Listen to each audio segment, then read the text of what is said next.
Unlike in the previous years, towards the end of the elimination round, may idea ka na kung sino makakapasok sa Final Four. With this kind of format, hindi mo alam hanggang sa dulo may tsansa yung mga teams na makapasok sa knockout stage. Oo, yun ang maganda sa format natin ngayon. Tama ka dyan, hanggang dulo. Meron ka pang chance, so hanggang dulo, lalaban ka pa. So now let's focus our attention on the two teams that will be showcasing their new talent dito sa ating panibagong season. Of course, the legend, Coach Olsen Racela is back for his second year at the helm para sa Perpetual. Tama ka dyan, second year ni Coach Olsen. Ang kanyang mga key holdovers, itong sila Mark Goho, Cruz, John Aves, JP Boral, and sa kanila namang kima ang mga medyo mabigat na nawala. Itong sila Chris Pagaran, si Axel Manuel. Pero ang mga papalit naman dyan, Patrick Sleet na kilalang-kilala naman natin, and yung tatlong players nila na galing sa Juniors Championship nila, itong si JD Pagulayan, John Roluna, and Aris Borja. Ang pinaka-inaabangan ko dito, si Sleety Boy, as he called himself during an episode of Family Feud. He was the captain, kinalaban niya sina Martin Javier and company. Sleety Boy, who already played for Coach Olsen Racela with the Tamaraws, sinundan niya dito sa Las Piñas for the Perpetual Altus. Panibagong kabanata, 2 more playing years. Let's see what he can do in his brand new uniform wearing the white, the gold, and the maroon. Ngayon naman, lipat tayo dito. Very familiar ka dito, brother, sa San Sebastian.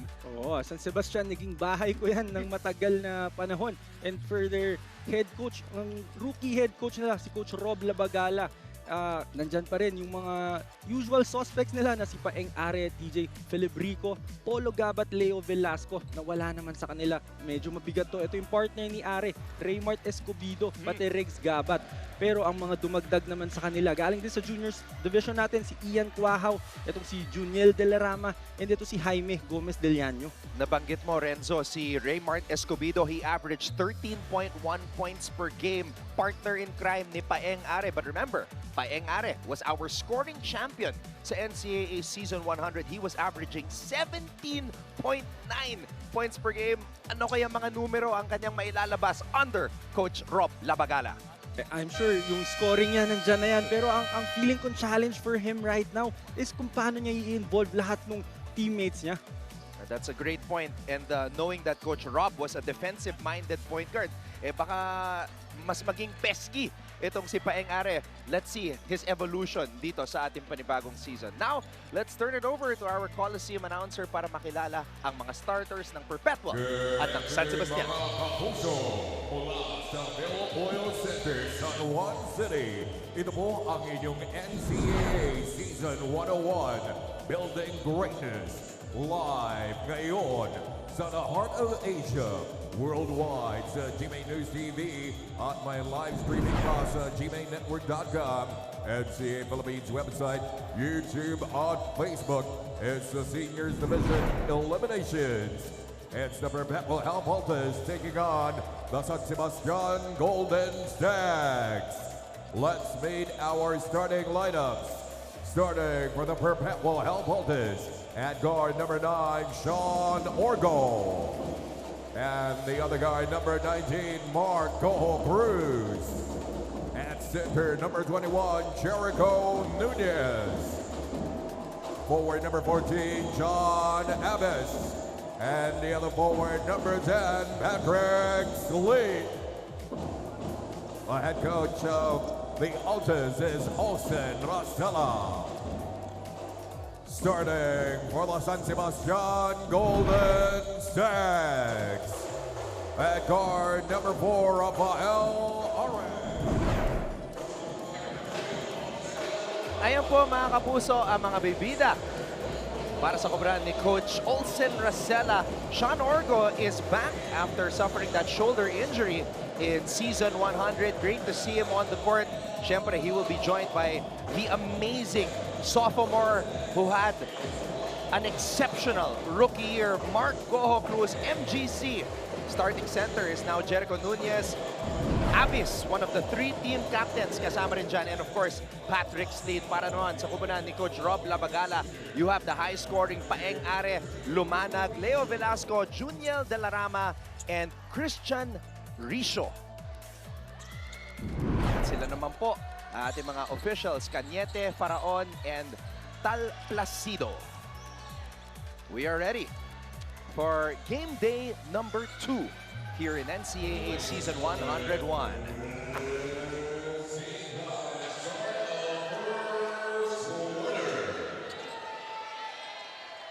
And with Patrick Sleet being part of the starting unit, this is no surprise. He's been a loyal talent of Coach Olsen Racela. And he's part of the 3 captains nitong Perpetual, Sleet, Boral, and Abis. Oh, and I'm sure itong si Patrick Sleet hindi na to makapaghintay para makapaglaro. Serving his 1-year residency, now he's ready to play for the Perpetual Altus. Paeng-Are. Pinasa dito kay Velasco. Velasco, a steal here for Sleet. Up ahead, MGC. Touchdown! That was an early turnover for San Sebastian. And medyo ina-expect naman natin to sa start kasi most of their guys are rookies. Itong si Paeng-Are lang and itong si Risho yung nakapaglaro na. Nakakatakot itong trio ni Sleet, Mark Goho Cruz at Orgo. Igniting the fast break. Nunez able to get the rebound. That was a great shot by De La Rama. Hindi nga lang pumasok. Orgo was the starting point guard of Coach Olsen Racela before he got injured in Season 100. Sleet, unang atake. Sleet, pinasa dito kay Abis, and that's a foul on Are. That was a good look for Patrick Sleet. And maganda sana yung recovery ni Paeng-Are. Na-late lang ng konting-konti kaya nakuha niya yung foul na yun. And here we see the first basket of the season for the sophomore, Mark Goho Cruz. And what a way to get that first basket. It was against Paeng-Are. Yung kanyang parang magiging matchup for today's game. And Renzo, a guy like Mark Goho Cruz is a matchup nightmare for his position because of his positional size. Oo, para sa point guard, masyado siyang malaki. And I'm really lucky na hindi ko na to inabutan sa Perpetual. But, you know, a player like you, Renzo, you know, a very intelligent point guard, you know how to counter yung mga ganyang klaseng matchup. Well, wala kasi talaga akong choice but to find a way to still contribute and stay relevant kahit may konting height disadvantage ako. Sean Orgo will throw the ball in play.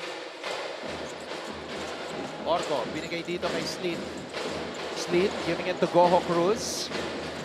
Nunez, binalik kay Orgo. Orgo, natapikan. It's San Sebastian basketball. Paeng-Are. And almost a counter steal para kay Sean. That was an open layup na sana para kay Paeng-Are. First basket niya sana yun for the season.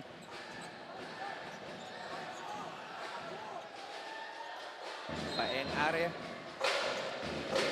We want to see how he will adjust without another scorer to lean on. As no more Escobedo for Season 101. Rebound para kay Abis. Orgo. Umaarangkada. Orgo. Extra pass. Abis to Sleet. Sleet to Nunez. Oh, look at the swarming defense of San Sebastian. Yes, you're right, no? Yung defense nitong San Sebastian, napakaganda ng rotation. But how about that ball rotation from the Perpetual players? I think that was 5 to 6 passes bago nakakuha ng attempt doon si Nunez. And that is the Olsen Racela effect. The patience and thinking while you're moving on the court.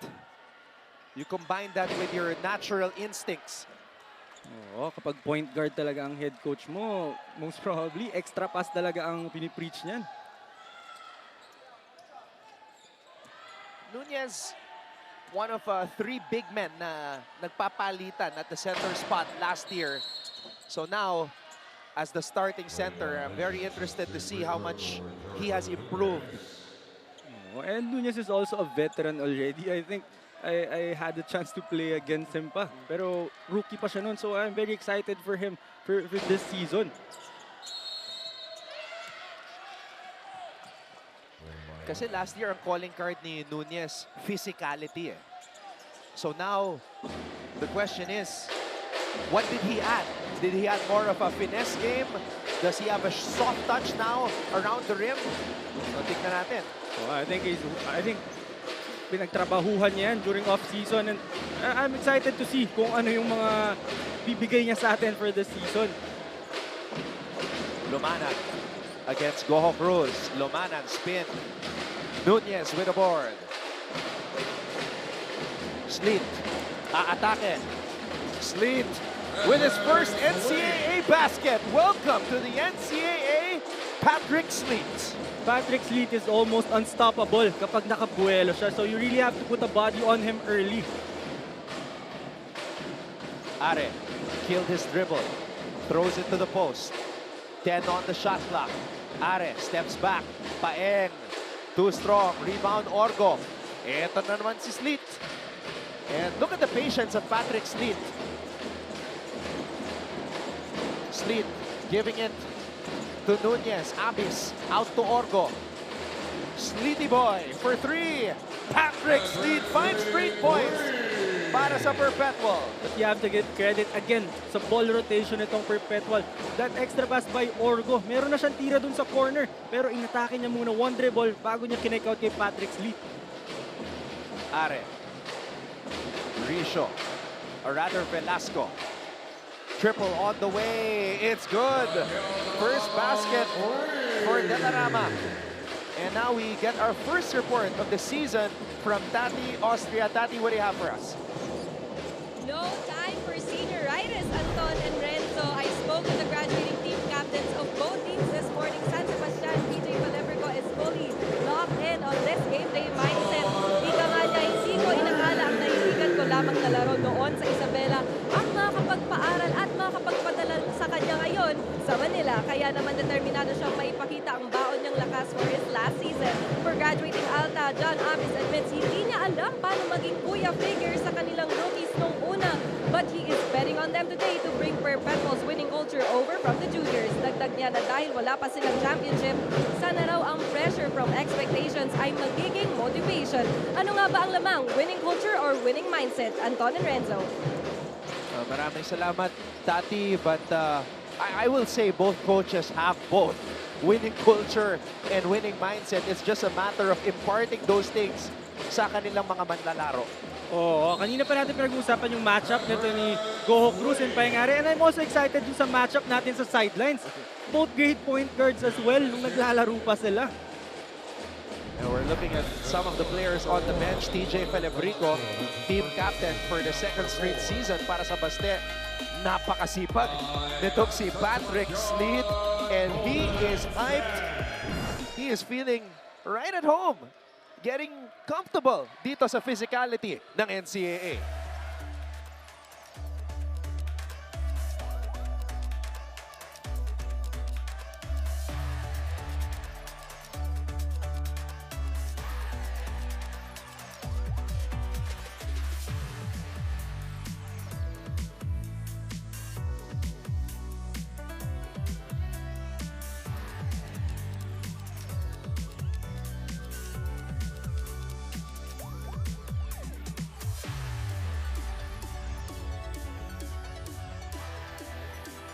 So earlier, Tati was reporting about one of the team captains of Perpetual, John Abis, who hit a three, Renzo, just moments ago. I looked at his stats. Last season, he only made 7 threes. Buong season, ha?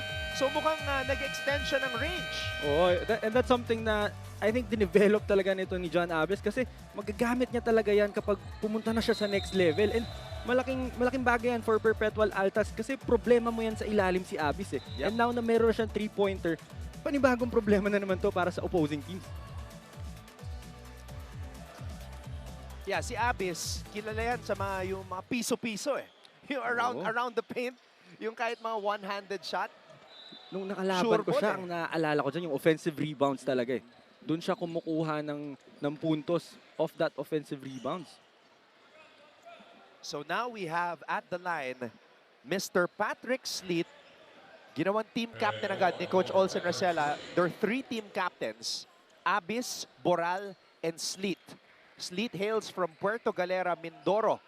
Was a palarong pambansa athlete and has 2 seasons to play. Oh, a legend, Rich Alvarez. Of course, head coach ko yan ngayon. Rich Alvarez. I was actually talking about him. I was talking to him yesterday. Sabi ko, anong gusto mo sabihin ko, coach, pag pinakita ka? So, ano yung masasabi mo about another legend, Rich Alvarez? When he was still playing, talagang wala ka nang ibang hihingin pa dyan kay Coach Rich. Sobrang laki niya for his position, tapos napaka-agile din. And as a coach, very technical yan si Coach Rich. Talagang strict siya with his executions. Yung mga details, doon talaga siya nagpo-focus. A collegiate MVP and former #1 pick in the professional ranks. Paeng Are. Kasi Paeng talaga, pag nakita lang ng konting space, papasok at papasok yan. Oh, I actually saw Paeng when he was still super young. Open court talaga ang ano niyan, nung nagsisimula pa lang yan sa juniors. And now, na open court pa rin siya, pero nadagdagan niya na ng maraming varieties yung laro niya eh.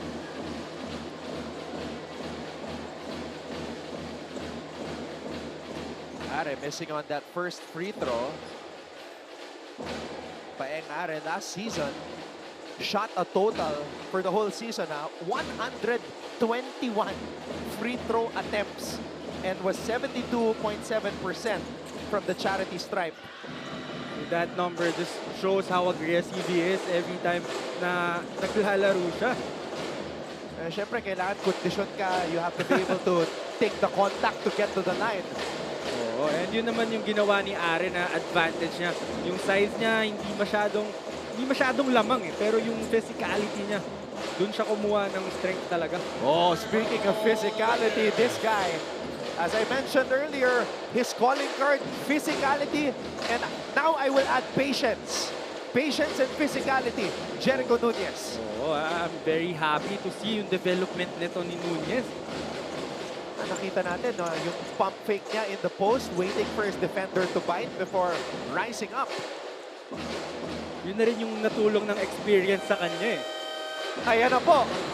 Ayan naman ang specialty ni Paeng Are.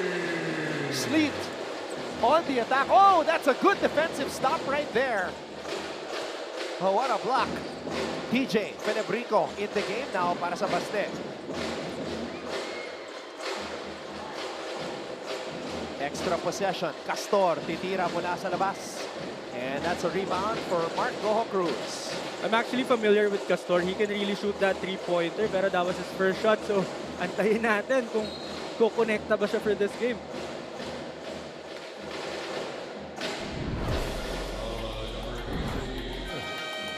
Panoorin natin itong unang 3 puntos ni Paeng Are.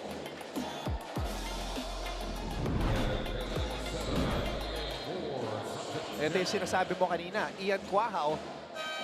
Oo, napaka-talented and very explosive na player. Parang halos kapareho ni Paeng Are maglaro. Kaya, what a luxury for Coach Rob na kapag inupo mo si Are, meron din kasing bilis na guard naman itong si Cuajao.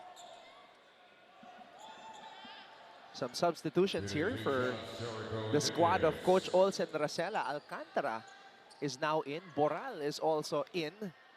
So you have 2 of the 3 captains now on the floor para sa Perpetual, Sleet and Boral. Oh, and si Boral, one of the guys din na I had the chance to play against with. An athletic wingman. Oo, ano dyan eh, medyo matchup problem din to eh. Nunez short on the free throws. And it is Cuajao who comes up with a rebound. Ian Cuajao is actually the brother of Deo Cuajao from Letran.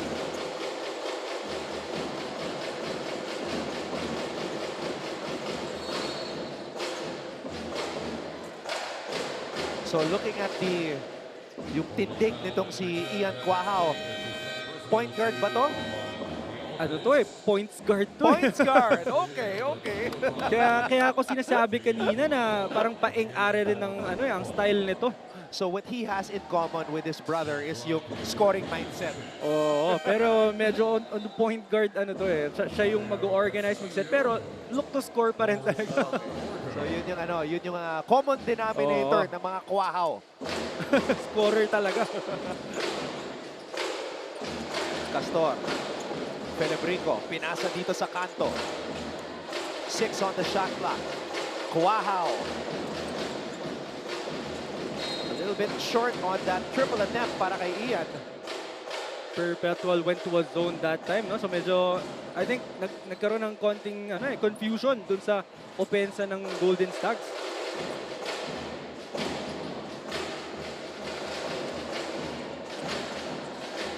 So Renzo, we've seen 10 players already fielded in by Coach Olsen Rosella, but the perpetual champions from the juniors, sina Jan Roluna and JD Pagulayan, di pa niya pinapakawalan.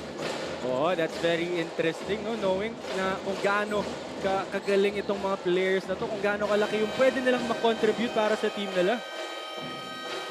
And that might also give us an idea that maybe Perpetual is this deep with a lot of bodies that Coach Olsen can throw in right now. Lamang po sila, 15-7.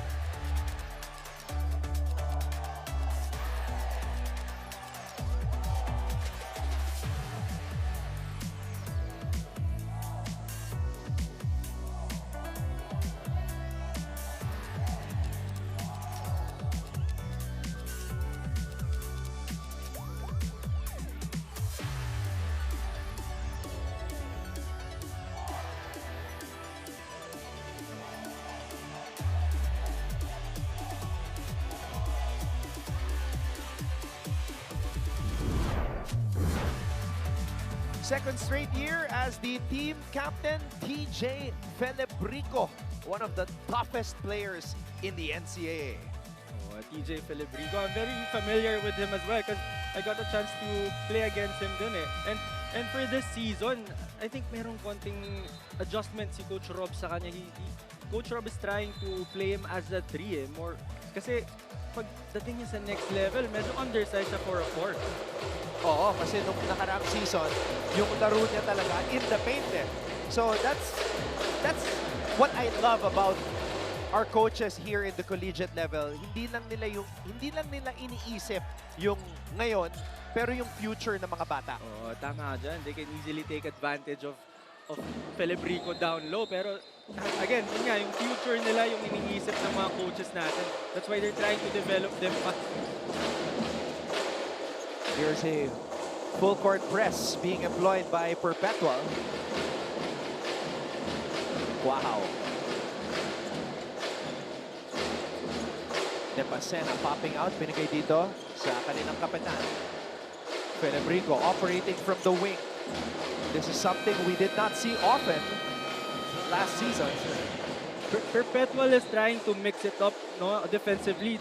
They apply the full court pressure and then pagbaba nila sa half court, nag-zone sila. Kaya medyo may konting confusion talaga with the offense of the Golden Stags.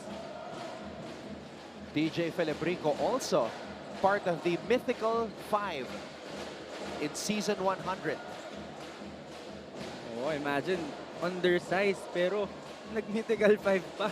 Yun yung mythical 5 na tinrabaho talaga. Oo. Especially, he's playing with Paeng Are, pero siya yung nakasali doon sa mythical 5 na yun.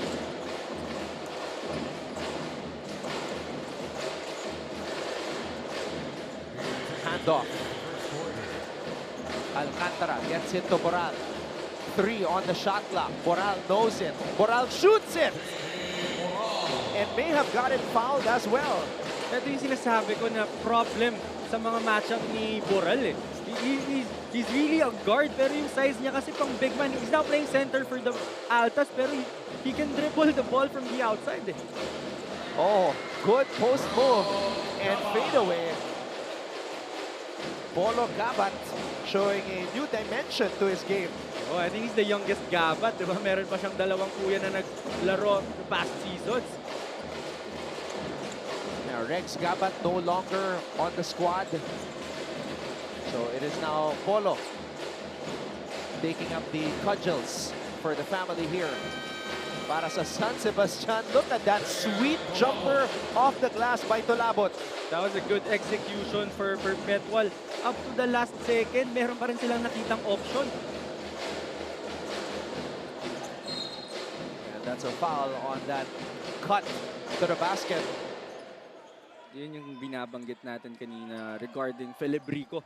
Na tumatawag na siya ng ball screen ngayon and pumapasa na siya ng mga dive. Ito yung tira ni Boral kanina. Great presence of mind. Kasi the shot clock was winding down and he wasn't even looking at the shot clock. So, I don't know how he saw the time. Pero at 1 second, tinira na yun. That's why I'm saying na guard talaga to si Boral eh. But kailangan niya maglaro ng center ngayon kasi malaki siya compared to the other guys. Pero guard talaga ang skill set nito. Meanwhile, a new big man para kay Coach Olsen Rosella, si Juan Miguel Tolabot. Had that nice soft touch, scoring off the glass. Alam mo, Renzo, para sa akin, yung off the glass na tira ng mga big man sa Philippine basketball, it's kind of a lost art. So it was nice to see Tolabot use it.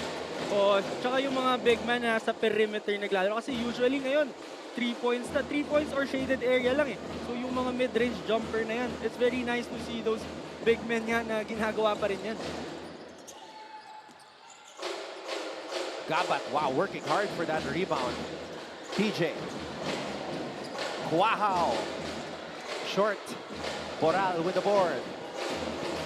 Wow, is still struggling with the shot. Maglupay. Foul came way before that conversion. Now, one thing I'm noticing dito sa body language and activity ng Altas is yung leadership ng mga captains. I'm seeing Boral be very vocal on the court. Si Sleep pumapalakpak on the sidelines even though he's on the bench right now. But already scored 8 points para sa kanyang koponan in his debut. Oo, napakaganda yung binigay na responsibility nito ni Coach Olsen sa kanyang mga veterans. Talagang nag-iiwan siya ng isang veteran lagi sa loob to lead the other guys. And ang isa pang very commendable dun sa ginagawa ng Perpetual ngayon is they're very in sync running their offense. Alam nila yung spots nila, alam nila when to attack, when to pass. And now the press is starting to bother San Sebastian as they almost generate a turnover. That was a bailout right there. So this is going to be free throws now dahil nasa penalty na itong Perpetual. You're right, that was a lucky break for San Sebastian, but I think they only called a travel dun sa pagkakuha nung isang Altas. So there's a little bit of confusion here. May mga players na tumuturo sa sa big board.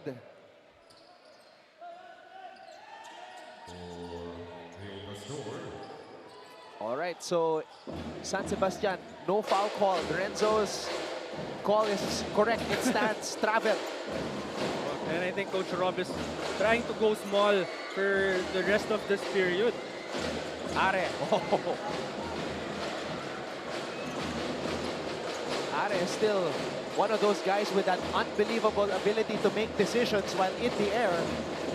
Very athletic. 7 remaining here in the first period. Boral.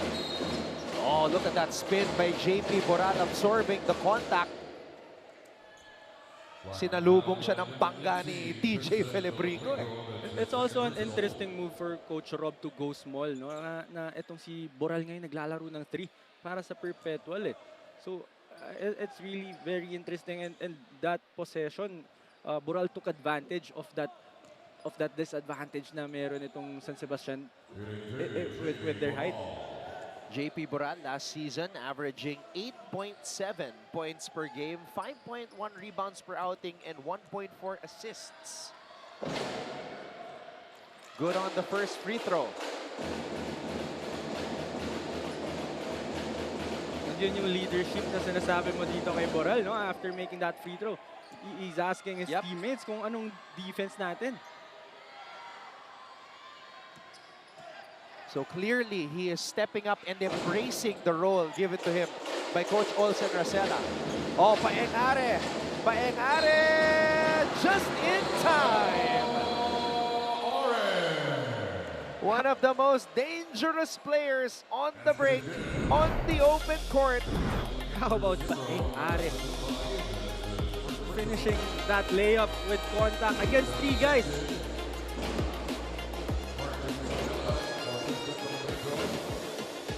Sumabay pa kayo.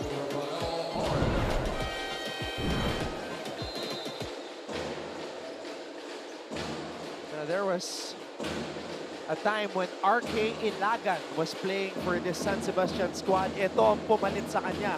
Paeng Are, just as explosive and as strong. Paeng Are.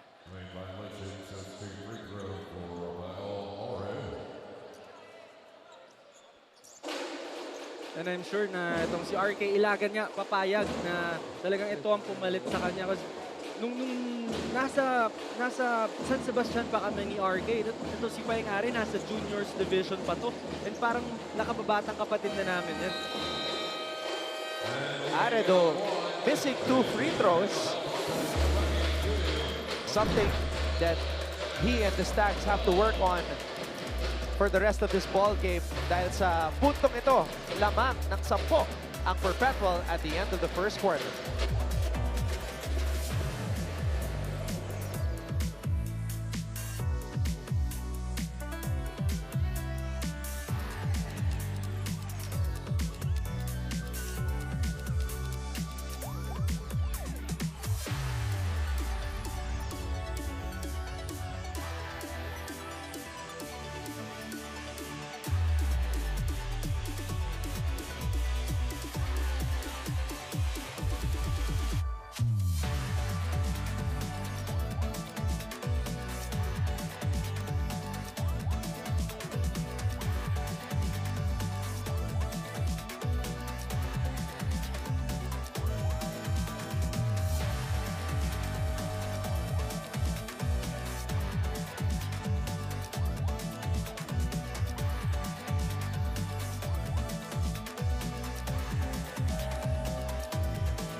Oh yeah, it's great to be back here at the Phil Oil Center dito sa lungsod ng San Juan.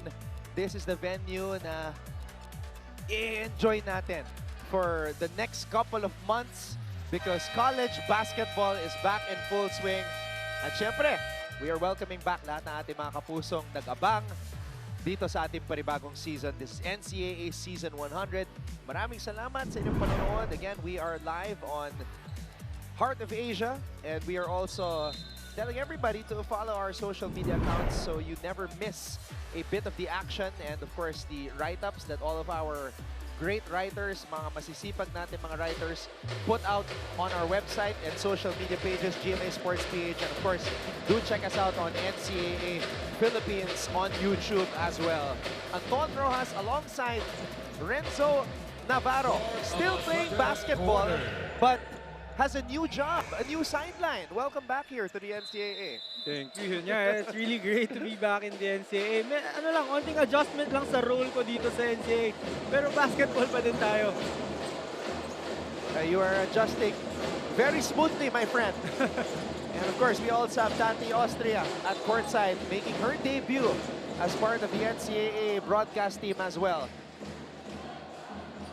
So, Renzo, my question to you, para sa San Sebastian, after the first quarter, ano yung mga bagay na kailangan nilang improve? Because it seems that wala pa yung groove nila dito sa laban na to. Oh, I think they just have to relax a little bit, no? Kasi nung paglabas nila nung first quarter, lahat sila parang yung mukha nila is really pressured, eh. Nagmamadali sila with their shots and their executions. Yun yung na-take advantage itong Perpetual kasi mas maraming veterans. And I think they just have to relax and just go to their executions and then they're gonna be good. I want to see yung imprint ng Rob Labagala dito sa San Sebastian squad. Rob Labagala is also a champion player in the professional ranks. So he knows what he's doing.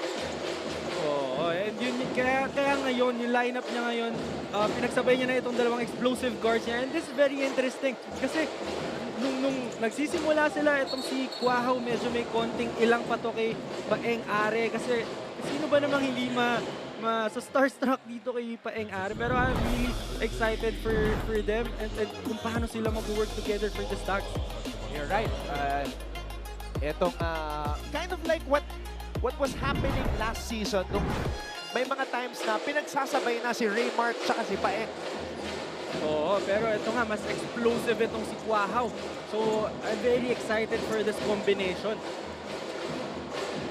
Tulabot. Handoff.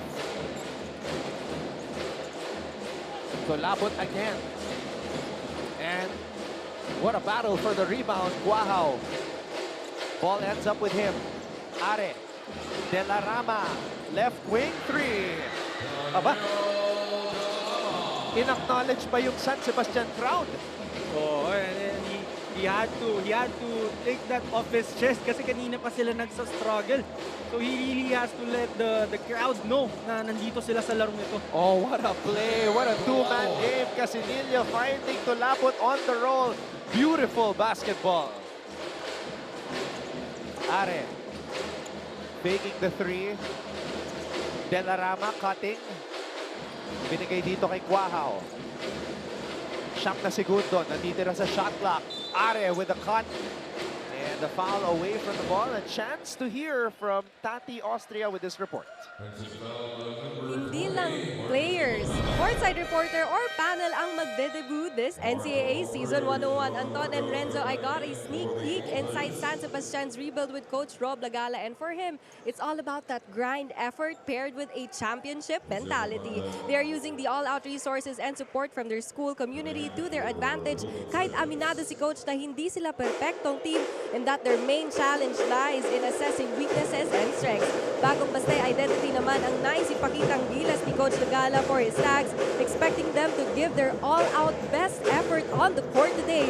For now, we'll see that Bastay identity if it will leave an impact. Anton and Renzo. Rob Labagala, his first season as a head coach in his young coaching career, played 5 years in the professional ranks, won 1 championship, hails from Talisay City, Cebu, was a very pesky and aggressive point guard during his heyday. And part of his coaching staff, a guy na, how do I say this, kilalang kilala mo, si Kuya Melo. Oh, and both of them really all out kapag naglalaro sila when in their days. Kaya nga, alam kong yun din yung in-imply nila dito sa team na to. All out. Wala ka na ibang hihingin kung hindi yung 100% ng players mo every game. At eto, Renzo, kumokonekta na sila from long range. Yun nga lang, they were stepping on the line on both those long balls. But the good thing about that is they saw the ball went in. And for them na nag-struggle halos buong first quarter, that's really a positive energy para sa kanila. New entry on the floor for Perpetual, Kenji Duremdes, making his Perpetual debut. Yes, Duremdes, a very familiar name in Philippine basketball. He is the son of Captain Marbel, Kenneth Duremdes. Oh, I'm sure Coach Kenneth Duremdes is very proud watching his son right now. Oh, good play. Di na finish. But now we're starting to see, Renzo, na mas maganda na yung takbo ng opensa ng San Sebastian. Oh, and we can also see that Paeng Are is trying to involve everyone, no? Kasi last year, yes, he's the scoring champion, pero I think na-realize niya rin na mahirap talagang buhatin yung scoring load ng mag-isa. Duremdes on the attack. Duremdes, welcome to the NCAA! And Duremdes, hindi na nagsayang ng oras para magpakilala sa ating lahat. Parang ano, just like his dad. Yung pag-drive niya to the basket. Oh, very patient. Yung semi-hook na yun. Risho missing. Abis. Atake. Abis, ayan na. Piso-piso. Kaya lang, masyado malakas. He was accelerating. Normally, catch and shoot yung sitwasyon para kay Abis. Oh, but I love to see Abis trying those moves, no? Trying to bring the ball down. Tapos siya rin yung mga pull-up jumper na gano'n. I love to see him do that. Kenji Duremdes with his first basket as a Perpetual Alta.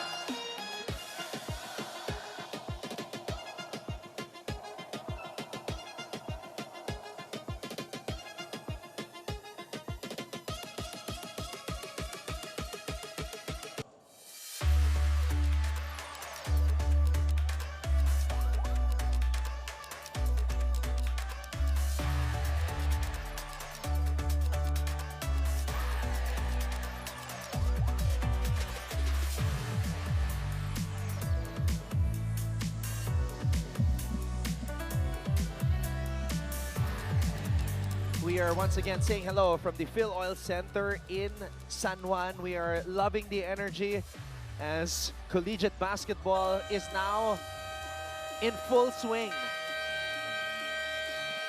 And this is what fans wait for every year. Itong panahon na halos araw-araw merong collegiate basketball na napapanood ang Filipino sports fan. And of course, we have our NCAA Policy Board members. We have Father Rafael B. Pexon, OAR, from San Sebastian College, Recoletos.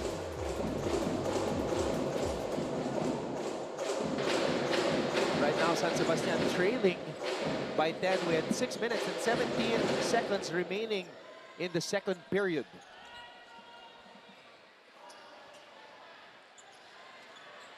Shot clock at 14 seconds. 14 seconds on the shot clock para sa Altus. Goho Cruz gets it into Nunez. Orgo. Duremdes. Abis for 3. Sumabit ang depensa. That's going to be 3 free throws. Oh, and that's something na matututunan, I'm sure, itong rookie natin na si... I think this is the last score na yung mga jump shooter na yan, hindi talaga dapat challenge na ganun. You have to give the offensive guy enough space to land. Nag-adjust kasi siya dahil nakita niya na tumama na si Abis kanina. So, challenge na. And yun yung minimension natin na problema na binibigay ni Abis ngayon. No? Yung dinagdag niya sa game niya, yung 3-pointer na yun.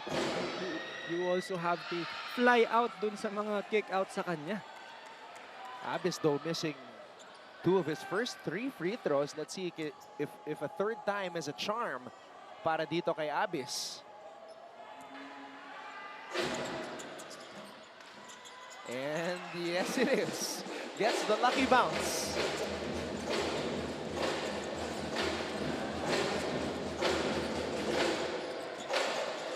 Gabat. Castor. Gabat. Inside pass. Turnaround jump hook is good para kay Velasco. That was a good execution for San Sebastian. Medyo mas relaxed and mas composed na execution na. And they did that nang wala si Paeng-Ari or si Kuahaw sa loob. Abis attacking from the 3-point line. So, parang si Felebrico, si Abis is also now, you know, there are times that he's moving like a 3. Oh, and that's a big development on his game, no? Lalo kapag na-master niya na yung wing spot na yan.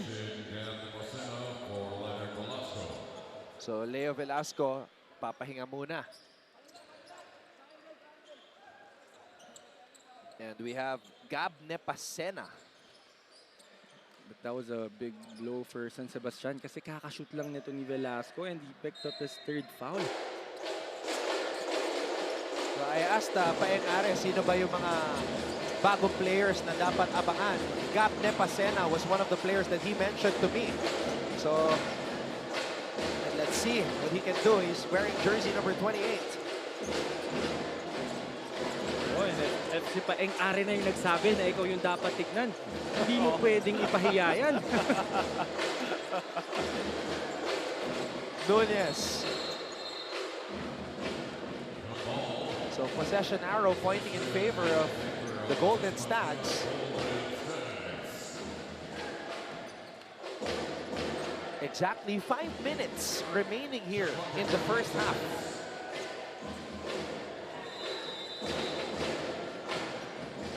Lumanag looking for a teammate. Pinasa dito kay TJ. Polo from the baseline, offensive foul. That was a good stop for Orgo and I'm very familiar with Orgo as well kasi I remember nung rookie year niya, that was my final year in the NCAA and very pesky to me. Parehong-pareho sila ni Barkuma, yung dati rin nilang point guard. Shout out to Peter Pan Barkuma. Silang dalawa yung nagpapalitan sa amin. Sakit ulo yun, ha? Kakapagod. Just thinking about it, how pesky those two are. Tsaka kondisyon, lalo na si Peter Pan Barcuma. Kahit anong gawin mong move, nandun lang siya sa harap mo. Felebrico draws a foul.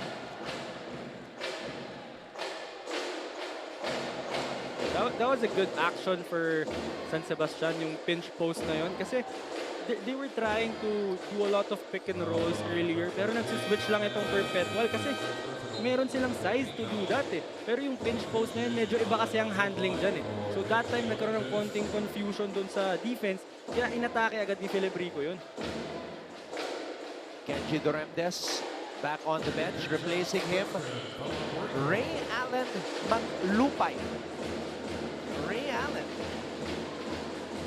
So one of the many Filipino kids with basketball-loving parents.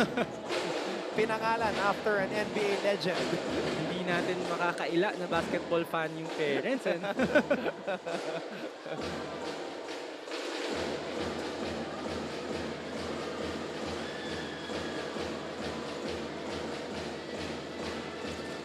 Short on the free throw, TJ Felebrico.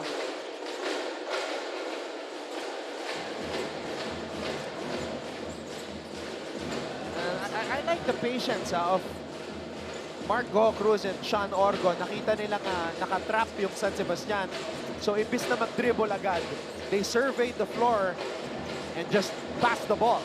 oh, and it's good na napansin mo yun from Cruz. I know this is just his second year. Yep. Pero yung composure niya talagang on a high level already.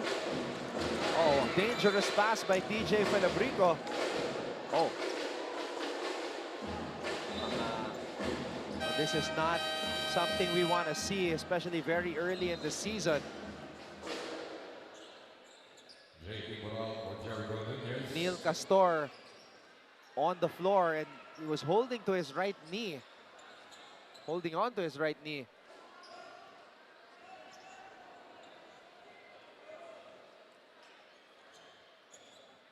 And right away, the medical staff checking on him.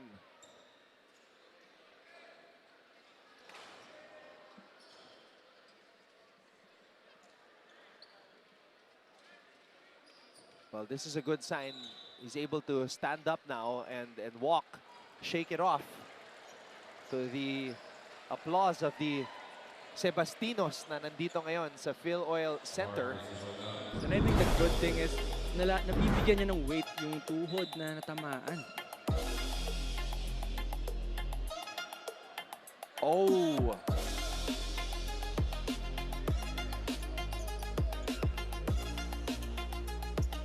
So just a hyperextension. Nabigla. But he's okay now. He's standing up. He's walking on his own power. And as you said, able to put weight on it. So that's the good sign. And I'm sure ready yung mga players ng San Sebastian sa mga ganyang klaseng contact.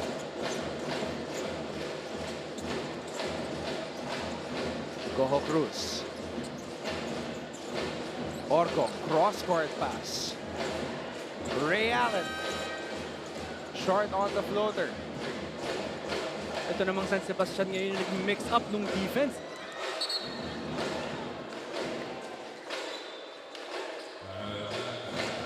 And you can see na pag si TJ ang bumababa ng bola, dinodouble siya ng Perpetual. Oh, that's how much itong Perpetual yung respeto para kay Felebrico, no? And at the same time, itong si Felebrico kasi still trying to adjust nga doon sa bagong role na binibigay sa ni Coach Rob.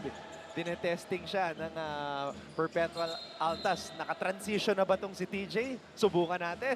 Oo, may dalawang guys agad na humahabol sa likod. And that's also why in the previous play, napatalon din si TJ kasi may biglang sumalubong mula sa likod trying to steal the ball. And that's something na kailangan niya matutunan dito nga sa bagong role niya na kailangan ready siya kasi siya na yung magdadala ng bola. Most of the time, siya na yung magbababa ng bola. So, dapat ready siya dun sa mga possibility na bibigay ng depensa sa kanya. Orgo, dino-double team. Maglupay. Goho Cruz. Goho Cruz. Boral. Orgo. Maglupay. MGC for 3. Maglupay to Orgo. Another perpetual possession. Maglupay on the drive. Maglupay. Wow. And the patience of Ray Allen Maglupay, not panicking nung may dalawa ng sumalubong sa kanya, able to draw a foul. And we're about to see the debut in the seniors division of JD Pagulayan, NCAA Juniors champion, on the other side of this break.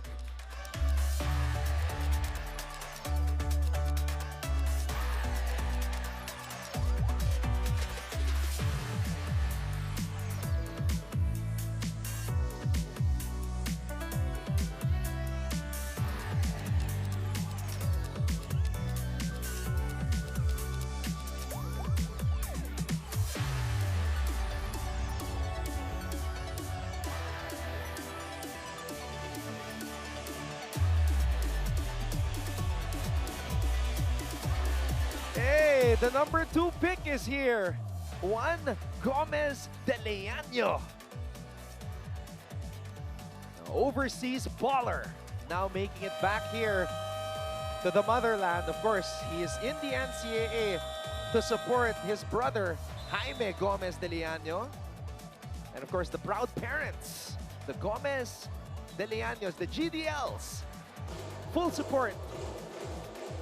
We haven't seen Jaime get fielded in yet, but ano ba scouting report dito sa bagong Gomez de Leaño brother dito sa NCAA? Itong si Jaime, more on parang pareho siya ni Javi na stretch 4. Lalo nung bata pa si Javi, ganun ang laro talaga niyan, stretch 4. Pero ngayon kasi si Javi, grabe na yung development eh. Medyo nag-2 guard, 3 guard na siya eh. Si Jaime talagang stretch 4, very deadly outside. So you were telling me earlier, 5 kayo, magkapatid? Oo. So this was a conversation that Juan and I had many years back, but ganun din sila eh. Marami silang baller boys eh. Actually kami sa family, 3 kami na nag-basketball. Yung dalawang kuya ko, which is Coach Melo, and the other one is in Qatar right now. Kaming 3 talaga yung nag-basketball. So family business. Boral with the rebound. And I guess it's hard not to play basketball when your kuyas are ballers. Oo. Parang pinanganak ako, tapos nandun na, naka-ready na yung basketball court. Lalaruin ko na lang yung bola. Boral. Orgo for 3. That's a shot clock violation.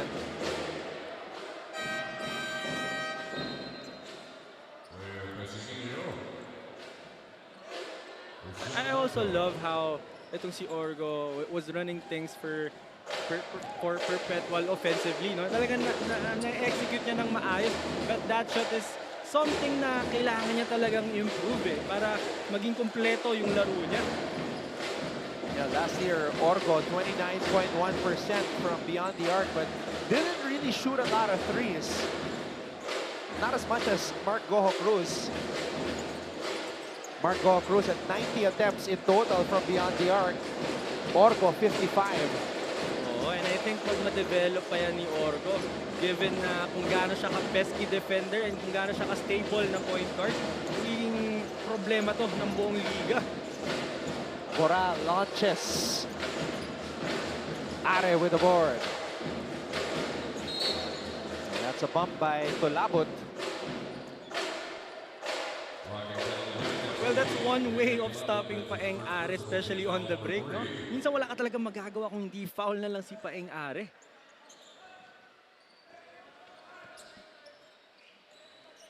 One of the most dangerous guys on the open court. Kaya madalas siya naka-foul eh. Oh, Instead of the easy 2 points, binabangga na lang eh ng mga bantay. and sobrang bilis din kasi ni Paeng eh. So hindi mo siya mapapansin na paatakin na pala siya.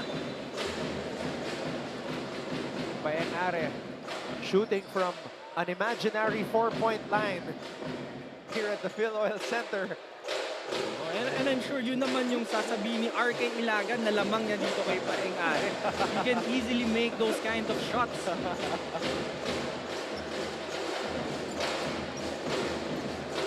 Lupay.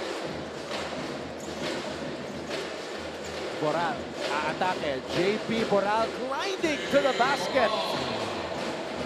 That was a good read by Boral. Isang jab lang and then went to his left. And recognizing na itong si Nepasena is a natural big man. So yung advantage is sa speed. Talagang minmaximize niya that time. 6 points already for JP Boral. Are. 5 on the shot clock. Are spins. De La Rama nabitawan ng bola. Maglupay. To Boral. Boral. JD Pagulayan. Casinillo pulls the ball out. He saw Coach Olsen Racela from his peripheral vision. Oh, but Boral has to shoot it. Fade away for JP Boral. Almost got it to drop. Now what a start for the Perpetual Altus. An 11-point lead at the end of the first half. You're watching our live coverage of NCAA Season 101, Building Greatness.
It's that familiar collegiate atmosphere that we all love as we welcome this brand new season, NCAA Season 100, Building Greatness.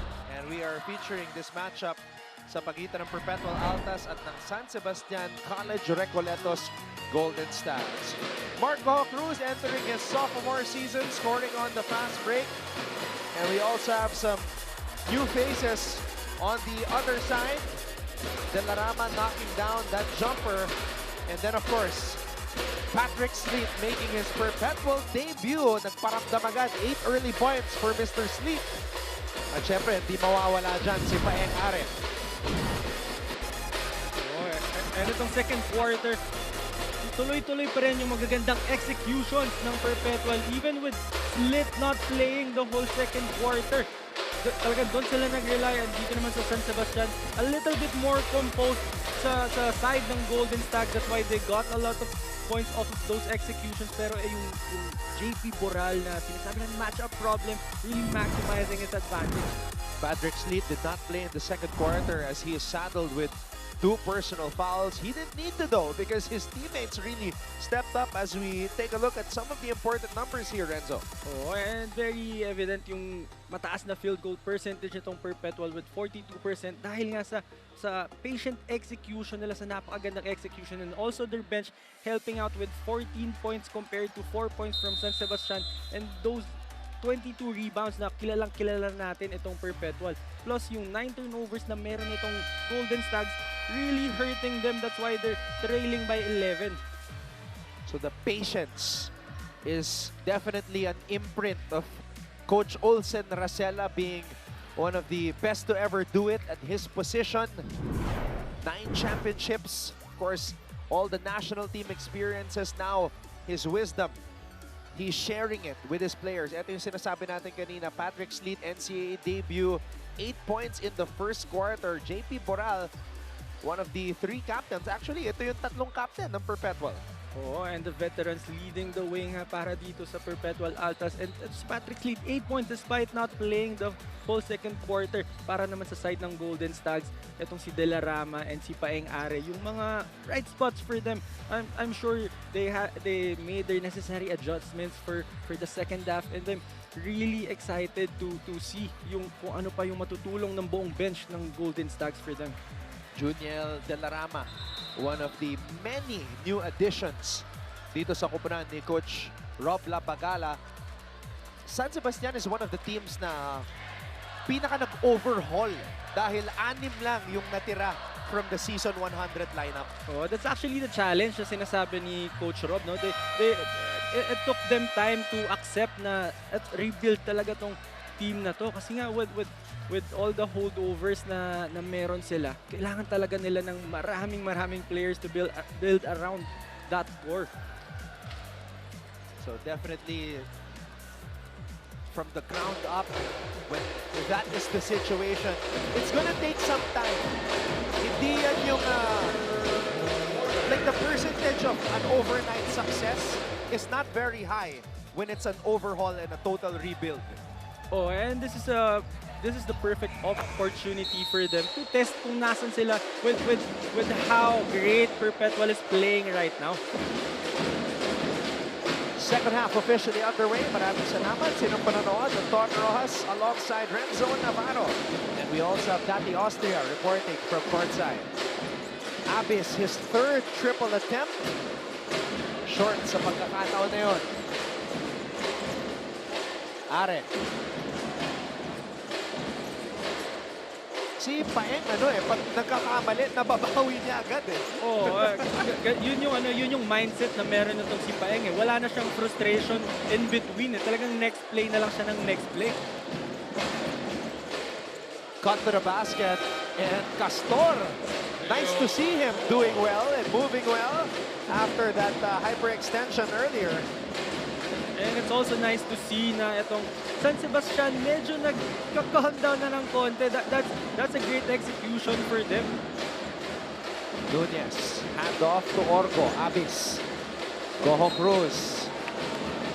You really see the elements of the triangle offense dito sa Perpetual. Oh, parang natural na sa kanila eh. Lalo yung mga pinch post action na yan. Especially if si Abis yung kukuha ng pinch post, very deadly siya doon. Oh, threat kasi si Abis from around the paint, especially the elbow.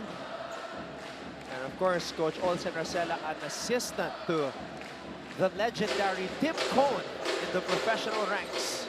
Oh, not only the playing experience, but also the experience he got when he was the assistant coach niya of Coach Tim Cone. Are. Castor. Binalik ang bola kay Are. Di maunahan. Marcus Terrell di maunahan. Knocking down a triple to cut the Perpetual lead to 6. Oh, ito na yung mga bench, yung mga supporting cast nag-aambag na para sa San Sebastian. And being that marami mga bagong players itong San Sebastian na maaring hindi pa nakita, hindi pa na-scout, there's that familiarity process pa eh. Kaya hindi masyadong naka-challenge si Nunez. Hindi siya sure kung titira. Itong si Di Maunahan. Nga dyan, no? Yung scouting report, hindi pa masyadong malinaw eh.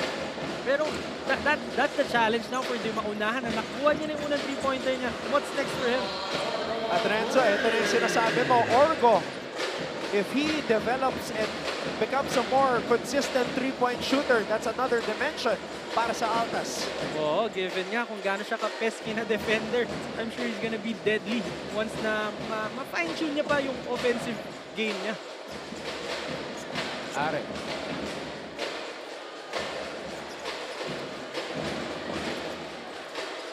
Di Maunahan again. Runs out of time.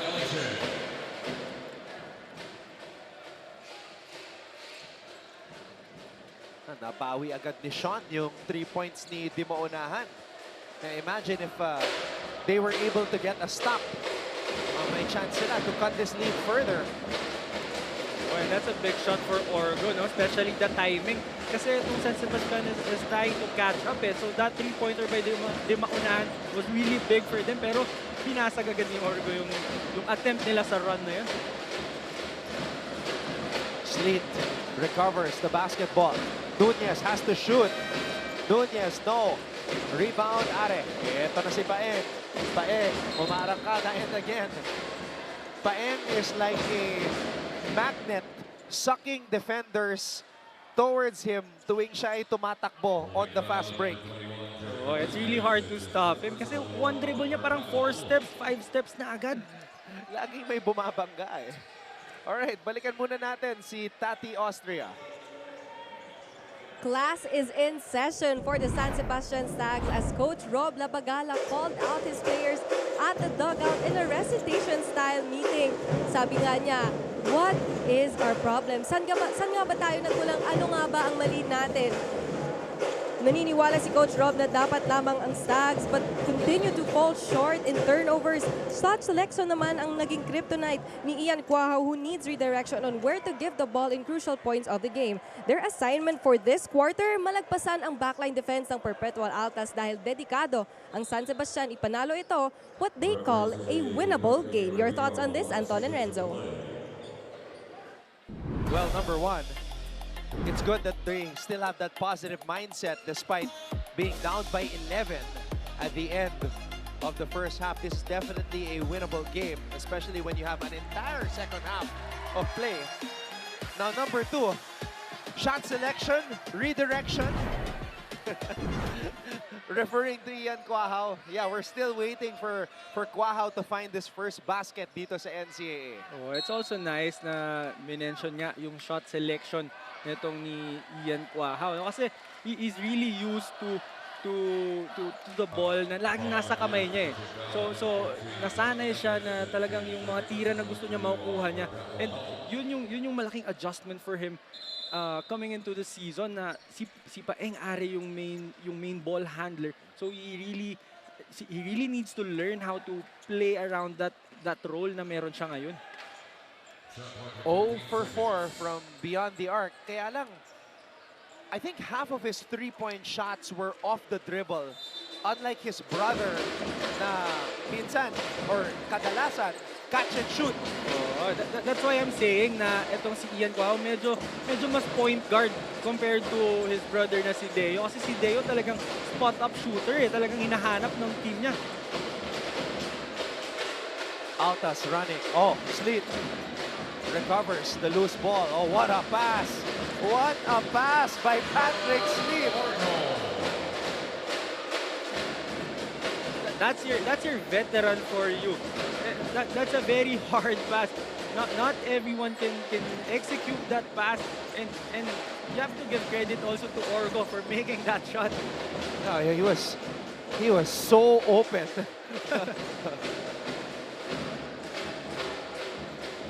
11-point lead para sa Perpetual. Goho Cruz. Abis. Orgo. Orgo to Abis. Sweet spot para kay John Abis. Again, very in sync yung offense ng Perpetual eh. Kasi ang dali nilang na-recognize na mag-hard show that time sa ball screen. Kaya yung role ni Abis palayo dun sa pag-flash naman ni Nunez. This is the biggest lead of the game now for the Altas as Paeng Are drives to the basket. We have a timeout. Perpetual is ahead 37-24.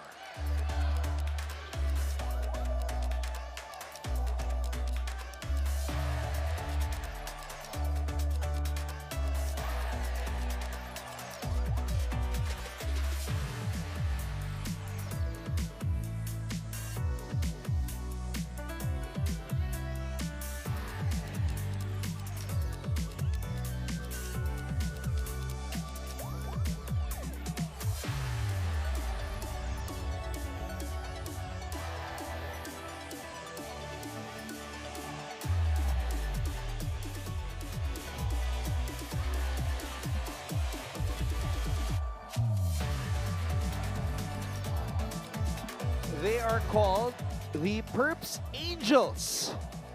And of course, Boss Anton Tamayo is in attendance. Sakto yung paglingon ni Boss Anton sa camera. Ayan. I think alam niya eh. I actually played against Boss Anton din when I was still in San Sebastian.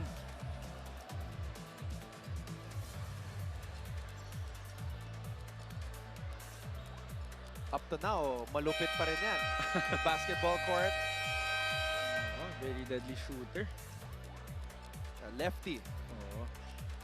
And now taking on a different role as their very young athletic head.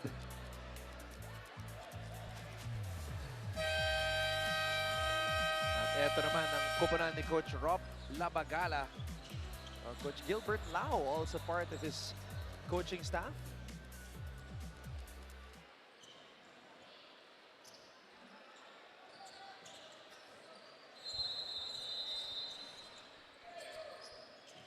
Shot 5 minutes and 43 seconds remaining here in the third.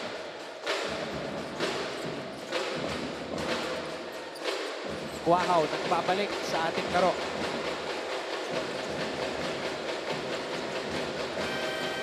And San Sebastian unaware of the time. Itong Perpetual Altus, very on point din kasi sila defensively. Plus with the size na meron sila, they can switch everything. Kaya nakita natin kanina na si Delarama, when he called for that ball screen, si Abis yung defender ng screener, pwedeng-pwede sila mag-switch kasi si Patrick Heath can also defend the big guy down low.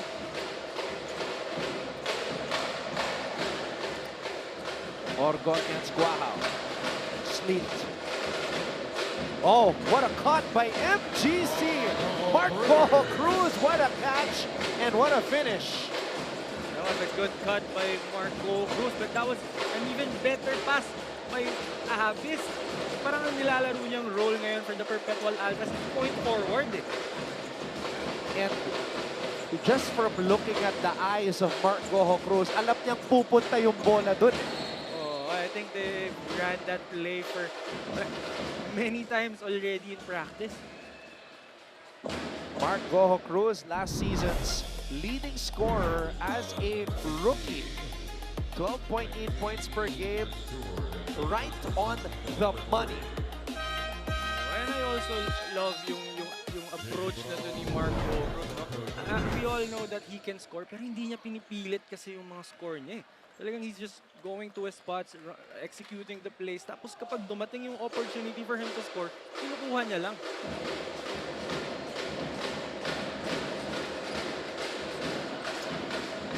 Right now, Marco Cruz with 4 points in the contest. Patrick Sleet to Goho Cruz. Boral for 3. Sleet, offensive rebound. Orgo, back to Sleet. Sleet, Orgo mula sa kanto. At mananatili ang bola sa Perpetual. And that's another great execution for Perpetual, but just couldn't get the shot, no? Pero yun yung kanina pa natin sinasabi, how patient they are with their offense. Sleet, blocked. Guahao. Guahao to Felebrico. Felebrico on the drive. Felebrico draws a foul. And going back to that attempt by Patrick Sleet, I think that was the second block of Delarama against Patrick Sleet, no?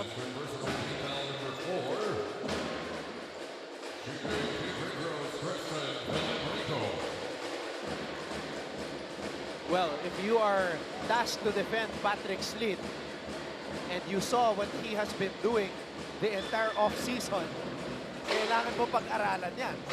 Oh, and this is also a great opportunity for Delarama to imagine you're a rookie, you're playing your first game in college, and your task is to slow down Patrick Sleet, which is, I don't know if it's, but it's almost impossible to do. Mabigat agad yung assignment. Unang assignment pa lang, depensahan ng Patrick Sleet.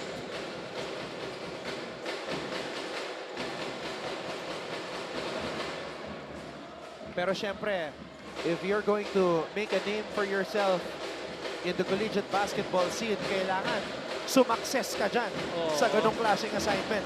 Yes, you really have to take on those kinds of assignments against mga big names, no? Yung mga great players ng ibang teams. Goho Cruz to Sleet. Boral. Fade away. Gabat with the board. Gabat rises up and draws a foul. And I think this is one guy na kailangan ng Golden Stags na mag-step up for them itong si Gabat because he's been here, he's been in the NCAA for a while now. So most probably siya yung may alam and may capabilities na gawin. Kung ano yung dapat gawin para makakatch up sa laro na to.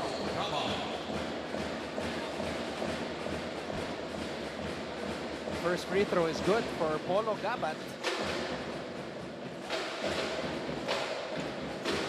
Ito naman si Gabat, pinangalan sa brand, hindi sa NBA player. I can't mention the brand, just his nickname. You already know what brand that is. No? We just can't mention it. Goho Cruz. Casinillo. Bullock.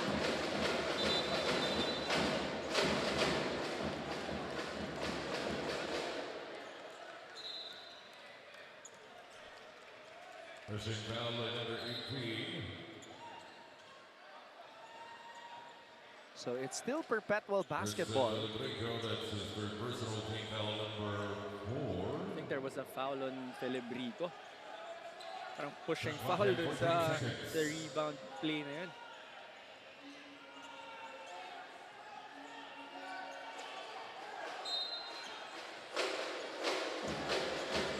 Casinillo. Sleep. Sleep. Cross-court pass. Casinillo. Boral has to shoot. Boral for 3.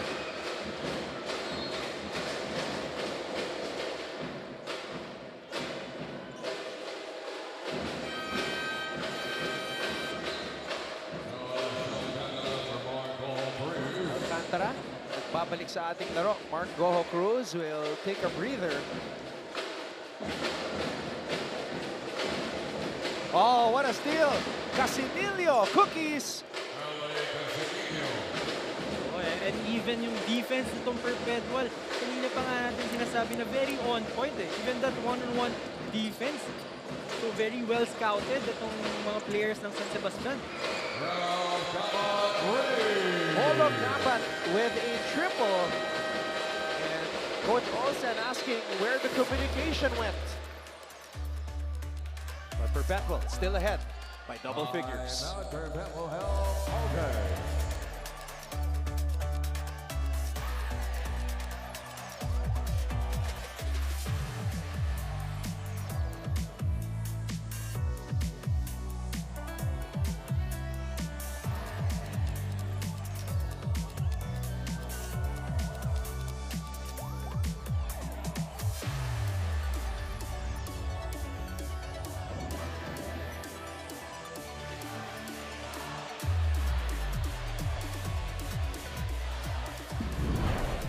So once again, para sa lahat ng ating mga manonood who still aren't familiar, ito po ang ating bagong tournament format for Season 101.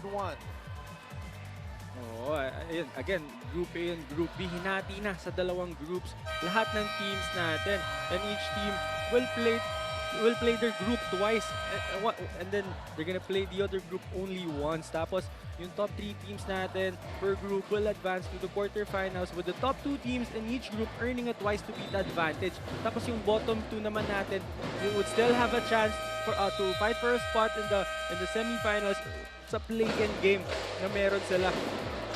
So let's say you're a player, example lang, you're a player from Perpetual. Meron kang gustong makamatchup. Let's say on the other side, San Beda. Isang beses mo lang sila makakalaban at kung matalo ka doon, maaaring hindi ka na makabawi. Unless magkita kayo sa playoffs. Ganon ka-importante every game ngayon season na to. And that's a great adjustment sa format natin ngayon. Pero dito naman, since both these teams are in Group A, let's just say Perpetual goes on to win, may chance pang makabawi ang San Sebastian because they're gonna see each other again. Tama, no? So yun yung isa sa mga changes. Actually, a major change in our tournament format. And that's a big development. I really wish na may ganitong klaseng changes nung naglalaro pa ako. But I'm sure, Renzo, you don't mind the 18 games. Oo. Actually mas masarap yung 18 games na yun kasi lalo na kapag final season mo na, medyo binibilang mo na yan eh. Slit. Gives it to Tolabot. So the big man of Coach Olsen Rosella doing damage here in this game. Oo, meron silang mga shooting big men na very deadly kapag sinamahan mo ng Patrick Sleet sa loob. Short on the three. Patrick Sleet with the board. Boral. Binalik ang bola dito kay Casinillo. Sleety boy. A little bit short on that shot from the corner by Alcantara. Oh, TJ Felebrico runs into JP Boral. Oh, but I think that was a good foul for Boral. Kasi medyo nagsistruggle pa si Felebrico dito eh. Ayaw niya lang makita ni TJ na pumasok yung bola dyan sa ring na yan. That's why he committed that foul.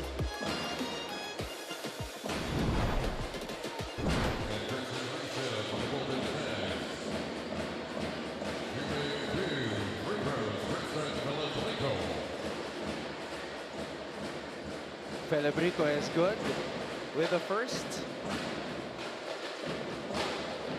A minute and 18.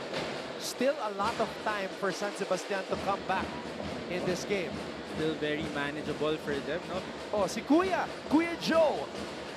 Joe Gomez de Leaño. Oh, talagang basketball na family. Talagang alam mo, kapag yun yung narinig mong name, diba? Talagang basketball agad yan. Si Joe, ano yan eh? Dunker. Oo. Parang siya yata yung pinaka-athletic with the brothers. No? Hindi ko alam kung papayag si Juan. I don't think papayag si Juan. Iba rin yung Juan. Oo. And of course, we're very excited for this latest chapter in the career of Juan GDL. Felebrico. Gabat.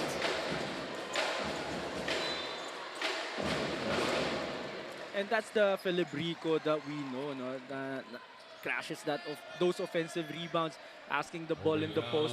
Yan yung kilala natin na Felebrico eh. Pero nga dun sa bagong role kasi na binibigay sa kanya yun with San Sebastian, I think he's still adjusting. Yung San Sebastian, parating may duo eh. Di ba? Si Bulanadi tsaka si RK. Tapos si Kalahat tsaka si... Well, Kalahat before Felebrico. Eh, si Felebrico na yung pumalit. Lagi silang merong duo talaga eh, no? Na kailangan mong bumuo ng team around those guys. I think yung partner ni Kalahat that time was Calma. Oo. O nga pala, si JM Calma. Oo, baka magalit sa atin kapag sinabi natin na hindi siya kasama sa duo na yan. Sorry, how could I forget Mr. JM Antetokounmpo? I congratulated him recently kasi nakapag-champion na rin sa professional ranks. Talagang yung hard work ni Calma. Actually, inaabot ko siya nung bago pa lang siya sa San Sebastian. Napakapayat niya pa. And talagang alam mo na, na sinaga niya yung improvement, yung skills na meron siya. Pinagtrabahuhan niya. Ngayon, araw-araw, nakikita sa practice si Jude Patuardo. And imagine yung makukuha niyang knowledge and yung mga development na makukuha niya. Are. Short on that shot. Diyan po nagtatapos ang ating third quarter. Perpetual still ahead, 43-34. You're watching our live coverage of NCAA Season 101 on Heart of Asia.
For all of the stories and highlights, do follow GMA Sports PH on Facebook, X, and Instagram.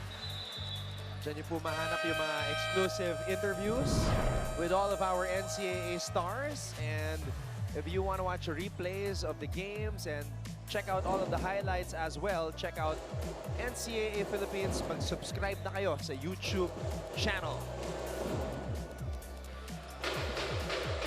Maraming salamat sa lahat ng ating mga kapusong nanonood ngayon ng Ton Rojas alongside Renzo Navarro. And we also have Tati Austria reporting from Courtside.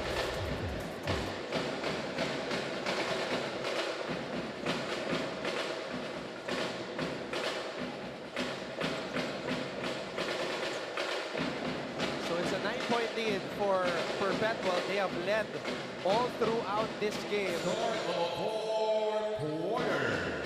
But we know these San Sebastian Stags, this is a team that just won't go away. Oh, especially if you have a guy like Paeng Are, he only needs one possession, one positive situation, and then magta-turn up na yan. Are, pinasa dito sa corner. Boral with a board. And that's the difference with Paeng Are now. Usually, yung mga ganong atake niya, kahit may dalawang sumabay dyan, all the way na yan eh. But now he's looking for the other guys.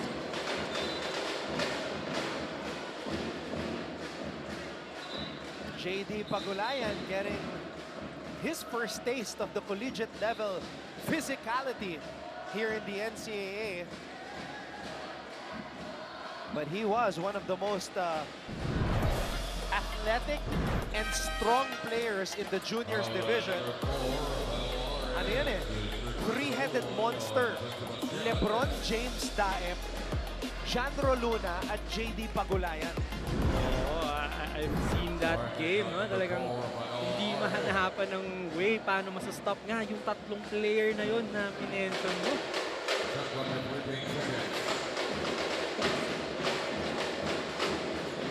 Orgo. Boral. Boral had to shoot. Si JP Boral, iba din yung presence of mind, no? Alam niyang mati 3 seconds na siya, tinira niya. Gaya nung kanina, alam niyang 1 second na lang sa shot clock, tinira niya rin. Yes, so tama kayo yung presence of mind niya, no? Talaga, veteran na rin kasi talaga itong si JP Boral eh. Kaya nakikita naman natin, hindi na rin siya pumipilit ng mga atake niya. Punta lang siya sa tamang spots, mahanapin siya ng mga kakampi niya. And with this athleticism, mahirap, gaya na sinabi ko, mahirap i-block yan.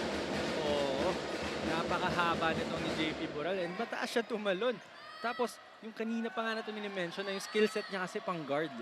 So yung approach niya rin dun sa offense, pang guardia rin talaga and big man yung bumabantay sa kanya. 2 for 2 sa pagkakataon na yun. JP Boral.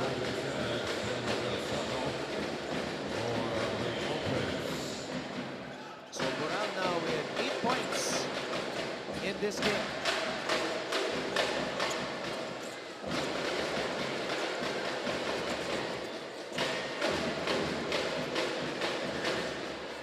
Oh, what a finish in the paint.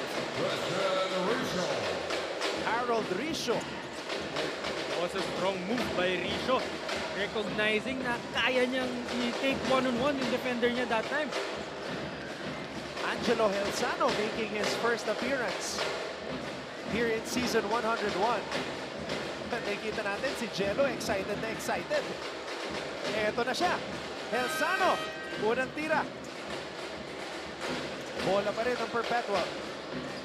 It's really the aggressiveness of these Perpetual Altas. Yung patience nila when executing kasi yung aggressiveness nila with the ball.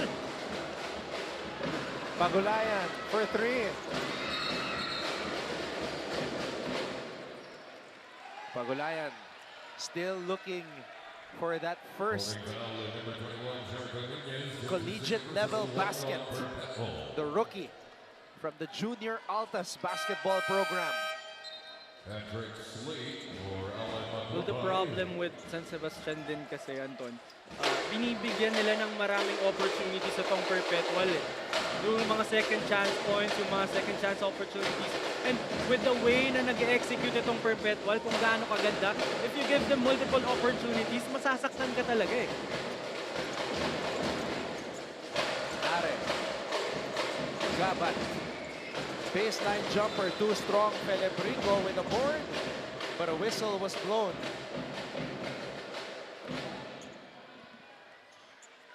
Pushing foul and number 21, Jericho Nunez. It's his third personal to on the Altus.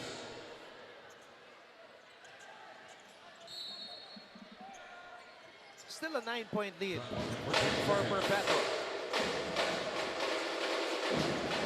DJ. Delnarama, binigay dito kay Paeng. Back to Delnarama. Gabat to Felebrico. Back to Polo. Gabat with a jumper. And the rebound by Paeng Are.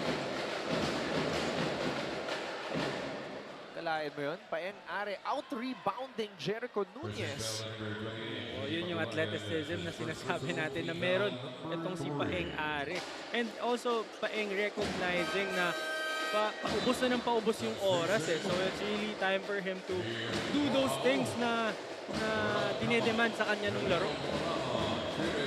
5 rebounds for Are, 2 assists, but only 6 points for Are. And just 5 attempts, Renzo, for Paeng Are in this game. Well, yun nga rin yung role na meron si Paeng Are ngayon. He's really trying to involve the other guys. And at the same time, napakaganda rin ng scouting report ng Perpetual sa kanya eh.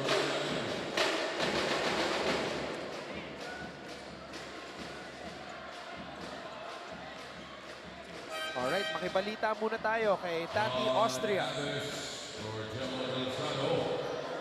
There are higher mountains to climb, new horizons to reach, and even further heights to achieve. Yan ang tingin ng Perpetual Altus now in the fourth quarter for Coach Olsen Raselas naman.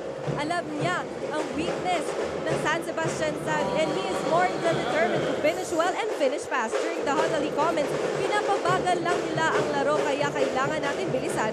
Will this be a swift recovery for a swift victory for the Altus or a recovery for the Stags? Anton and Renzo. Coach Olsen Rasela is a coach na sanay sa high-level basketball at sanay umabot sa Final Four. And that is what the goal is for the Altus this year, to end that drought. That Final Four drought. They have missed the Final Four for 3 straight seasons already. Oh, and I believe he has the pieces this season para umabot dun sa Final Four and potentially go all the way. Holding foul at number 4, Rafael Are. That's his fourth personal. Team foul number 3. 10 new additions to this Perpetual Altus squad. The biggest loss, though, Chris Pagaran, second leading scorer, averaged 11.7 points per game. But they still have this guy, Mark Cojo Cruz, their leading scorer last season, knocks down a triple. Marco Cruz with that big triple. And again, hindi niya ulit hinahanap yung offense niya eh. Kusang dumating sa kanya off of that execution na meron sila. Balik sa 13. Ang lamang. Nunez. This time, make sure na hindi makaka-rebound si Are. Oh, what a pass. What a pass by Sean Orgo. Tumuro pa kay Renzo Navarro. And the nod of approval from Renzo here. Sean Orgo with a no-look time.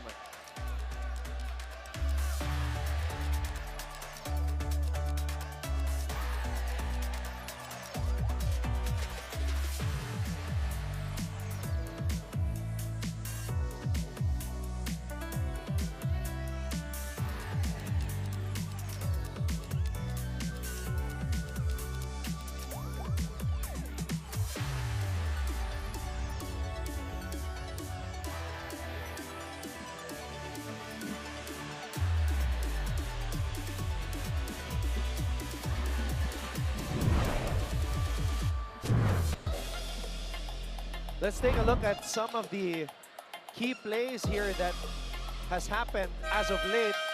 Triple mula kay Mark Goho Cruz. At ito naman, yung no-look pass ni Sean Orgo para kay Abis. Oh, and that three-pointer by Marco Cruz. Again, off of that execution. Merong miscommunication dun sa defense, kaya open na open si Marco Cruz. And that pass by Orgo, kitang-kita naman niya half-court pa lang, inaantay niya lang si Abis mapunta sa tamang spot bago niya binigay yung pasa na yun. Iba talaga pag may idol na nagko-cover ng game. So, syempre, nakita ni Orgo, may Renzo Navarro na nagko-cover. Gusto niya, may magandang sabihin si Renzo tungkol sa kanya. Oh. Ayan. Oo, and di naman talagang may magandang masasabi. Lalo na kapag ganyan kaganda yung nilalaro niya. Ayan, it's the debut in the NCAA of Mr. Renzo Navarro. Kamusta naman ang experience so far, brother? Okay naman. Especially San Sebastian yung kino-cover natin. Tapos napakaganda pa ng ginagawa ng Perpetual ngayon. So, it's really great to be back, and what a way to do this for the very first time, no? Na cover ng ganitong klaseng game. And this is the continuation of what we have been doing, you know, welcoming former players of the league to the broadcast team to share their knowledge and experience to our audience. Oh, Risho on the move, Harold Risho. And this is something na magaling din ng Golden Stags eh. Yung transition nila, talagang very effective yan for them. Kaso pinitigilan kasi ng Perpetual na makatakbo itong Golden Stags.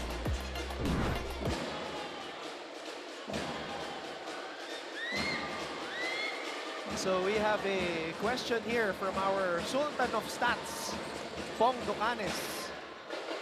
And this is a question also para sa lahat ng mga nakikinig, lahat ng mga nanonood. Sino ba yung mga legit analyst na pure point guard na naging broadcaster? So syempre, Renzo Navarro is the latest to join that long list.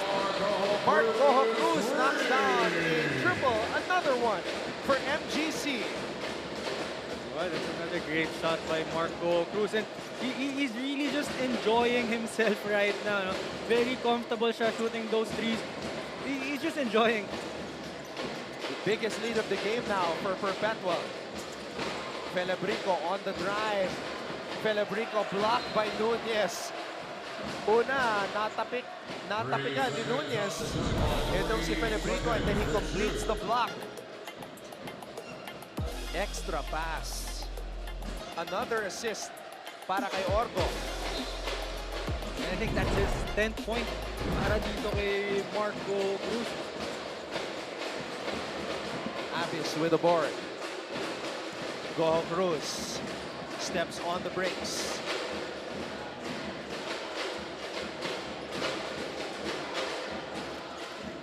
MGC. And a foul. So going back to that question earlier, another former point guard that was an analyst, Coach Olsen Rosella. Naging analyst din dito sa NCAA. That was of course before he took his role as the lead tactician of the Tamaraws, and now head coach of the Perpetual Altus. So, syempre naman you can't go wrong with Coach Olsen, no? Especially with the knowledge na meron siya, with the experience of him playing and coaching as well. Talagang mabubusog yung mga viewers natin. Dati, we were fortunate enough to be working with Coach Olsen Rosella. Kino-cover pa namin nun.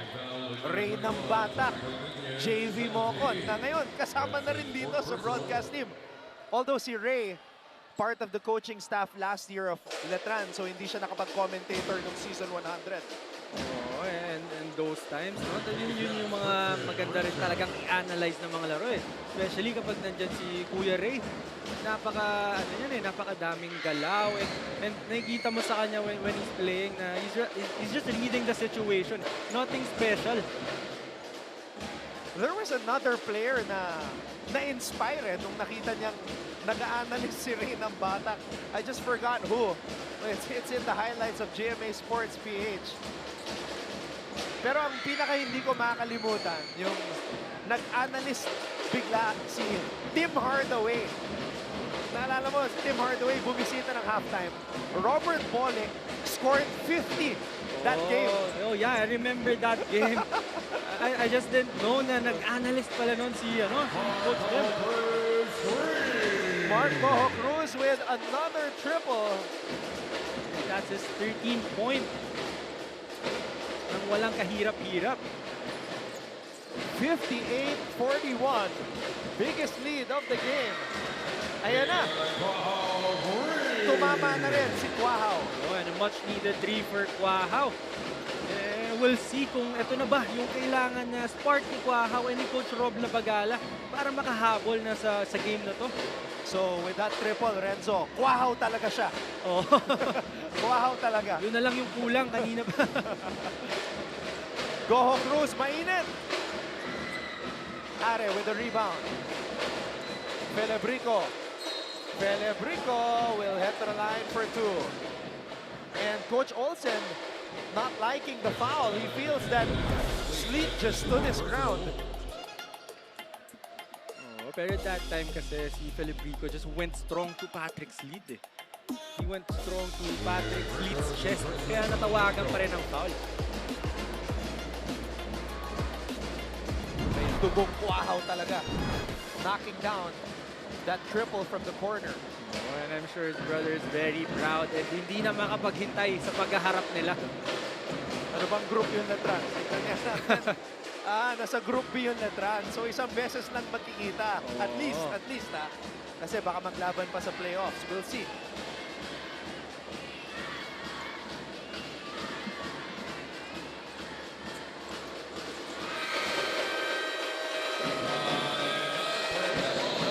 Coach Olsen Racela calls a timeout. His team ahead 58-45 or 46.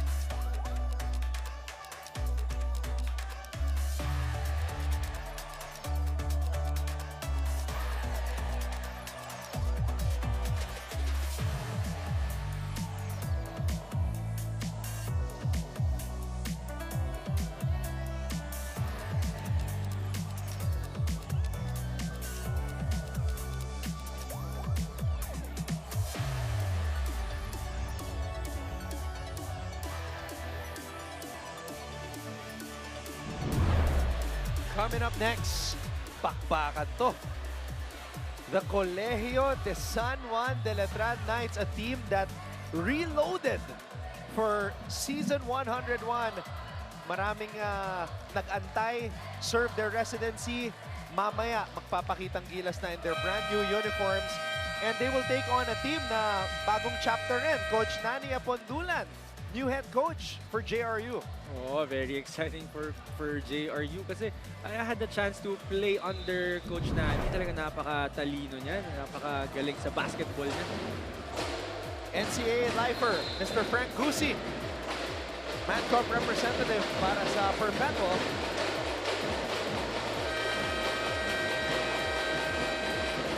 Nung nasa San Sebastian ka, was Sir Frank still with San Sebastian?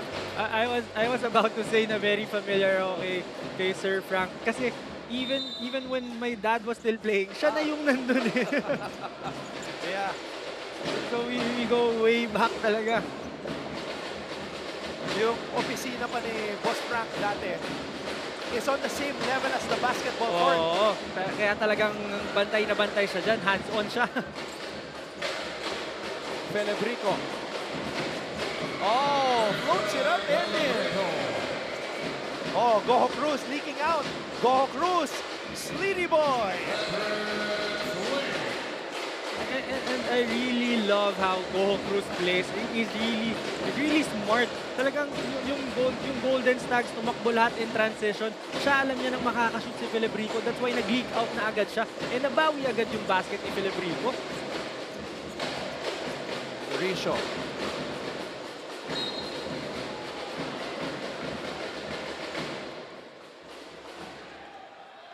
Mauricio asking for a continuation, pero itong duo na to, not the play I was expecting, but this was that difficult shot by TJ Felebrico. And then on the ensuing play, this duo, Goho Cruz and Sleet, ramdam ko, Renzo, marami silang papahirapan ngayong season. Oo, napakagandang combination nga na meron itong si Coach Olsen, no? Si Goho Cruz and Sleet. And look at the all-around performance of Patrick Sleet. 10 points, 4 rebounds, 5 assists, 1 steal. Oh, and kilala ko to si Patrick Sleet na talagang heavy scorer eh. Pero I was actually surprised na sa larong ito talagang all around eh. Minsan nagpo-point pa siya eh.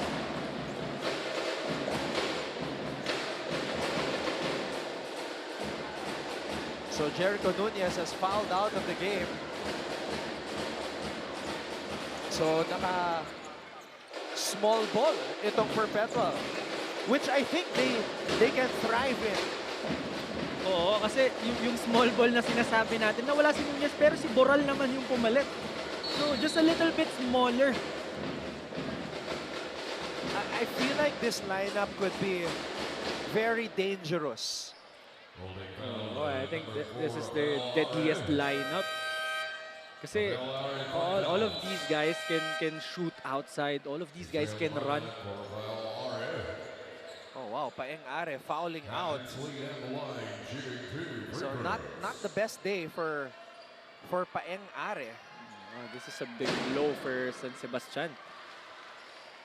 Mas marami pang rebounds kesa sa points si Paeng Are.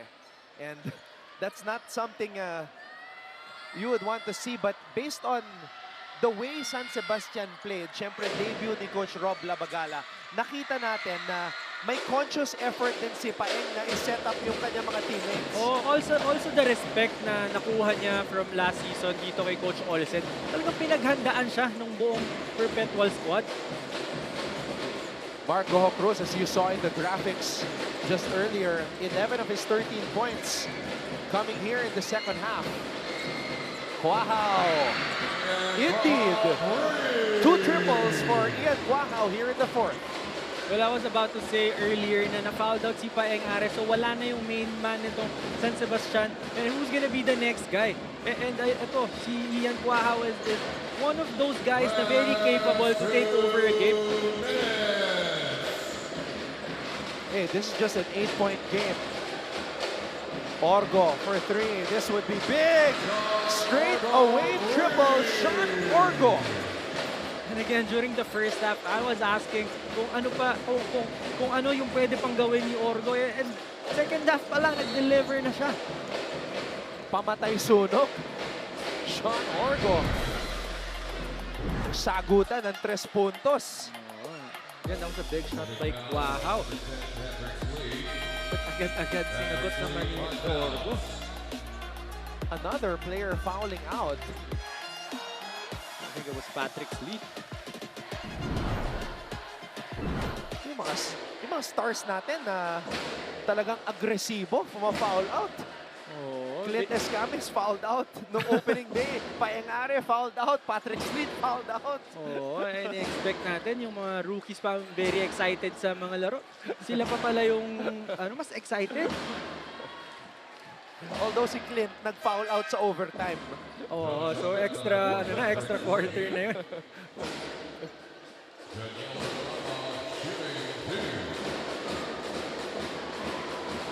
Well, it was a well-played game for Patrick Sleet. No? All over, talagang all-around performance for him. That first quarter was a preview of what he can do on the offensive end. Oh, that early 8 points by Patrick Sleet, yun yung dictate na agad ng tempo ng laro eh.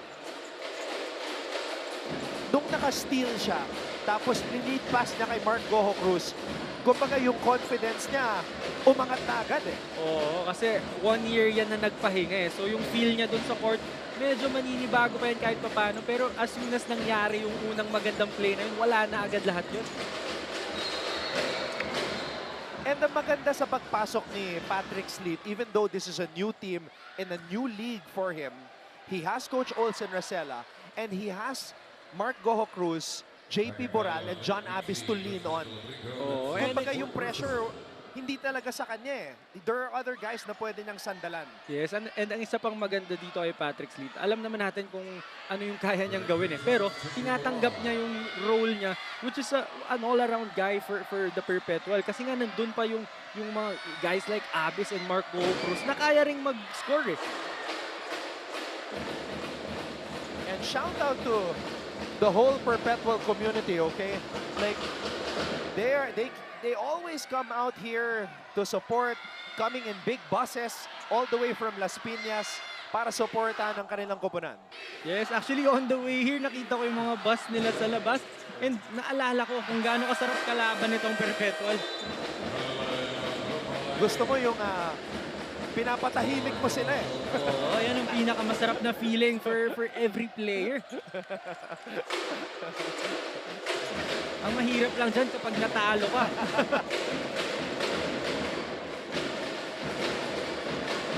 Lumanag. Felebrico still fighting. TJ. And that's a rebound for the Altas. That was a good attack by Filipico. That was a good read. Kaso nga lang, he's been struggling the whole game. So, I think yung frustration din, medyo na siya, naapektuhan na siya. Risho, favorite. Spin. Goho Cruz gets the ball back. Mark Goho Cruz with a finish.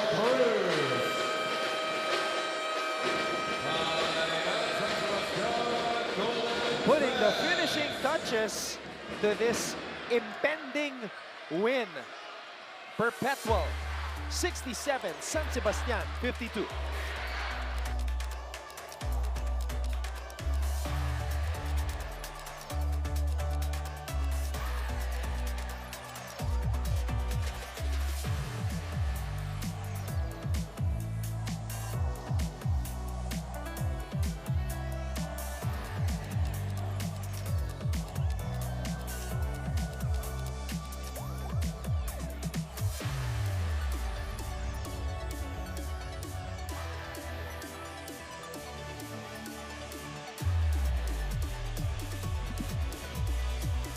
The Perpetual Altus looking to make it official.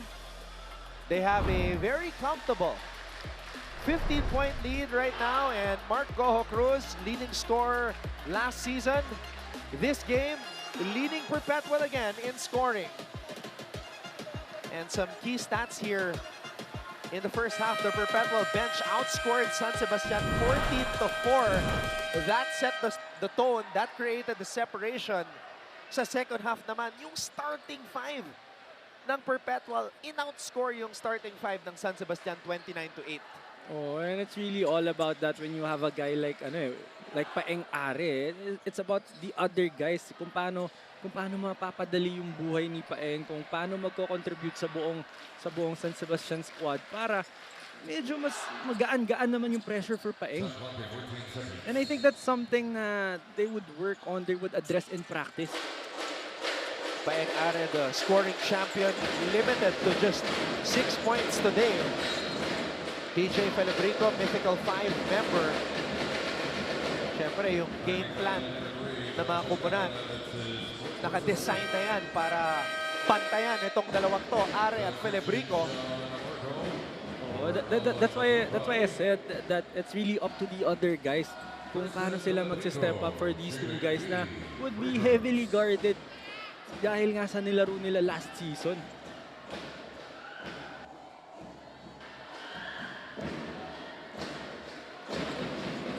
Felebrico good on the first. Now for San Sebastian, Renzo, despite this defeat, ano yung mga positives na nakita mo from the team of Coach Rob Labagala in his first game? Well, sa sobrang ganda ng nilalaro ng Perpetual, San Sebastian was in the game. Bago pumutok itong si Marco Cruz. So yung lahat ng mga pagkukulang nila, which is the offensive rebounds na binibigay nila for Perpetual, all those turnovers and missed shots na meron sila, all those problems, all those things are within their control. So the positive thing here is yung mga reasons bakit sila natalo sa game na to is nasa control nila. Ibig sabihin kaya nilang i-correct to in practice. So maturity, something to work on para sa koponan ni Coach Rob Labagala. And with 12 more games after this, that's still a lot of time to work on those mistakes na nabanggit mo, Renzo. Yes, yun pa yung isa. I know this is already a done deal for Perpetual. But this is just the first game for both teams, and for San Sebastian, you still have 12 games para i-correct lahat ng mali mo dito sa game na ito. And because both these teams are in Group A, meron silang footage of this game that I'm sure they will scrutinize, they will dissect, they will have those viewing sessions para makorek at mapag-aralan kung paano sila mag-improve in their second matchup. Oh, and those corrections, yung viewings na sinasabi mo, I'm sure magsisimula ito ngayong gabi. I'm sure itong si Coach Rob, si Coach Gilbert, Coach Melo, lahat yung buong coaching staff niyan hindi matutulog ngayong gabi para lang maipakita sa players nila bukas in practice kung ano ba yung mga areas na kailangan nilang i-improve.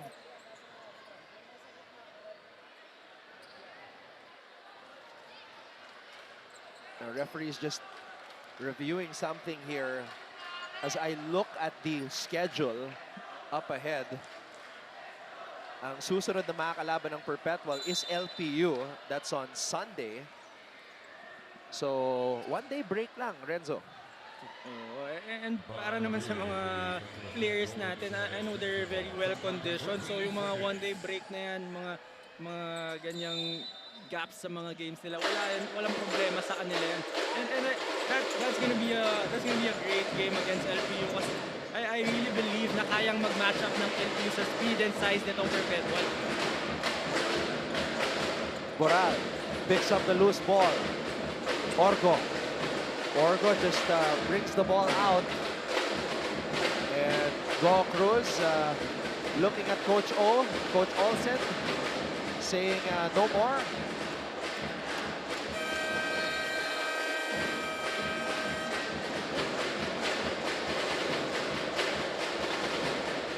Referee is just having to make San Sebastian throw the ball in play para maubos yung oras. And there we go. It is official now. Coach Olsen Rasela notches win number 1 in NCAA season 101. Dominant fashion for the Perpetual Altus. Well, again, that was a well-played game for both teams. Yun nga lang yung veteran presence na meron itong Perpetual. Yun yung mas nanaig for this game.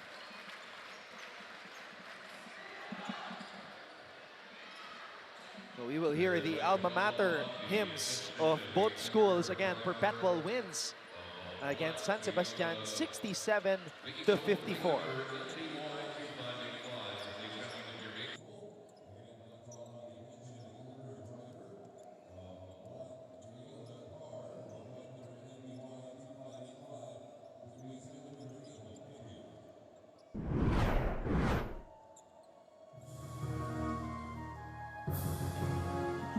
Mark Goho Cruz, our player of the game, 15 points, 2 rebounds, 2 assists. The first selection of Mr. Renzo Navarro sa kanyang NCAA debut as a broadcast analyst. Yes, very well played game for Marco Cruz. Yung full control niya dun sa laro. Again, yung execution nitong buong Perpetual team was really impressive. But itong control ni Marco Cruz, kung paano niya nilaro itong buong game na to, sobrang effortless nung 15 points niya na yun. And yung buong impact niya sa Perpetual, yun yung nagdala nung panalo sa kanila. Goho Cruz, 13 of the 15 points scored in the second half.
67-54, win number 1 for season 101 for the University of Perpetual Health System Delta.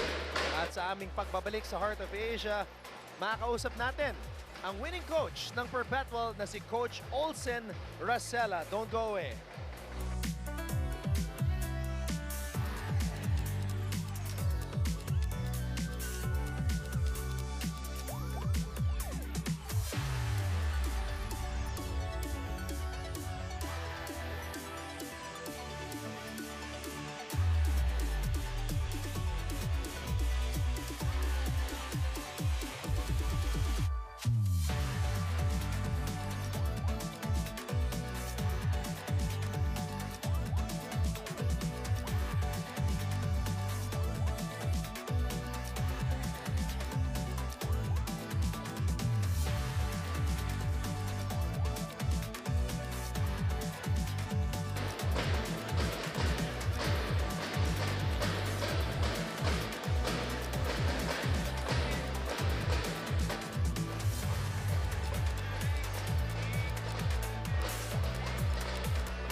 Nagbabalik ang ating live coverage ng NCAA Season 101 Building Greatness dito sa Heart of Asia. Kakatapos lamang po na ating unang bakbakan as the Perpetual Altus win over San Sebastian 67-54. At kasama namin ngayon ni Renzo Navarro, walang iba kundi ang 9-time champion in the professional ranks, 10-time champion as well as an assistant coach, and of course, close to our heart, former NCAA broadcast team member na winelcome itong bago nating broadcast team member, of course, Coach Olsen Racela. Coach, congratulations on the win, new season, and you got the first victory today. Yes, thank you, Anton. And welcome, Renzo. Welcome. Thank you. Yeah, first, it's always, of course, it's always welcome to get that first win, diba? Pero we have a lot of things to cover. This is just one win, but I think I like our defensive effort today, and we limited their some of their scorers. You cannot limit every single one of them. Pero yun yung battle cry namin in the dugout before the game was really defend San Sebastian. Coach, yung game plan nyo ba was to try to limit yung scoring ni Paeng Are? Because last year he was the scoring champion, averaging almost 18 points per game. Today, he only had 6 points. Yes, oo. Definitely si Paeng Are nandun sa top of our list. Pero marami rin kasi silang mga shooters eh. And then Philip Rico has really developed this game. Last year, naglalaro siya ng 4, ngayon 3 na siya. So he was also one of them. Pero a total team effort on our part. Those guys that defended Are, mga point guards namin, si Sean Orgo, and then LA, Casinillo, and si Mark, Gojo Cruz. So malaking bagay. Pero malaking tulong yung mga help defense namin. Coach, para sa akin naman, curious lang ako with the talent na meron yung team mo. Paano mo sila napag-buy-in na tanggapin kung ano man yung mga role nila? Well, tama ka, Renzo eh, kasi ngayon may pieces kami compared to last year. Pero problema, lahat ng ibang teams may nagdagdag din sila sa mga rosters nila, no? Pero to answer your question, lahat sila, including the leaders of the team, veterans sila, John Abis, JP Boral, and Jericho Nunez. Lahat sila really, ang sinabi namin was, to create for each other. We want them to be aggressive but not selfish. Yun yung sinabi namin sa kanila. And I think it showed today. We missed a couple of open looks, but at least andun yung pasahan namin. Coach, I want to ask specifically, nabanggit ni Renzo yung mga bago niyong additions. Si Patrick Sleet, he was part of the Tamaraws for 3 seasons. Now he has 2 years with you, following you to Las Piñas. Great first quarter, 8 points agad, finishing with 4 rebounds and 5 assists as well. Ano yung expectations mo sa kanya for his debut dito sa NCAA? Well, malaking bagay si Patrick sa amin. Last year, we had a lot of guys who were system players. Si Patrick is one player who can create. Okay, yun yung kulang sa amin last year. And plus, he's not selfish. Kung nakikita nyo, he looks for his open teammates. So yun yung plus the experience that he has playing in so many leagues already. And including the pros, di ba? But we like his leadership, we like his selfishness. I'm sorry, he's very unselfish. Okay, he's very unselfish, and we like that with Patrick. And aside from his, binanggit ko ba yung leadership, no?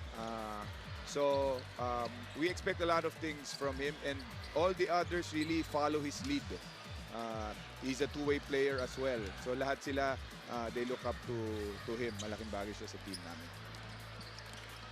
So, moving forward, Coach Olsen, ang susunod yung mga kalaban. LPU, one-day break. Alam natin itong LPU, gutom na makabawi after that tough loss on opening day against Mapua and double overtime. Yes, oo. Yun ang magiging problema sa NC. Ang bilis nung turnaround ng mga games. So we really have to prepare for LPU with only one day to prepare for Sunday. But LPU is a tough team. We'll see what we can do. Coach, you can greet everybody who are tuned in right now. Yes, I'd like to greet all the Perpetual Altus. Thank you for all your support. Please come and watch us sa Sunday dito rin sa Philoil Arena against LPU. And I just want to greet my son, si Rafa, who celebrated his birthday yesterday, October 2. Happy birthday, anak. Happy birthday to Rafa. Coach Olsen, it's great to see you again. Great to have you back here on the Thank you, panel. Anton. And I will see you on Sunday. Yep. Best of luck throughout the whole season. Coach Thank Olsen you, guys. Rosella with us, one of the best to ever do it here as a member of the NCAA family and getting the win for Perpetual. 67-54. Nakikita natin yung mga important statistics here, Renzo. Oo, yung Perpetual Altus, very consistent the whole game, no? Kaya meron silang 43% sa field goals nila. Kasi yung executions nila na kanina pa natin mention, nakakuha sila ng 19 assists off of those executions. And yung 24 points nila sa paint area yan, which is mga John Abis yan and Patrick Sleet. Tapos yung starters nila, nakakuha ng 45 points. Pero malaki rin ang inambag ng kanilang bench compared sa bench ng Golden Stags. I like the word that you use, yung execution. Kasi nakita natin ang ganda ng tinatakbo nilang opensa, the triangle. Diba? We can see when Abis gets the ball in the corner, nakita natin yung guards na kumakat. They always find the open man. Oo, yun nga yung naging role ni John Abis dito sa game na to. Parang naging point forward siya. And yung execution nila, very patient sila with everything, very selfless yung mga players nila, kaya nakukuha nila yung best open shot.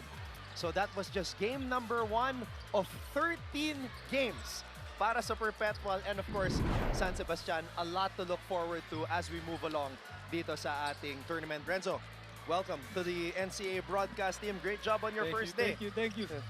Renzo Navarro here with us, and you will hear more from him sa pagpapatuloy ng ating coverage. Coming up next, Martin Javier will be joined by another NCAA legend and champion, JV Mocon, as they cover Letran versus JRU. Gleisel Galpo will be joining them as well from Courtside. But for our first game, thanks to our director, Abet Ramos, and of course our Courtside reporter debuting today, Tati Austria. Thank you as well to Renzo Navarro at ng lahat ng mga bumubuo ng GMA at GTV, GMA Synergy. I'm Anton Ross saying thank you so much and stick around because coming up next, we have JRU versus Letran sa pagpapatuloy ng ating live coverage dito sa Heart of Asia ng NCAA Season 101, Building Greatness. Stay humble, but always proud. Malayo ang mararating if you've got your feet on the ground. Ito na ang biggest game ng iyong buhay. Together we'll be flying high. This is our league. This is the moment. Sa puso mo, the sky is the limit. Tara na, magsama-sama. Dahil together, we own the future. This is our league.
is a Friday, October 3, 2025, and we're back to our home here in San Juan, the Phil Oil Center.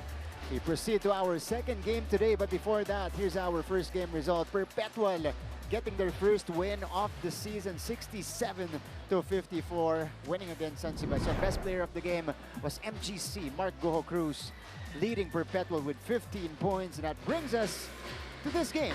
First game for both teams in NCAA Season 101. The Letran Knights, retooled, reconstructed, facing another young team in the JRU Heavy Bombers. Once again, we are here live inside the Phil Oil Center in San Juan, day number 2 of our basketball competition. We thank you for catching everything right now on Facebook, X, and on Instagram at GMA Sports PH.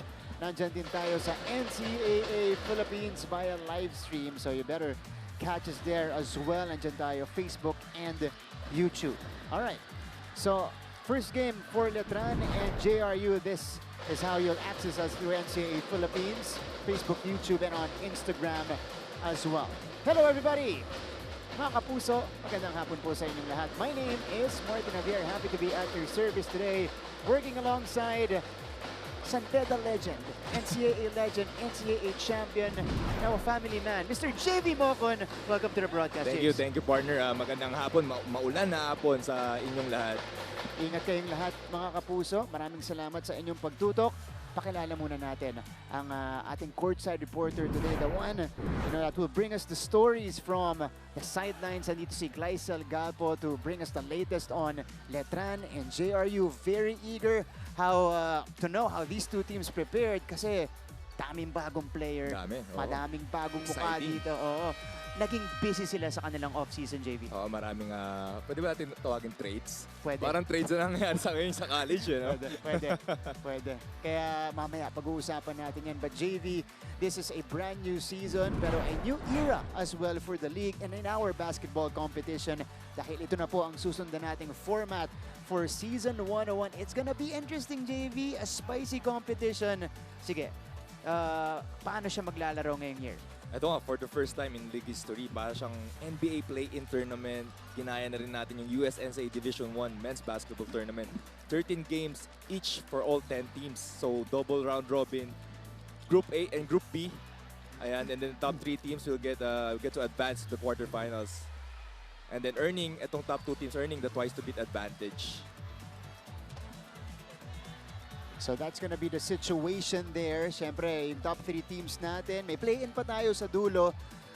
Yung 4 and 5, yung top 4 yung makakapasok sa quarterfinals, crossover quarterfinals, best of 3 in the semis and in the finals. Okay, so we'll break down these teams after the introduction of the players. So ipasa muna natin kay DJ Rick Striker to introduce the starters. Good afternoon once again mga kapuso mula sa Phil Oil Center dito sa San Juan City. Ito po ang inyong NCAA Season 101 Building Greatness live ngayon sa the heart of Asia, worldwide sa BMA News TV at may live streaming pa sa gmanetwork.com, NCAA Philippines website, YouTube at Facebook. Our second game for Friday Seniors doubleheader eliminations. It's the Letran Knights versus the JRU Heavy Bombers. Let's meet our starting fives. Starting for the Letran Knights at guard number 11, Peter Rosillo. The other guard number 18, Elijah Yusi. At center number 23, Mark Omega. Forward number 5, Luis Taveño. And the other forward, number 26, John Estrada. The head coach of the Knights is Alan Ricardo. Starting for the JRU Heavy Bombers. At guard number 9, Sean Argente. The other guard, number 44, Sanlea Peñaverde. Center number 21, Lance Benitez. Forward number 27, Ivan Banabanaan. And the other forward, number 94, Justin Lozano. The new coach of the Heavy Bombers is Nani Mundolan. All referees in this ball game, Drew G. Time to meet the starters for both teams as we take a look at our officials. Of course, it's Harry Santos as our FIBA International referee and the crew chief alongside Ernesto Bayais Jr. and Reynaldo Yante. Okay, so Letran versus JRU for the Knights.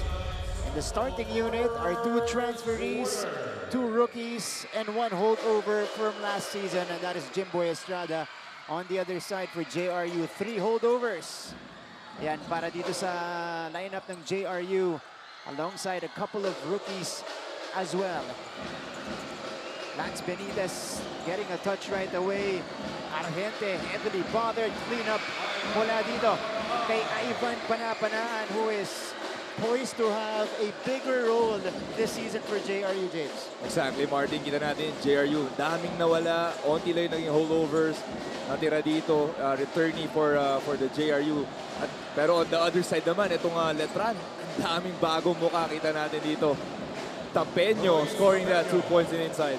That's Luis Tapeño, another, well, we'll consider him a rookie here in the NCAA, but he came over from St. Clair as Peter Rosilio, the former Mapua Cardinal, first game with the Letran Knights here, gets the ball. Jimboy pulling the trigger and knocking it down. The Knights are off to a great start. Kita mo naman, going off the screen, libre because of that Omega screen. Solid na solid.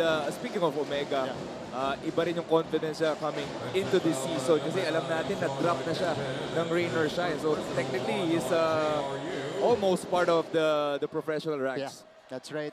Of course, Mark Denver Omega coming over from Perpetual, spending a year of residency last year.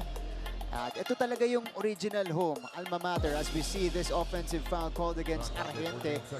You know, trying to ward off a rookie in Ray Yusi. Itong si MDO played for the Squires from season 93 to season 95. So this is a bit of a homecoming for MDO. 4-2 start for Letran.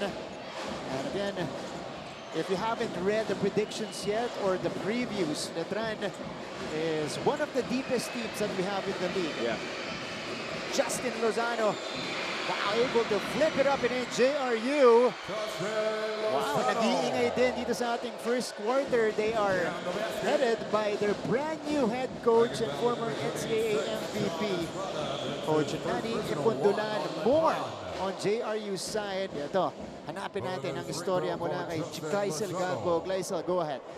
Crowned as the MVP in season 77, Coach Nani Ipundulan is back after 24 years, but this time to lead the JRU Heavy Bombers in hopes of finishing his quest to bring home the elusive championship title back to his alma mater. Aminado si Coach Nani na hindi ito magiging madali, lalo na he has 12 rookies under his wing and 4 sophomores that he still apparently consider as rookies. Nonetheless, he finds confidence in knowing that their youth means aggressiveness, which might just be their superpower. Kaya naman today, he just wants one more thing from his young squad, and that is for them to show more maturity. Ani nga niya, we need to do what's right, and then the good will follow. Back to you, Martin and JB. Thank you so much, Gleisel Galpo. That's the story of Coach Nani. Season 77 MVP, brought JRU to the finals. Spent some time as the assistant of Coach, or one of the assistants of Coach Randy Alcantara over at Mapua, and now he starts a new chapter in his alma mater in Jose Rizal University. As we see here, the nice play by Estrada and Tapeño, and it's gonna be a challenge, JV. Puro bata yung kanya mga players, 12 rookies on this team, pero mga promising na rookies yung nakuha niya from high school. Yeah, pero sabi nga niya, they need to, gain experience, lalo na early this season natin para to get to that playoffs. Pero not expecting really, quick results dito sa young team na to, na JRU. Yeah, it's gonna be a grind, it's gonna be a process for them. Pero ang kagandahan, James, because of our new format, as we take a look at this move from the team captain, now of JRU, Sean Argente, for his first basket of the game. Hanggang dulo, James, may pinaglalabanan tayo. Kumbaga, kasali pa rin lahat ng teams. Wala pang mai-eliminate until we end the elimination round. Yun nga maganda. Kaya nga, early. Peña Verde hitting that three. Kita mo naman energy ng JRU. Yan kailangan nila sa young team. That aggressiveness, that energy from the start of this season. So, yung experience na sinasabi ko, once na-gain nila yan, kasi nga, may mga play-in pa, may malaki chance eh. Lahat ng teams, lalo na, yung mga teams usually below the ranks.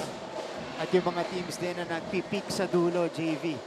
Malaki ang chance nila.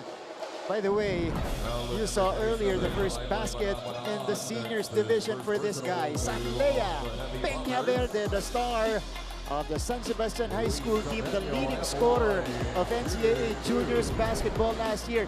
Averaged 24 points per game. Ang baba lang. Just a few months ago. Ang baba lang pala. Parang JV mo ko Few lang no months high ago school. lang, no? Just a few months ago. He's playing in the senior ranks. Pero let's talk about this guy, Tampeño. Scoring, I think, 5 points na. Alam mo, Undersized big. yeah. Really proving himself dito sa Letran team. And for, Coach Allen to put you in the starting lineup as deep and as talented as your team is, grabe yung tiwala niya sa'yo. Grabe. Yung napakita niya for sure off-season, pre-season na in practice. And you can see him naman eh. Yung aggressiveness niya, yung defense and offense, not really looking for the ball. He's just looking, run the system, get open. That's right. Lance Benitez, JRU, looking like a very disciplined team here in the early moments of this one, which is, of course, a testament to the hard work that they did in the off-season. Kasi puro bata to, JV, the expectation, kikil. Kumbaga, gustong patunayan yung mga sarili nila, nagsasarili. Pero ito, sistema ni Coach Nani. Ang like ko narinig eh. You see Sean Argente, what does he want? He wants to win. And these young guys, these rookies, what do they want? They want to prove themselves. So yun yung parang contrasting eh. Saan sila lulugar? If you want to win at the same time, you want to prove yourself. So kailangan yung good matchup. Si Coach sa bahala doon kung paano niya mimix yun with their chemistry. Importante yun. Tama ka, chemistry, tsaka yung buy-in din ng mga players dun sa head coach. Si Coach Nani ngayon ang magiging buka ng coaching staff nitong Heavy Bombers as UC misfiring. UC is also a rookie from the Arellano Braves. Argente! That one rattled out. Kevin Santos now in the ballgame for Letran, replacing Mark Denver Omega. At meron pa tayong isang pamilyar na muka na makikita ngayon. Ang inaabangan na unang laban sa NCAA College Division ni Jonathan Manalili, the star of the two championships, at least one of the stars rather of the two championships of Letran in the juniors division. He is finally here. Very exciting to, no? Si Jonathan Manalili. Na-delay lang eh. Talagang pina-excite pa niya tayo ng mga isang taon pa eh, no? To si Manalili. Pero he's here now. He's ready to play. He's ready to win a championship here in the senior ranks. This is Chad Gamad on your screens. Pinapaalis yata. Yung hikaw. Yeah. Nilagay ng tape eh. Nilagyan lang ng tape. That's Chad Gamad, Filipino-Canadian rookie as well. Made some noise in the NBTC tournament, JV, as part of the Canadian team, Phil-Canadian team that went over here. Jonathan Manalili, Jun Roque is also gonna be one of the faces of Letran this year. Jun Sa Perpetual. Roque off the bench. Jonathan Manalili off the bench. You have Santos off the bench. Yep. Ano pa? First time na yun sa ibang team na, di ba? Yeah. Nakalalim yung Letran. Panapanaan, sending it out. Argente, one dribble in. Too strong that time, and the rebound goes to Jimboy Estrada. Jimboy. Putting it up and in. Minama. In transition in Jimboy Estrada. The lead is one, still held by the Heavy Bombers.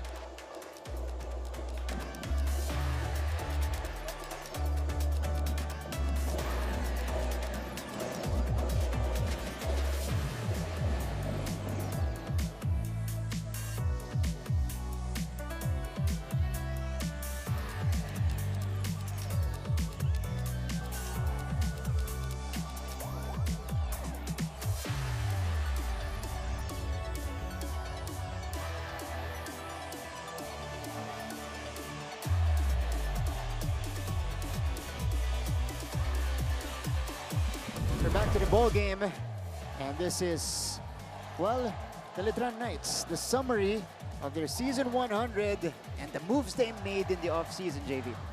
Ano, kita natin, Jimbo Estrada, ito yung mga holdovers nila. Wow, Kevin Santos, Montesillo. For sure, na-miss nila si Villonar, sila Mones, sila Miller. Pero at the same time, excited sila. Baka makasama to si Jonathan Manalili, Omega, Jun Roque, Peter Rosillo, si Lorio. The names are, you know, kilala mo na agad eh. Yeah. They're not new to our ears eh. Yeah. Except to see si Lorio who's coming off dito sa high school rank nila. At the same time, he has been, if you're not watching the high school games, kilala dito si Lorio. Cyrix Silorio is a part of that championship teams back-to-back. Dun sa NCAA Juniors Division. The best 3-point celebration. If maalala mo yun. Hanapin nila sa YouTube yan. The best celebration. Nyo. Sana gawin niya dito. Mamaya mo ipasok siya ni Coach Allen. Sana. Favorite ko yun. But we were not kidding when we said that these are two of the youngest teams in the league. Imagine Letran has 10 rookies. Wow. At least in their listed lineup. Yung buong lineup kasama na yung reserve. JRU naman, 12 rookies, JV. So it just goes to show na malaking adjustment ito Yeah. for both teams. Yeah. Especially Letran, with the players you have, with the egos, you know, That's that true. each player have. That's also one thing you have to manage when you're dealing with these kinds of personalities. As Garupil, former Letran Knight, spent the season with Letran, transferred to JRU, being hounded by Manalili. Corner shot is off. Tapeño pulls it down. Manalili now getting a touch, dribbles that one off his foot. He is able to track it down. Estrada mid-range, off the bank, it's good. Specialty of the house for Jimboy. Manalili is still finding a way there. Nakita pa niyo si Jimboy Estrada with their favorite ni Jimboy, no? Off the glass. Master na niya yung mga bank shot niya yan. Jay Garupil, cross court to Peña Verde. Peña Verde serving the floor. Shot clock is down to 6. He goes all the way. Tama natin, JRUD nagpapatalo with the matchup they have. They're going 2-3 zones. Switching defense actually itong JRU. Make no mistake, that guy can score. Si Sanlea Peña Verde. Pass was too high. So back ang bola dito sa JRU as we take a look at the action here. Nice save from Manalili, and then Jimboy Estrada saw some space in front of him. And Sanlea Peña Verde able to sidestep his way to the basket to counter that basket. 13-12. Wala pang lumalayo dito sa ating laban. This is one of the few holdovers of JRU. Si Vince Sarmiento, siya yung nagbaba ng bola. Sean Salvador. Isa naman sa mga stars ng Mapua Red Robins. Actually, itong lineup ng JRU, dun sa mga rookie nila, James, marami silang nakuha from, kasi si Coach Nani galing din Mapua, galing sa juniors team ng Mapua, pati sa San Sebastian. Yun yung mga recruits na nakuha nila. Yeah, may ganun talaga eh. Ito na mga Letran, as I talk about the mga draft. Ang dami ng draftees eh. Yeah. Ng rain or shine ha. Dinapt ng rain or shine itong Letran ha. Nandiyan si Coach Mike Mendy, a part of the coaching staff nitong rain or shine. Sino? Si June din, di ba? June Roque. Yeah, also got drafted. Rain or shine. Yeah. So 15-12. This young JRU team holding their own against Letran. Manalili. They're really doubling him when he gets to the, well, inside the arc, JV. That's what you need to do eh. Ito kay Manalili, try to, every possession, pahirapan mo siya. Get him off his rhythm. Kasi ang comment natin, nung nasa juniors division pa nagko-cover tayo doon, parang masyadong madali ang basketball para kay Manalili sa juniors division sa high school. Yeah, totoo. Kaya talagang we were so high on him when he transitions to the college game. As we see that move, Jimboy Bago yan, Estrada. ha? Post-up game by Jimboy. Kita mo natin mga atake niya to the basket eh. Talagang nag-workout si Jimboy. But Ruben answers right back. Quick basket for JRU. At yan yung talaga laruan ito ni Jay Garupin. Very good defensive guard. At meron din siyang opensa. Pero Jonathan Manalili scores his first basket in the college division.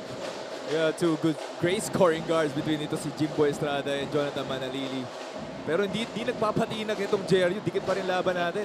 Yeah. Vince Sarmiento, nakakailang possession na siya, nagbababa ng bola. This is a miss inside. And Jimboy Estrada has it.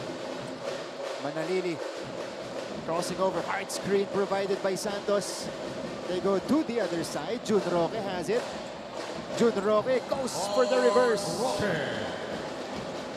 Kita mo, the guards, the forwards, small forwards si Roque attacking that baseline. Ang haba, athletic, easy reverse there.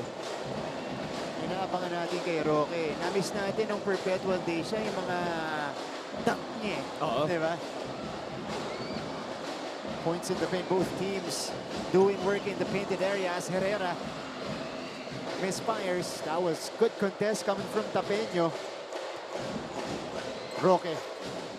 Inside pass. Ganda ng basahan ng Letran. Tapeño is called for excessive steps. Meantime, we have a timeout on the floor. It is Letran taking over. They hold the 1-point lead.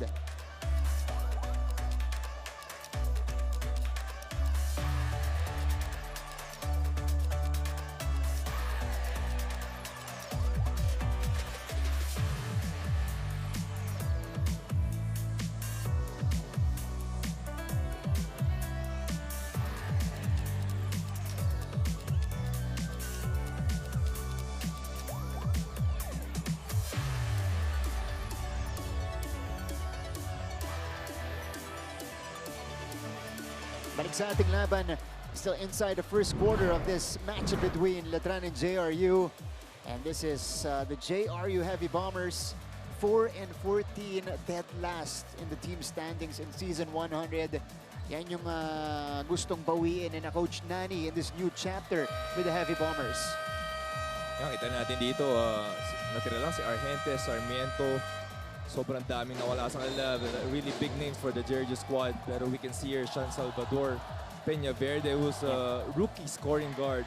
Ito much awaited debut from, sabi mo nga, from the San Sebastian. Coach Nani Epundulan, former NCAA MVP. Won it in season 77, also brought JRU to the finals where they lost to the San Sebastian Golden Stars. Yung pa yung kapanahunan ni, I think one of the final years ni, hindi pa naman. Pero Cover ka championship na nun, years, eh, no? hindi pa naman. Ay, Grabe naman. sorry. 9 years old. Joke. Kapangalan mo lang ata. Hindi na Coach Turo Valenzuela. Yan. Sa mga... 77. Ano pa lang ako nun? Grade. Hindi natin na rin. Wag, baka maalaman yung ano mo eh. Chauncey Salvador. That's what he is known for in high school. Talaga hinahanap nila yung shooters. May mga floppy action para sila dito to look for the three-point shot. And JRU. And again, it's been a seesaw battle here in the first. Sinex Silorio. No. Hintay ni JV yung Selly. Kung masushoot yun eh. Here's Jay Garupin. Nagulat nga ako si Silorio pala to kasi nung high school, kalbo sila lahat eh. Yeah. Iba na itsura kapag nagpatubo na. As we see this foul called against Jimboy Estrada. Pero kita mo naman both teams talaga not letting up. This three-point corner shot by Salvador, swak na swak. Sean Chauncey Salvador, former star of the Mapua Red Robins. Ray Yusi is back in the game. Maraming umangat na mga NCAA players natin from the juniors division. Kasi Si Ray Yusi, yung kakapasok lang sa Letran, galing ang Arellano. Si Eric Celorio, of course, is from the Letran Juniors team alongside Jonathan Manalili, Sean si Salvador. Yan, it's a good sign that they're continuing their basketball career in the NCAA. Here's the lob, John Roque. Narinig ka, Martin. Relax lang daw, first game daw eh. Inahanap pa niya yung rhythm niya. Onting playo pa. Warm up lang. Warm up lang. Jun Roque. We've seen that in Perpetual, but si Jun Roque kasi, James, nakakatuwa. Simula nung first year niya, where he was, or when he was a raw talent for Perpetual, nakita natin kung paano niya ni-refine yung game niya at nag-mature. Yes, so... Here he comes, Jun Roque. Challenged up top by Castillo. He will be fouled.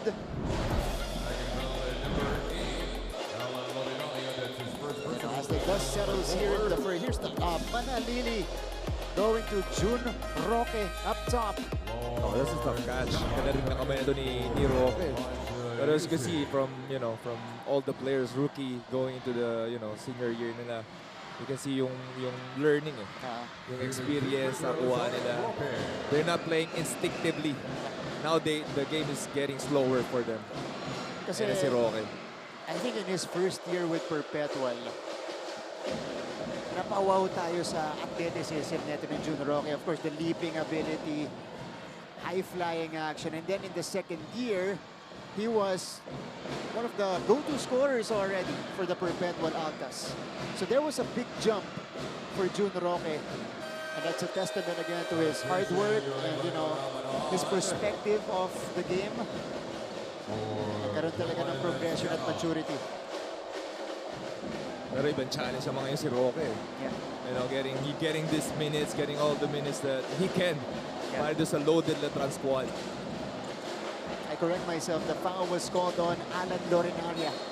This is another piece coming from the Mapua Juniors team as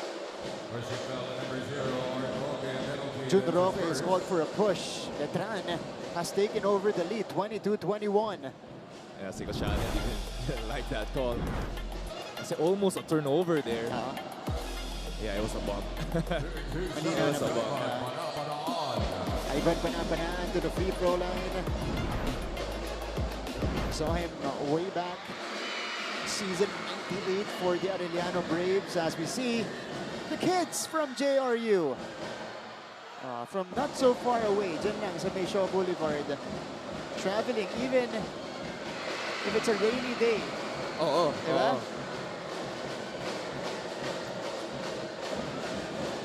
Yung nakakamiss din no? Pag may tumigil yung NCAA games, abangan mo yung next time para makapanood ka ulit May nanonood ba sa, okay, Di pala. We weren't kidding when we said it's a seesaw battle here in the first quarter. 10 lead changes na tayo. Grabe intensity. Salvador against Manalili. Sarmiento taking this one himself. No, Celorio pulls it down. And here comes Letran. The Knights are down by a point. Open look. Hesitation. Celorio pulling the trigger finally. Misfires. Yeah, I think that's a bit early. Last shot na sana itong Letran. Now they're giving another possession. This is sa JRU. Jay Garupil. Salvador fakes. Fires. And doesn't get the bounce. So at the end of a very intense first 10 minutes between Letran and JRU, it is the Heavy Bombers ahead by a point, 23-22. We'll be back for more here in NCAA Season 101. Huwag kayong alis.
This is a rainy Friday coverage in your NCAA Season 101 basketball tournament.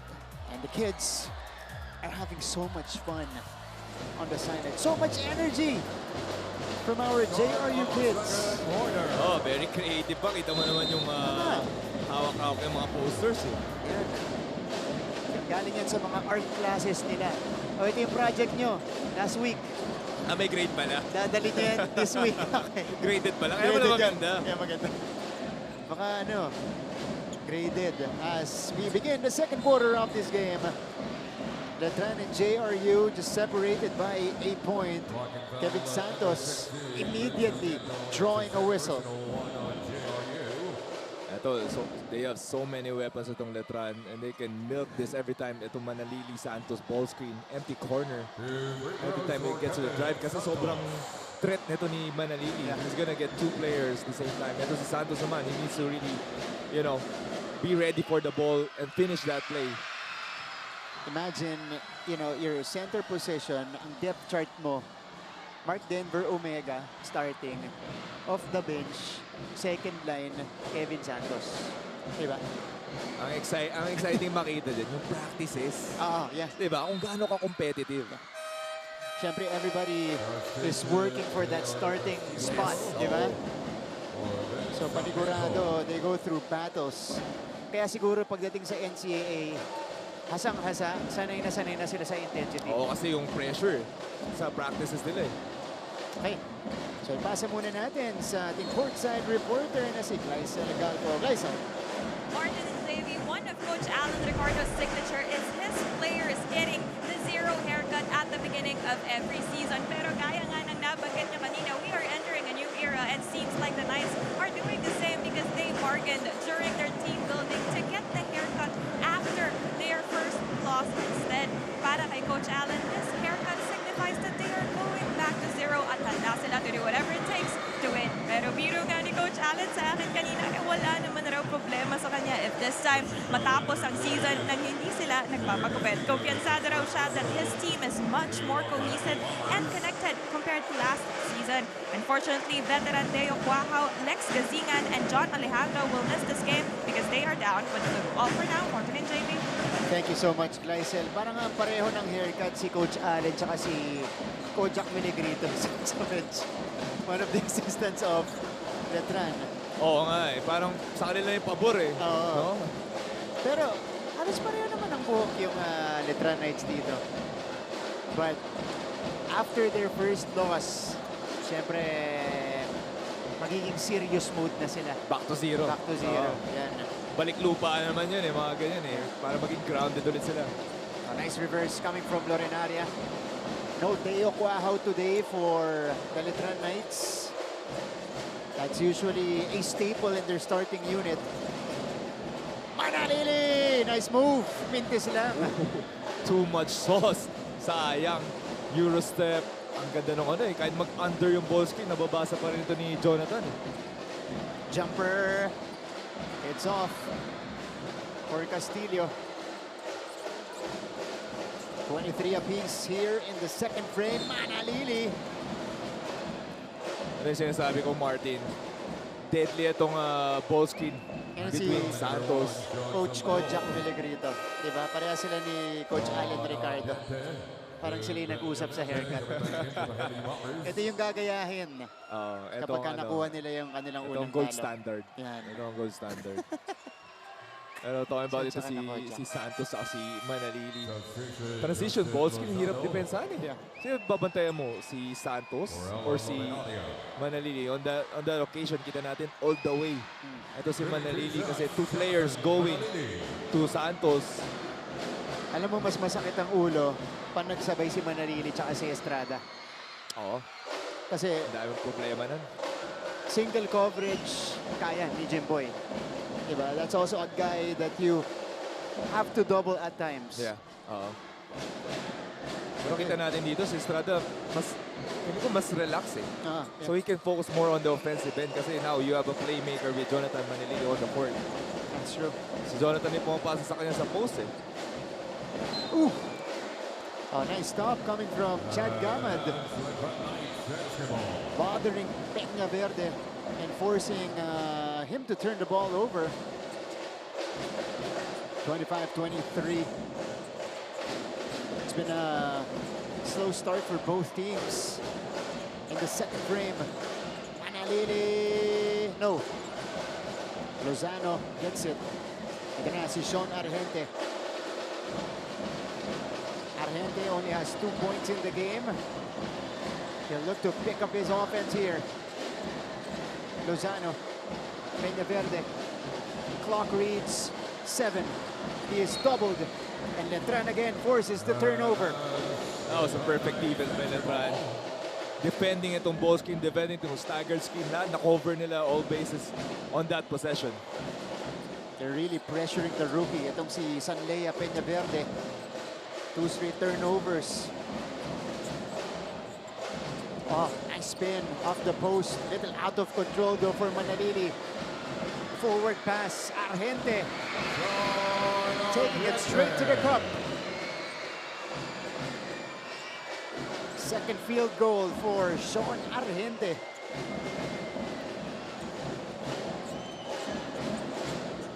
Kevin Santos. Santos against Panapanaan. Ilalabas kay Gamad. Back outside. Rocket inspired. Here comes JRU. Oh, here's a three-pointer. And it's good for Justin Lozano. Justin Lozano doesn't care. 1-on-3, tira ko na lang ng 3 points. Pero every time nabibit itong Letran sa transition defense nila. Gamad. Boom. Finding the bottom of the net was Chad Gamad.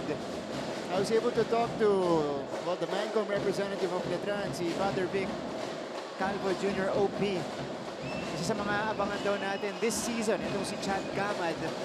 Maganda yung bitaw mula sa labas. Ayan, pinakita na niya. Lozano behind the back. Lozano from the same spot. Missing this time. 28 all. Manalili. He's got Panapanaan. Lob inside for Santos. Santos, yes. And again, Martin. Ball screen between these two guys. Actually, libre pa nga siya once he got the ball. Napahirapan pa sarili si Kevin Santos. But that touch by Kevin is very efficient. There was touch out of bounds by Chad Gamad. So mananatili ang bola sa JRU. Letran is ahead here in the second frame.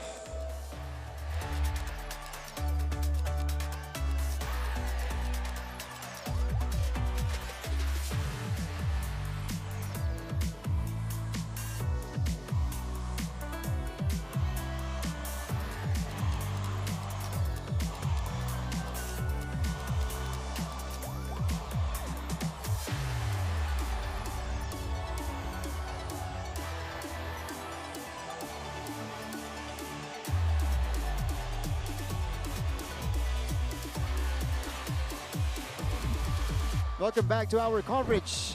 Nakabanggit ko lang kanina, Father Victor Calvo Jr. OP. Mancom rep ng Colegio de San Juan de Letran. Gave me a bit of a preview when we last saw each other of the Letran Knights. This is Sir Paul Supan on the other side. He is on a mission to bring JRU back to the playoffs. At bit-bit niya lahat ng mga bus dito ng estudyante dito. Sir Dax Castellano mula naman sa De La Salle College of St. Benilde. 30-28 is the tally. Sir Frank Gusi Jr. from Perpetual notching their first win earlier against San Sebastian. Play continues. They're inside Phil Oil, Peña Verde. Lozano. Peña Verde pulling the trigger, no. And Santos with a one-handed rebound. Eh, mga kalawit rebound natin. Kita mo naman, nung nakuha niya yung bola, may stare down pa eh. Parang anong height mo eh. Oo nga eh. Or huwag ka sumabay, man. Rebounding slightly for Letran. Shot Gamad. Online, but just a bit short. May tawag tayo sa ilalim. This is gonna be against Lance Benitez. By the way, Luis Tapeño is back in the game alongside Peter Rosillo. So, muna si Jonathan Manalili. Kita mo yung trabaho ni Coach Allen. Pininga mo si Manali, pininga mo si Estrada. Ngayon, you have Rosillo on the floor. Paano mo i-spread yung minutes na yun? Oh, chase down. But Goaltending. this is D-Day goaltend. Yeah. Justin Lozano now with 8 points in the game. As we see that chase down by Jun Roque. Pinakita lang sa atin yung hops niya. Oo, yan na. Dahan-dahan. Na-warm up na. Na-warm up na. Fifth deadlock of the game. 30 apiece.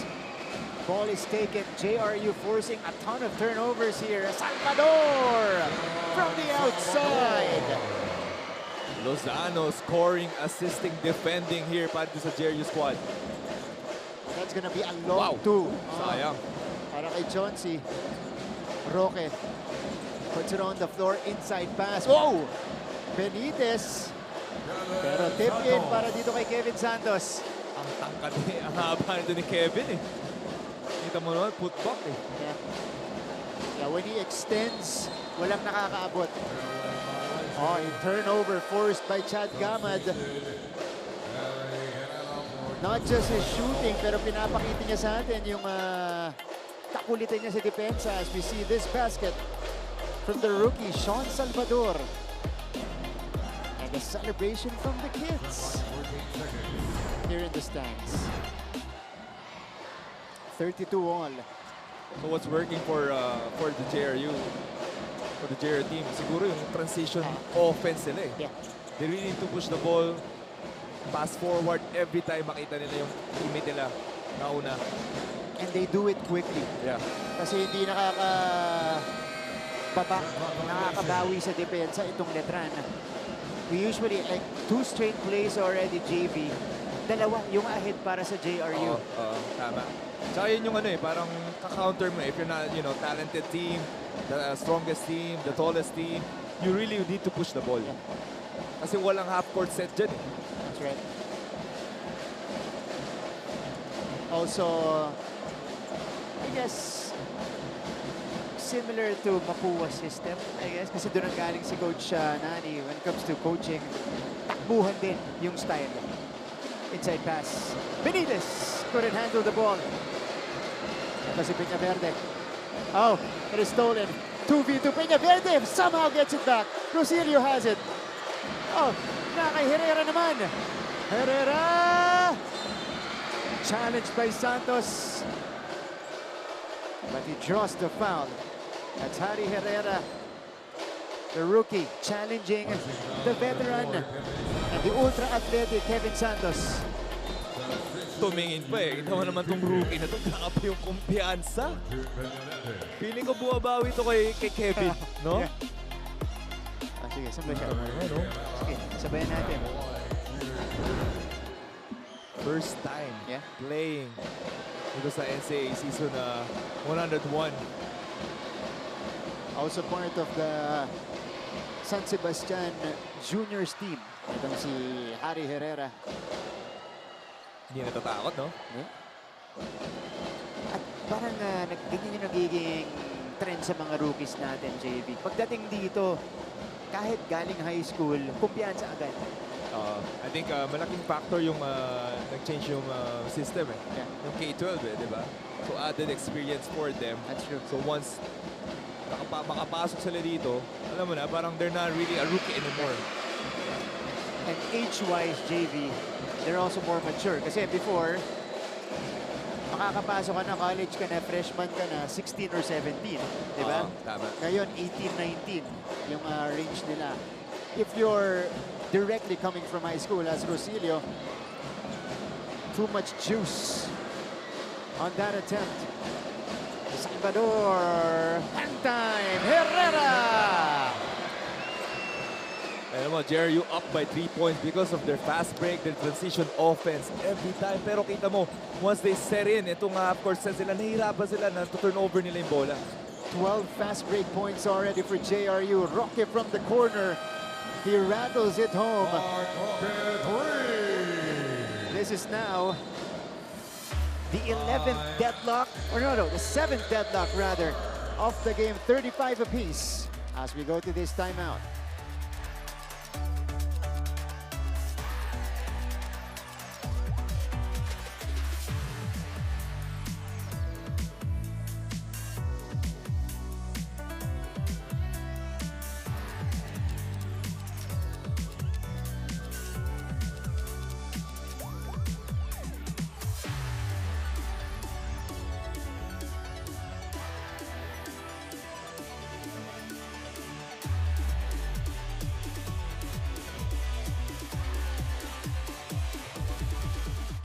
Balik sa ating laban.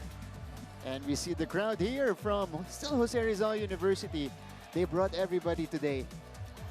But on a Friday, what a way to start off the weekend. It started with some explosive basketball action here in the NCAA. Yeah.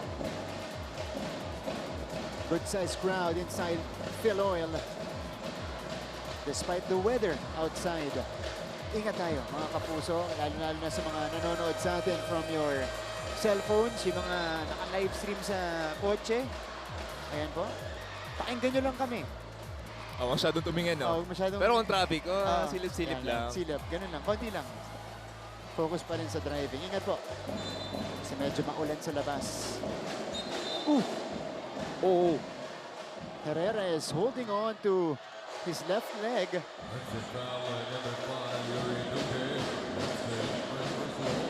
And Jeeves, nakikita natin na hinahawakan niya itong left knee na merong knee support. Yeah. So alam mo talagang inaalalayan niya yan. But we hope he's okay. Ito ay pinapagpag niya, papalitan muna siya. Let's see what happened. Oh, he was... Oo. Yeah, it was Duque pushing Rosilio to Herrera. Oh, baka pinapagpag lang niya ngayon eh. Hopefully, he's okay. Yeah, he'll be treated. Maganda pa naman yung tinatakbo niya dito. Jun Roque just hit one earlier. Hits the back iron this time. Ito, si Harry Herrera will be attended by the PTs of JRU. Argente. Yeah. Nowhere to go that time for Sean Argente. Picked up his dribble after the sidestep. Pero may player pa rin sa harap niya. Yeah, medyo undecisive yun, si Sean. Pero kita natin talaga dito, talagang 360 degrees eh. Half-court set sila, transition. Mas pipili mo talaga yung transition eh. Kita mo, half-court set, nahihirapan sila kasi ang galing dumipensa nitong Letran eh. Chuck Gamat with some hang time. Wala. Rebound is ripped out by Benitez. Ito na si Duque. Duque has it. Oh, there's an offensive foul. It's on the screen. Lozano yung tatawagan dito. Yeah, trying to shield Duque from Kevin Santos.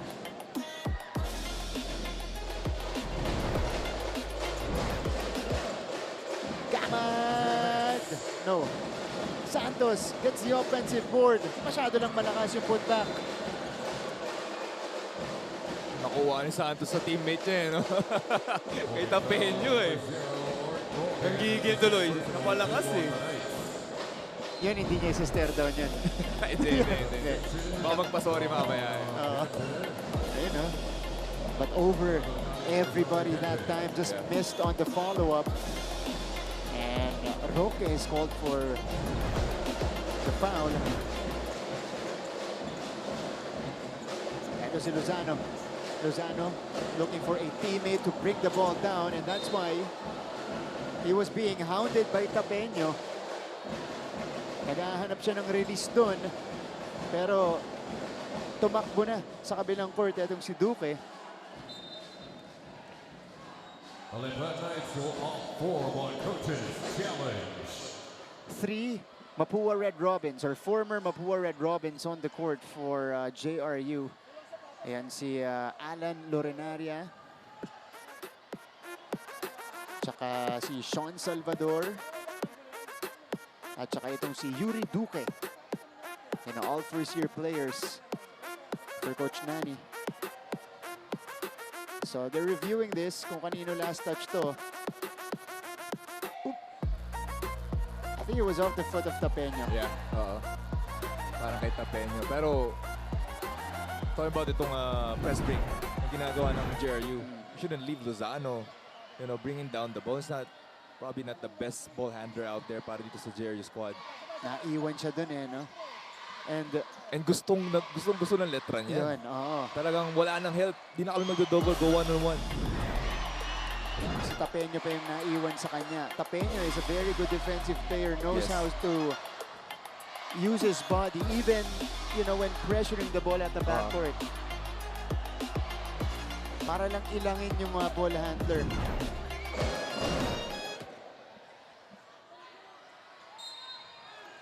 Okay, it's still JRU basketball.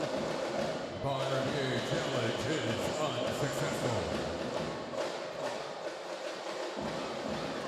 Under 2 minutes remaining in the first half. It's been exciting so far. All tied up at 35. Salvador, uy, lost it. So only 3 seconds left eh. Bago mga 8-second violation itong JRU. So may pressure bringing down that ball. Pero at the same time, siguro not a lot of people know about this. Pero si Mananili is a great defender. Yeah, thought so. Smart defender. Exactly. Ooh. Pass was picked off, but it stays with Letran. Kevin got up there, no? Ang taas si Kevin dun ah. Parang mababa lang yung bola, pero ang taas si Kevin, parang shoulder nilong ano eh. Yeah. Dalawa sila ni Jun Roque, no? Nasa court. Ayan, tama. 2 high flyers for Letran. Santos. Roque from the other corner. It goes to JRU. Itong 2-3 zone ng JRU has been working. Ito sa first half natin, nahihirapan itong Letran to, you know, manufacture points. They've been taking a lot of 3-point shots. Talking about Letran, they've only made 2 out of 13 attempts. Duque against Gamad. Duque behind the back. 3-point shot, no. Benitez gets it. Fresh 14 for the Heavy Bombers. Salvador, baseline drive, deceleration. Larenaria, no. Saw the crease, attacked it, just couldn't make the layup. Solid stop there by Letran.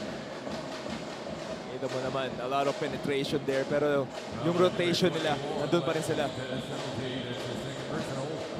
So, Luis Tapeño, with JRU already in the penalty, proceeds to the line.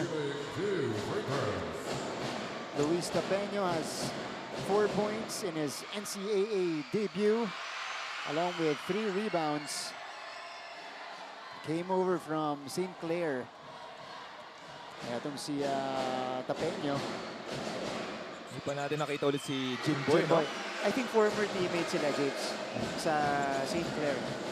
And I think Jimboy had a hand in the recruitment process of Luis Tapeño. GM levels pa rin si Jim Letran, ha? Oh, ball ending up with Benitez. Half-minute remaining here in the first half. Sean against the big man. He's got Gamad now. Corner shot. Lozano. Kaboom! Great pass there by Salvador Lozano, really proving himself here. It was the first game ng JRU. 11 points off the bench for Justin Lozano. Gamad misfiring. Lorenaria. No. Clean up by Lance Benitez. And a 5-0 spurt by JRU to end the first half. And coincidentally, this is also their biggest lead of the game. Take a look at this. Last two baskets by JRU. Lozano, the three-point shot, and Aaron Lorenaria. Hand time di lang pumasok, but Benitez was right there to clean it up. JRU, this young team, proving everybody right. They're one of the teams to watch out for, ahead by 5 at the half. Numbers coming your way in a few features here in NCAA Season 101 when we return.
You guys are watching NCAA Season 101.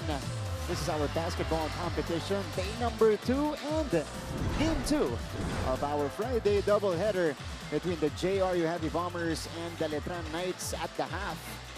This young squad, the JRU Heavy Bombers, leading it by 40-35. And now we check out the highlights of the first 2 quarters. JV, simula pa lang, intense na yung laban, takbuhan na. Takbuhan na, banggaan na, grabe yung pressure nila eh. Talagang in-your-face defense, kita natin dito. Tapeño, really being efficient here para dito sa Letran squad. On the other side, Sanlea Peña Verde, that was his only basket of the first half. Ito na yung unang basket din ni Jonathan Manalili sa collegiate division ng NCAA. And then, the scoring slightly slowed down in the second quarter, JV. Nagdepensahan na yung dalawang team. Kita natin dito sa Lozano, scoring 11 points. Ito si Justin Lozano in the first half, really proving himself offense and defense. And sabi nga natin si Jonathan Manalili getting his first 2 points. What a parang Jonathan Manalili way, getting his 2 points behind the back, finishing with a fancy layup. And ito JRU, again up until the very end of that second quarter, did not stop hounding Letran. And this was the 3-point shot from the corner from Jun Roque, who leads Letran with 9 points. But again, JRU had all the answers. Lozano, and then afterwards Benitez scoring the last 5 points for JRU to take the lead, 40-35. As we take a quick scan of our halftime stats here, Jave, ano yung naging storya natin dito? Obviously, this almost the same itong stats natin dito. JRU leading by 5 points. What's glaring here is for me is wala dito eh. I think it's fast break points. It's 4-12. 4 points lang Letran Knights and JRU scoring 12 fast break points. Yun really makes a difference. At the same time, itong 3-point percentage ng Letran, only 2 out of 14. Pero yun yung binibigay ng JRU. Itong 2-3 defense nila, talagang open itong mga 3 points.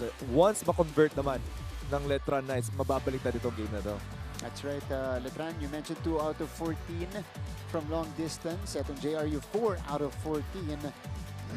When it comes to free throws, both teams shooting very well. But the difference was the conversions of JRU after forcing a turnover. Ito naman yung leading scorers natin. Wala pang player in double figures itong Letran. Well-balanced attack on the other side of the bench. Ginulat ni Justin Lozano ang lahat. Ginulat, sigurado. Gulat na gulat ng Letran. Scoring probably 2 back-to-back.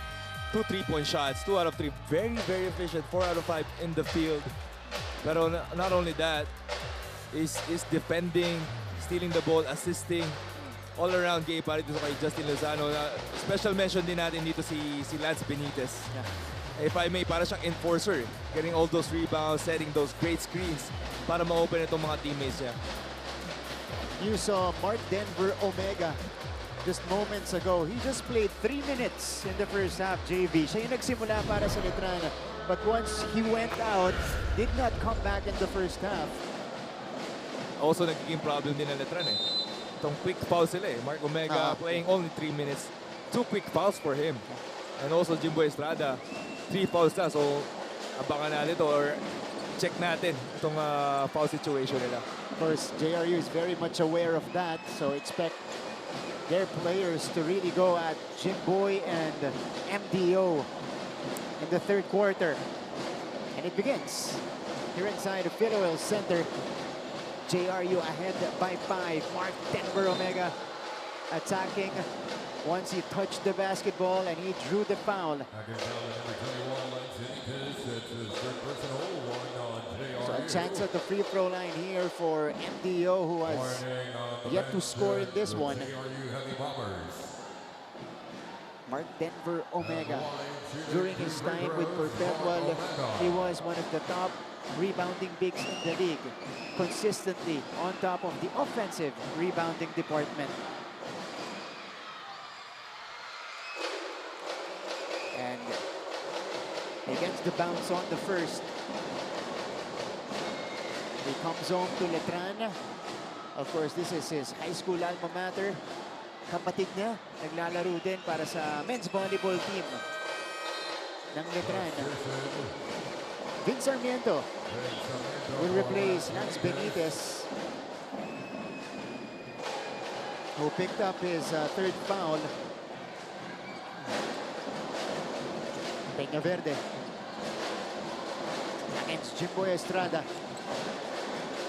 They go to their leading scorer and Justin Lozano, who gets the start. Oh, The second half. kay Omega na naman. Third personal foul.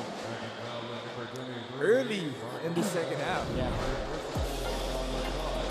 And in the past, as we see this screen. Oh.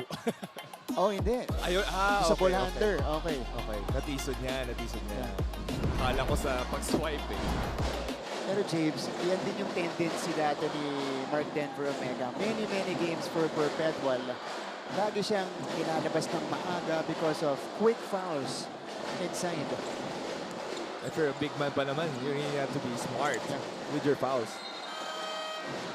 Oh, that was when the shot clock was winding down. Bailout foul there. Okay, it's on Tapeño. Kala ko kay Jimboy eh. Because Jimboy was right there as well. But Tapeño picks it up. Now, they have a chance to go back courtside from the dugout. Nandito. Natin sa ating report ni Gleisel Galpo. Gleisel. Inside the dugout, Coach Alan Ricardo was quick to remind the Knights of their lapses during the first half of the game. Ani niya ay masyado rin silang nagmamadali, emphasizing how they must be patient, deliberate, and move the ball so that they can execute better on the defensive end. He also calls on the team to tighten up their breakdown defense, encouraging them that he knows what they can do and what they are capable of. Like he mentioned earlier, ay gusto niyang makita ang CSR, their commitment to the game, 2, their support for each other, and number 3, their quick reaction, which is crucial now more than ever. Yan muna ang balita mula courtside, Martin and JB.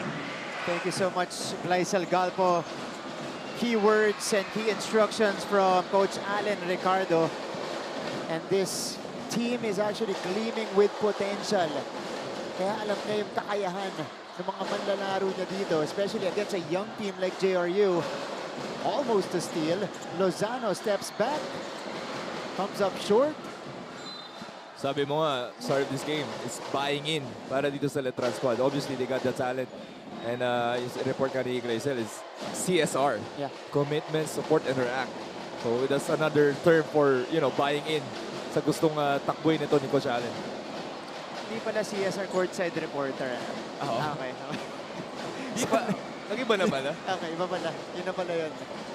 Mananili. Taking it up. 3 to shoot. Omega has to hurry. And Letran turns it over. Shot clock violation. JRU playing solid defense in that sequence. Argente. Over 2 minutes going by here in the third. Back to Sean against Manalili. Argente. Lozano. Nope.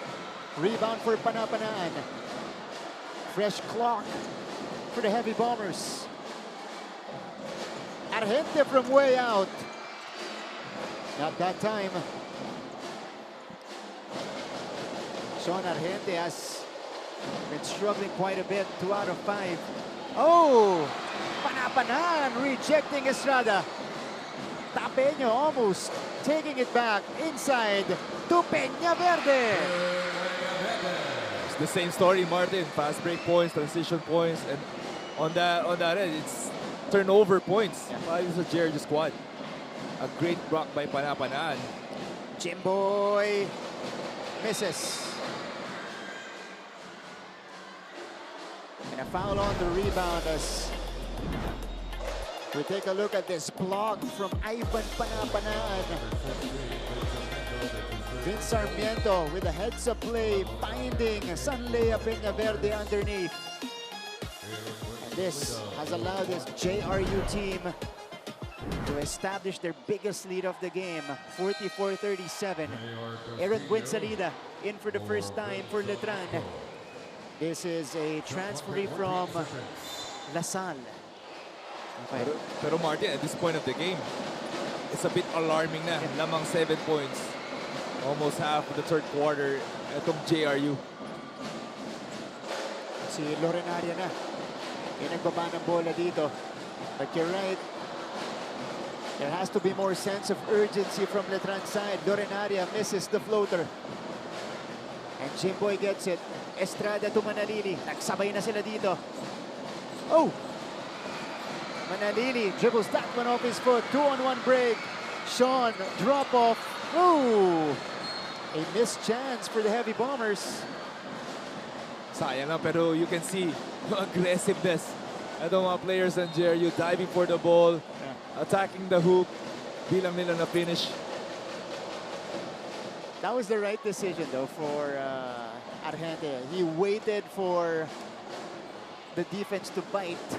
Sa kanya, binigay kay Lorenaria. Yun nga lang, di nasalo yung pasa. Pero kung si JV mo ako yun, wala, diretso na yun. Layup yun. Layup yun. Bahala kayo dyan. Automatic. Tapos pag mintes, galit na yan si Bolik sa akin. Hindi mo binigay. 44-37. Wow. Back down move by Tapeño. But again, Letran could not get a basket. Ito natin to. Tapeño against Castillo. Strength advantage, was able to carve space, but a little wild on the attempt. Timeout muna tayo. Ito na ang abante ng JRU.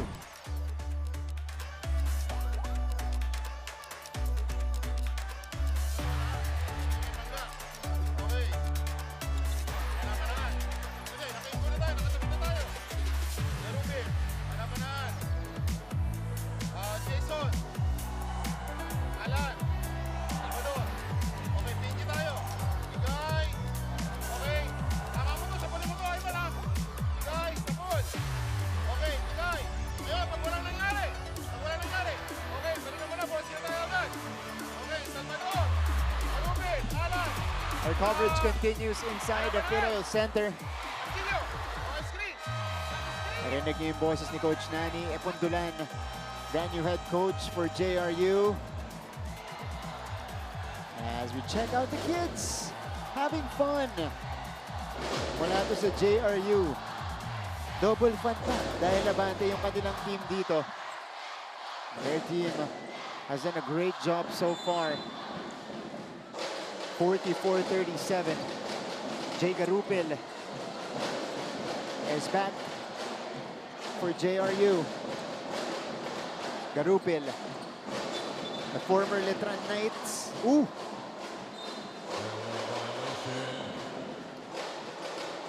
Traveling call. Lifting daw eh. Si Bira na Garupil. yung tawag yun. Yeah. Tingnan nga natin dito.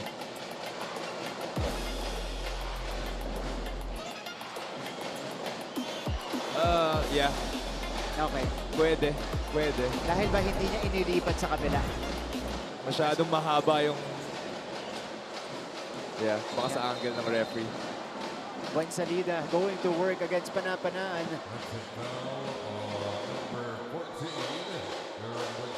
Oh, Buensalida will be charged for this foul. Offensive foul. Kita natin dito, itong rotation ng bigs nagbago para sa Letran. Roque now playing the 4. Yeah. They want a quicker lineup on the court. Oh, si Tapeño pala, sorry. Siya yung 4 na, no? Yeah. 3 bigs here for Letran. They're trying to match the speed of JRU. Salvador! No. Manalili gets it. Tapeño doesn't have the numbers. But he took the shot anyway. No. Kita mo yung energy, yung hustle. Itong JRU squad. Tapeño, 1-on-1. Pero nung tinira niya, 1-on-5 na bigla. Para dito sa JRU. Look at that. All blue shirts. It happens on offense and on defense for JRU. They're winning the foot race so far. Buen salida. Here come the heavy bombers again. Garrupe, no. Lorenaria, yes! Wow! Lorenaria jumping out of nowhere. Getting that big putback. They're just out hustling this Letran team right now. Manalili called for steps.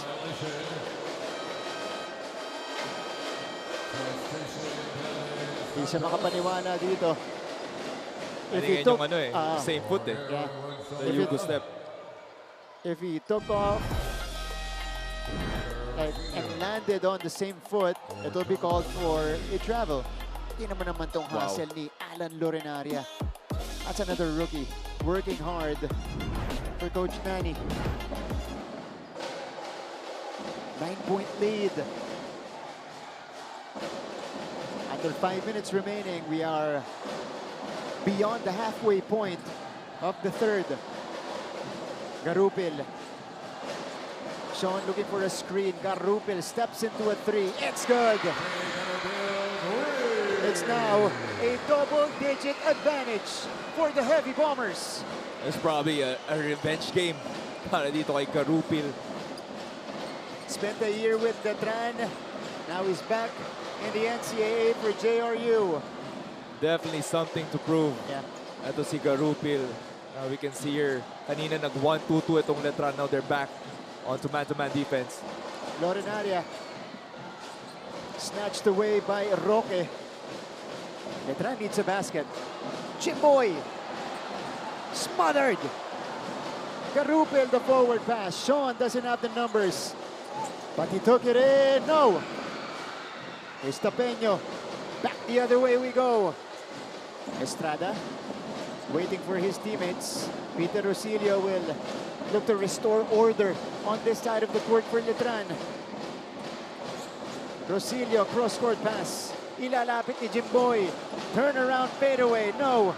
Tapeño with the board. And he gets fouled by Lorenaria. What a defensive stop there by Panapanaan. Moving his feet. Closing out. Blocking pa before that play. Ito si Panapanaan. Ito muna yung 3 puntos kanina ni Jay Garupil. But we have to mention, dahil maganda yung pinapakita niya dito sa depensa, Ivan Panapanaan, when we saw him in high school for Arellano, he was not one of the best defensive player that season in the NCAA Juniors Division. And he's definitely showing it here. It's a game na to. There's 2 points itong 2 points na Letran itong malaking bagay. Just really stop the bleeding. Check this, dudes. Panapanaan has 6 points, 9 rebounds, and 3 blocks already. 3 blocks. Pang endgame na yan eh. Oo, yeah. Yun nga lang. Oh, nagbabalik dito si Harry Herrera. Papalitan si Panapanaan who has 4 fouls. That's a good sign. Yeah. Good to see Herrera back. Of course, he went down with that knee discomfort earlier. Rosilio sends it out. Estrada has 2. He knows it. He pulls the trigger, but he misses. Ito na si Salvador. JRU looking to extend the lead. Herrera on top. Handoff for Garupil, who has 10. Lorenaria. It's down to 5. That's good D played by Rosilio. Only 4 seconds left on Jerry's clock. The Knights will call for a timeout because they are behind by 11 points here in the third.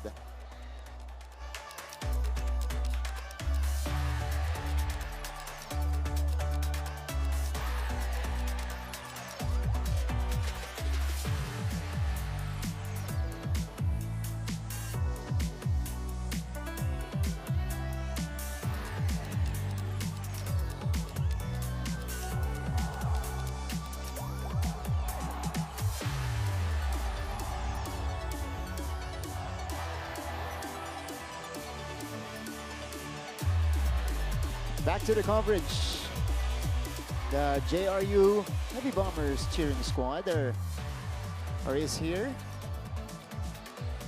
Siyempre, yung mga karamihan dito grade school students ng Jose Rizal University na sumali sa atin, by the way, sa pep rally a few days ago.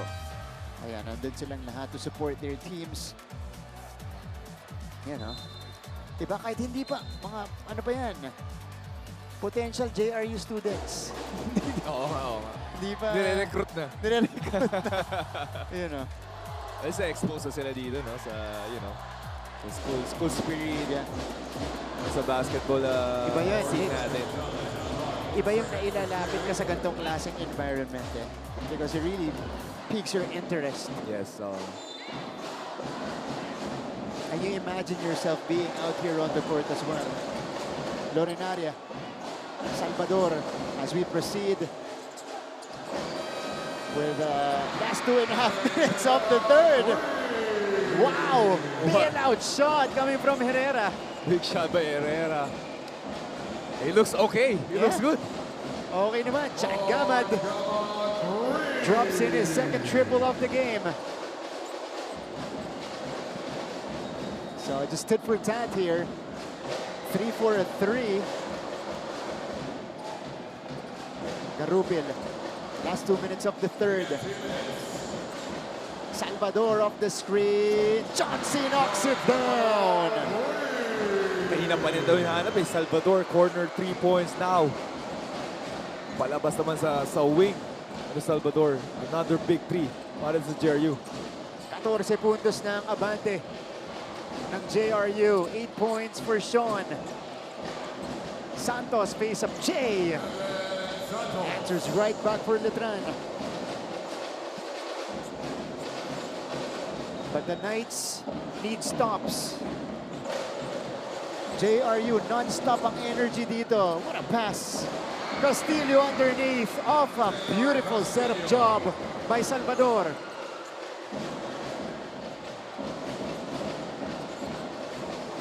Chip Boy from the elbow. Offensive board. But it is snatched by JRU. Lorenaria, yes! Referee calling a flopping there. Yeah. Now everybody's just scoring here. Para sa JRU squad. Salvador leading, spearheading itong atake sa third quarter. The floodgates have opened for JRU here. They've outscored Letran 19-8 in the third. And look at this. Salvador going to the corner. This was a bailout 3 by Herrera, JV. Nakakabawi ang Letran. Ito si Chad Gamad with the answer.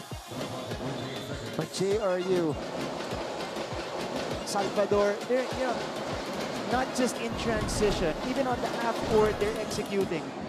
And now nakukuha na yung rhythm nila. Executing itong plays nila. Looking for Salvador. Every time, every possession. Yeah. I think. What a transition for Salvador from being one of the stars of the Mapua Red Robins. It has been a solid debut in the seniors division for him. Kamad from the same spot. Same result for Chad. Steady hands ito si Kamad. His third triple here for this game. 9 points. He is tied with Roque as the leading scorer of Letran. Or leading scorers of Letran. So that's the end of the third quarter. It was all JRU. They've extended their lead to 13, 59 to 46 after outscoring the Knights 19-11 in the third canto. We'll see if that momentum carries over for JRU or Letran. We'll come back here. We'll return for the fourth quarter of this game. Don't go away.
Welcome back to our coverage. Heading to the fourth quarter of this game between the Heavy Bombers and the Knights. It is JRU surprising everybody. The youngsters are ahead by 13 points going into the final quarter. 59-46. Good to have you with us, Martin Javier, with JB Mocon here in the broadcast with Gleison Calpo as our courtside reporter. That's an encouraging start for the Letran Knights. Jimboy Estrada nailing the three. And they need more of those, JB, especially in this first 5 minutes ng fourth quarter natin to climb back in this game. Exactly, Martin. Tama ka. The first 5 minutes is going to be very crucial para sa Knights. It will dictate itong anong mangyayari at the end game. Yeah. Down by 10, but JRU so far they've battled and they've answered all of the attempts and runs of Letran. Eto, Pengarupil, Banggaan with Peter Rosilio.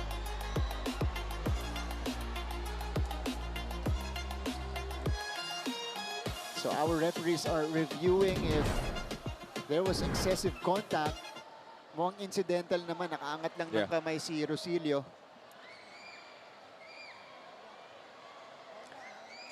Pero kita mo ngayon, I think nagbago na rin yung full court defense itong Letran.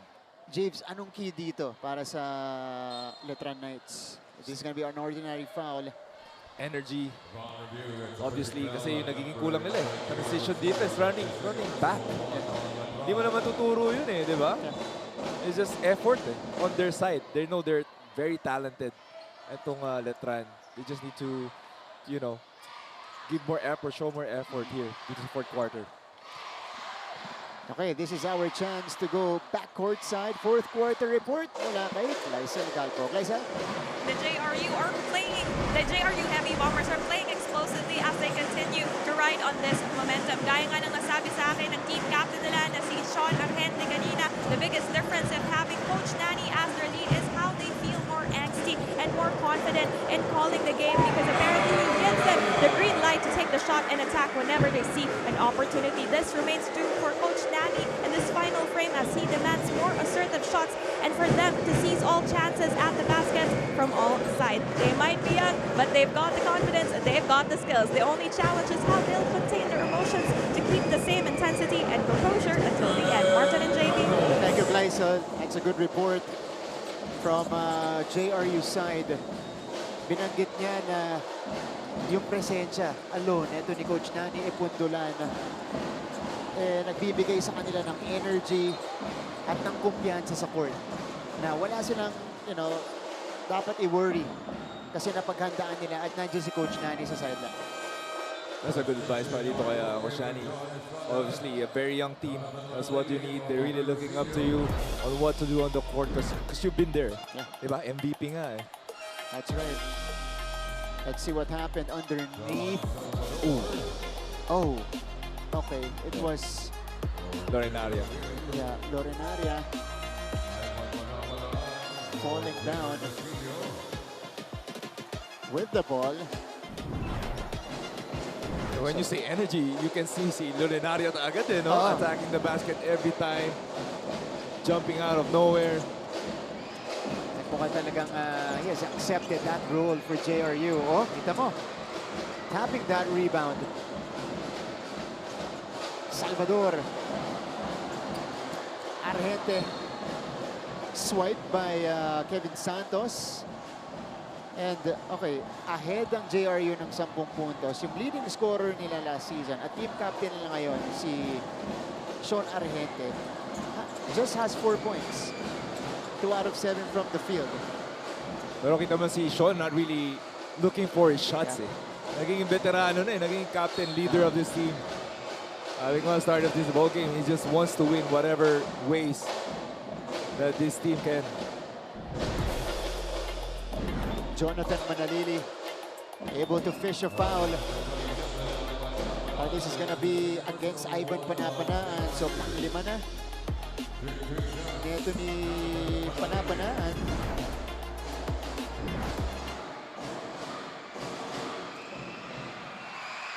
Hindi pa pala.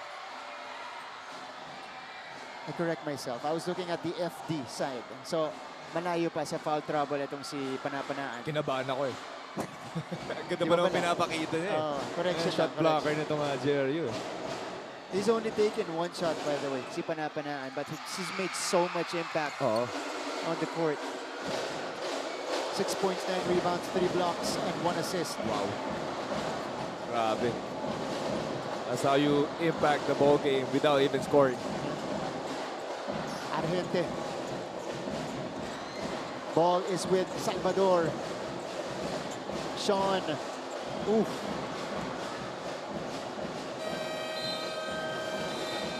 So, shot clock violation against JRU. Lance Benitez is back in the ball game. Letran forcing the turnover.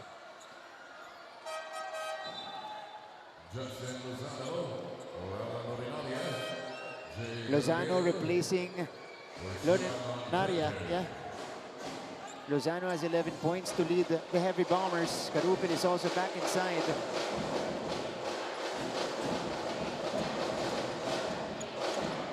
Manalili. Jonathan Manalili against Garupil. Passing it to Santos. Good hands by Benitez. Solid din itong mga bigs ng JRU eh. You know, undersized. But not, you know, not really phased. Yeah. Kung sino mamasya nila, Benitez is also one of those bigs. We thought it was going to be a tough year for JRU because they lost their team captain last year and one of the best players in the NCAA, in Joshua Guiab, who led them in scoring and in rebounding as Lozano hits back iron on that shot. Pero maraming humalili. Dun sa iniwan ni Guiab, Chad Gamad, missing. Diretso kay Tapeño, wala pa rin. Panapanaan finally collects for JRU. And the Heavy Bombers had the luxury to waste some clock here. They no need to hurry on offense. Garupil. Oh, Benitez has the lane. Sabi mo nga, Joshua Guiab.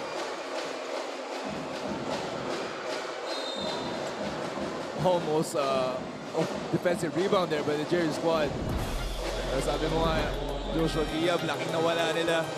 Pero that, not only one player filled that spot, a couple, probably 3 big men filled that spot. As we can see here, Benitez scoring that bucket with assist by Garupil. 63-51. But it's also luxury, no, Martin? Yeah. Kasi if you have Guiab, alam mo, mapunta sa kanya bola eh. Yeah. Now you have bigs who does the dirty work. Eh. Screen lang, rebound, not really looking for the ball. If open, tira, ganun ka simple. And I think yung backcourt din this year ng JRU, you know, takes all the pressure away from the bigs. Young, pero solid and composed. And si Salvador. Kumpiyansa. Yeah. Argente, Glorinaria. Nagpapakita ang gilas dito. Panapanaan. It stays on this side of the court. 16 on JRU's clock. What a showing so far. Again, I mentioned on top of the coverage, and Gleisel also mentioned in her first report, 12 rookies on JRU this year. Safe to say, at least they're one of the youngest teams in the league. But they're showing some experience here. And Salvador hits double figures with that basket. What a debut for Sean Chauncey Salvador. A few months ago, he averaged 14 points for the Mapua Red Robins. This is his transition now to the seniors game. And so far, it's translating very well, JV. Doesn't look like a rookie out there to see Sean Salvador. See here, floater. Kevin Santos on you. Easy bucket there. Yeah. Pero 13 points now, up by GRU, 6 minutes left on the clock. It was on the bump of Salvador on Manalili as Manalili gets away. Only the second basket of the game for Manalili. Salvador. Back to Chauncey. He has 9 to shoot. Corner shot. Garupel too strong. And off the side of the backboard as well.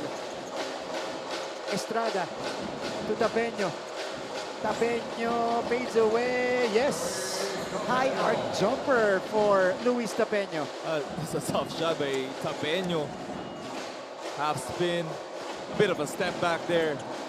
High arcing shot. Down to a single-digit lead. Halfway mark of the fourth. Fourth shot by Salvador. Not really the best option for them. Estrada floats it. Comes up short, gets it back, sends it out. Manalili is all alone. He knocks it down. 5-0 spurt. Or make that a 7-0 spurt for Letran to trim the lead down to just 6. Let's take a look at the action here. Tapeño. This was the fade and the hit. And all alone was Jonathan Manalili for this triple. Letran trying to make a run.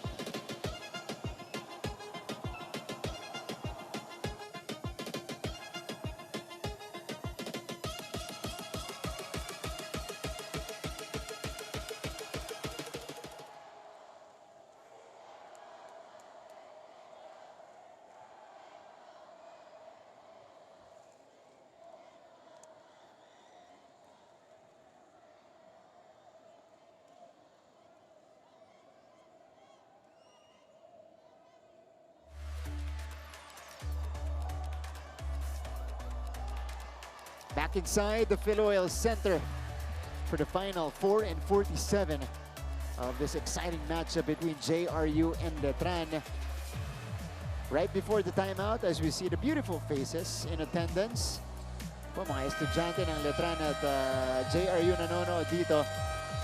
So before we proceeded to the timeout, Letran was able to mount a 7-0 run to cut the lead down to 6 points. And if you're JRU, you gotta be careful.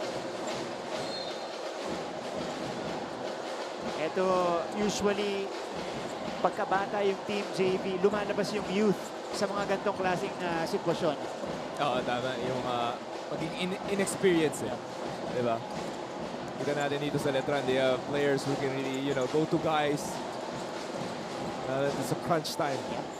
As the pressure increases in the final minutes of the game. But that's good execution after the timeout for JRU. Panapanaan was alone underneath. Yeah, pass by Sean Argente, actually. One of the vets here by the JRU squad. He has to take over and has to control their offense. Talking about Argente in this juncture. Tapeño gets fouled again. Is really comfortable with that back to the basket game. Eto, Sean with the extra pass inside. Little resistance from Tapeño that time around. Not the best of rotation there para sa Letran. Gaman. Jim Boy saw an opening. Misfires again. Estrada is now 5 out of 13 from the field. He has a little bit of everything though. 11 points, 5 rebounds, and 4 assists.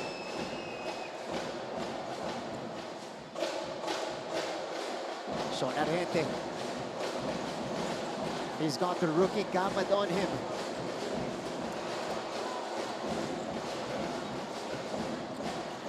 Garupel now surveys the situation. They go to Sean. Left it short. Fresh 14 on the clock.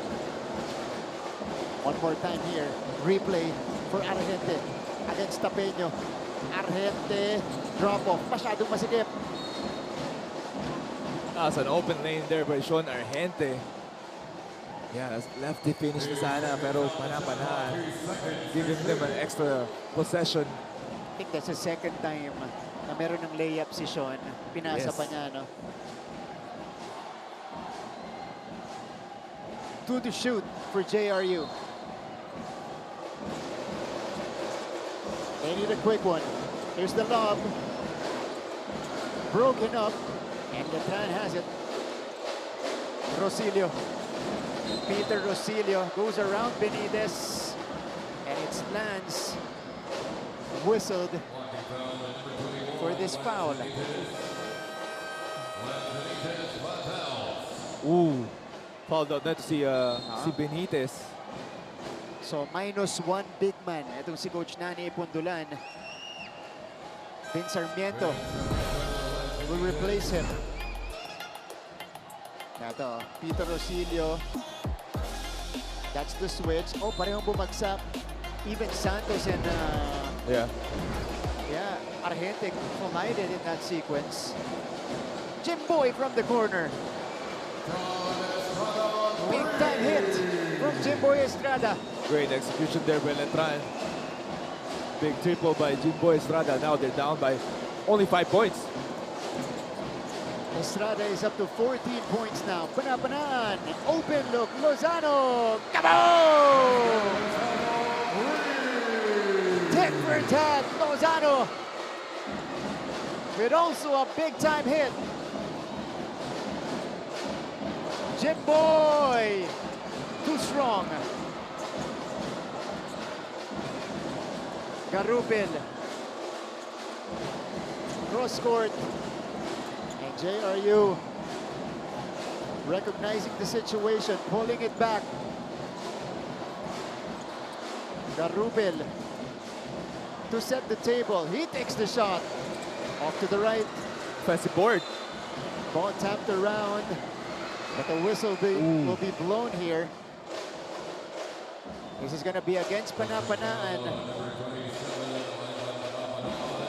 The players on the court want a review. Feeling nila walang foul.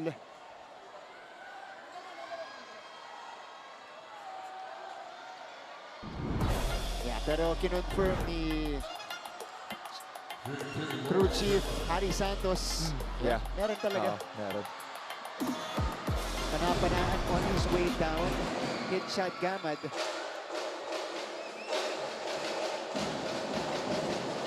No problem for Chad on the first. This is a solid debut as well for Chad Gamad. In double figures in his first game in the NCAA. 10 points already. 2 free throws plus 3 triples. So totoo nga yung sinabi sa akin ni Father Vic. Oo, abangan talaga si Gamad. Actually, he has been stepping up while to sa Letran squad.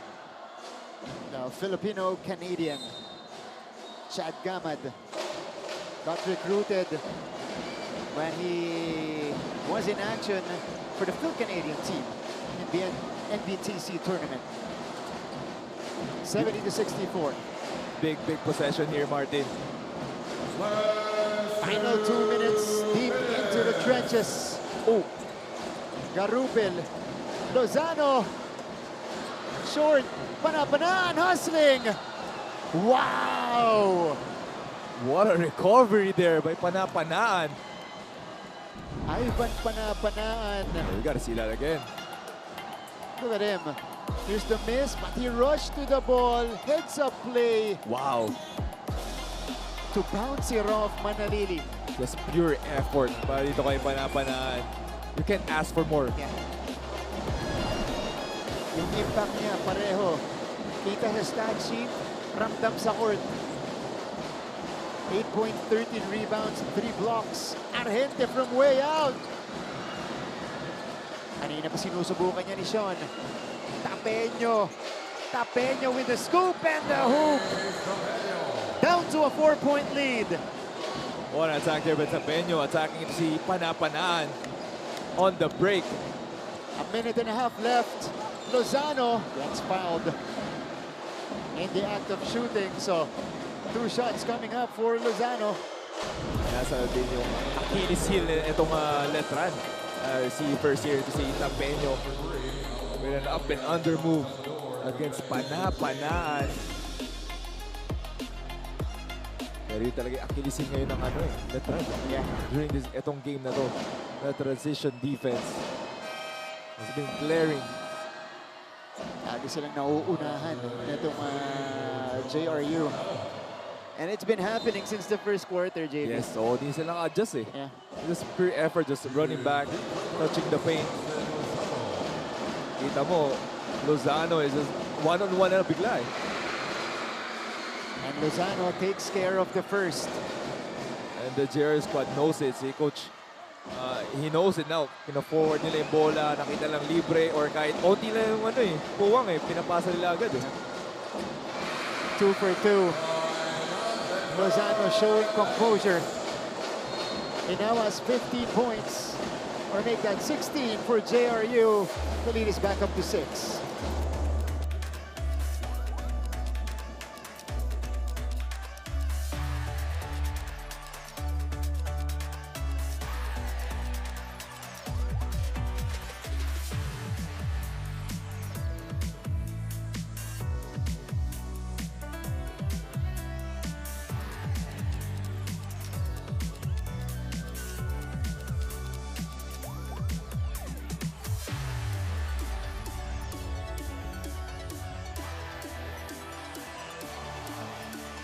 Spider-Man is in the building, pulling out the web shooters.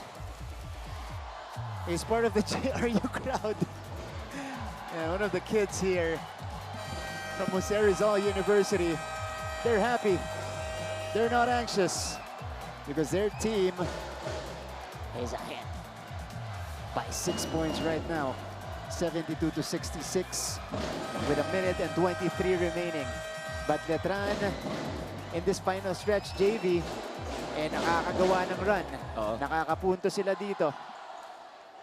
It's been a bit late lang, no? Yeah. Pero solid sila. Itong the last 5 minutes of this fourth quarter. Ito yung Letran team na inaabangan natin talaga. Let's see. They gotta score in this next play. Manalili to inbound. Gaman. Manalili. Chat for 3. No. Oh, they needed that one. Instead, it's JRU organizing the play on the other side. Approaching the final minute. Can JRU get their first win? Sean. No. Santos secures it. Letran needs to hurry. Manalili gets the whistle. JRU already in the penalty, so 2 shots for Jonathan Manalili. That's one way to do it, stopping the clock. That was Jonathan Manili. Now he has a chance to get the couple of points to bring down the lead. Panapanaan just fouled out for Jose Rizal University. He finishes the game with 8 points, What a game. 14 rebounds, What and a 3 game. blocks. Solid big man. Ito Yeah. si Panapanaan. This is an early candidate for Defensive Player of the Year, for sure. Ito si Ivan Panapanaan. Manalili calmly sinks the first. He reaches double figures with that free throw. 10 points, 3 rebounds, and 3 assists in his debut for the Letran Knights. Short on the second, but he gets it back. Manalili is doubled. Letran needs a hoop. Manalili attacks. Manalili, no. Santos fouled. So Kevin Santos will be tested anew. lot of contact on that drive by Manalili. But no whistle. Instead, they called it on Kevin's follow-up. Oh, dalawa sumabay dito kay Manalili. Definitely a foul. Pero kita mo nung na-foul daw sa panapanaan.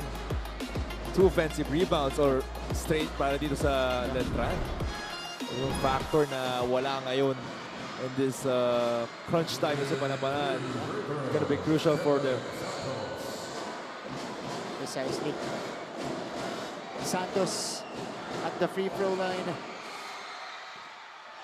In and out on the first. 30 seconds, 32 seconds left on the clock. It's probably 2 or 3 possessions left here in this game. He is 1 out of 3 in this game. 1 out of 2 on that trip, so 2 out of 4 in total.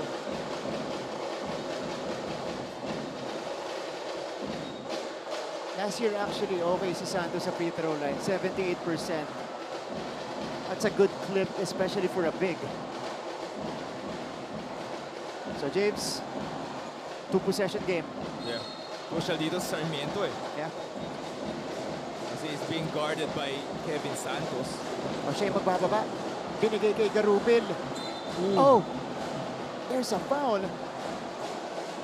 But that was the foul to give for Letran.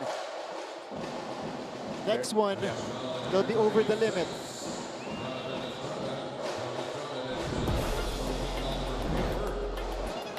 It's gonna be interesting kasi 25 seconds left on game clock, 18 seconds left on the shot clock. Are they gonna foul? Are they gonna play the fouling game, the free throw game to stop the clock? Yeah, the thing is, JRU has done so well at the free throw line this game. 12 out of 15, James. You gotta pick your points. Yeah. If they don't get this steal right here, I think they're gonna foul. So Garupil to trigger the ball in.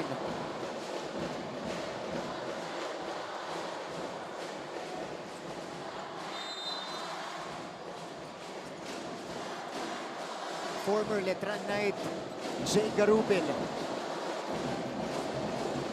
looking to get one against his former team. Salvador, they're not fouling. What a bind! Oh, Letran gets the steal. They need to go quickly. Manalili gets the whistle. He heads to the line for 2 shots. Sorry possession there. Look at that. Hindi na solo clean di eh. So Lorenara. Jim Boy with a swipe. And then Manalili knew what he had to do in transition. Ito na. Ito na talaga yung test kay Jonathan. First game in the big boys rank. So far, he has shot 50% from the line, 3 out of 6.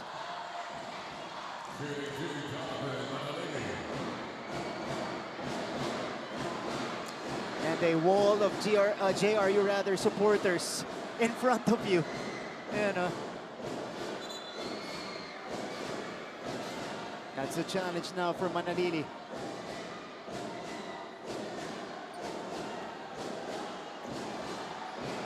First one.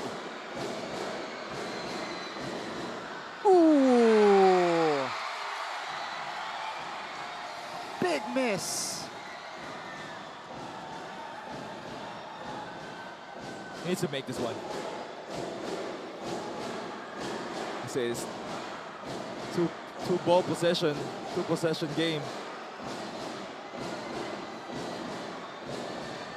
One more for Manalili. He sinks it. 1-possession game. Coach Nani wants to draw up a play. 14.1 seconds left in the game.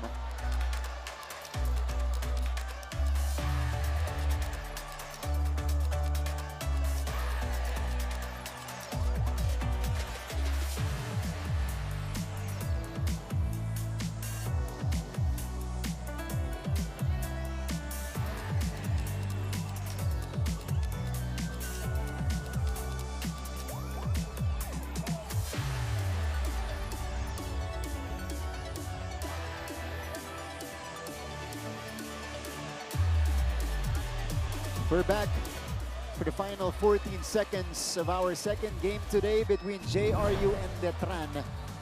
And JRU ahead by a possession, 72-69. Coach Nani drawing up a play to secure at least an inbound JV and to force Letran to foul. I think what they're gonna do is what they did earlier. Yeah. Si Sarmiento getting the ball. Pero you can see here itong Letran putting any pressure. Oo nga. Nakaset up sila dito sa half court. Okay. We need the players back on the court So as we resume action. Yeah, there's definitely, I think there's a decoy. Para dito sa Letran zone, it's obviously gonna be a quick double. So expect, itong JRU needs to expect that quick double.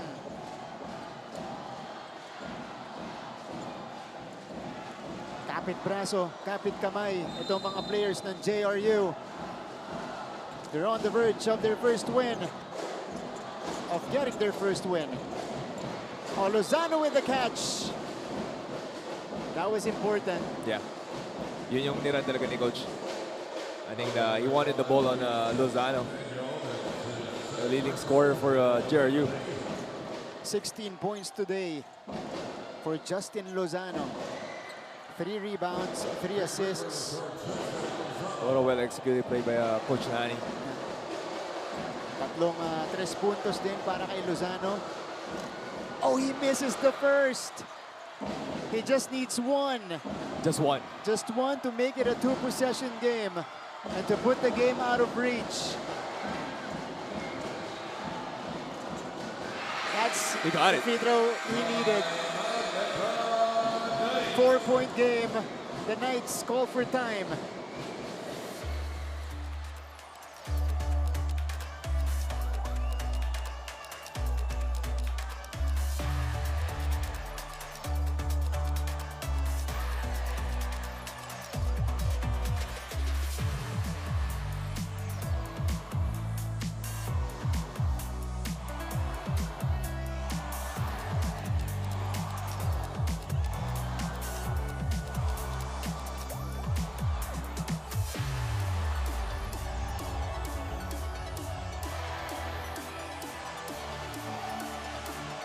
We're back inside the Phil Oil Center. We're not yet done here in our second game today.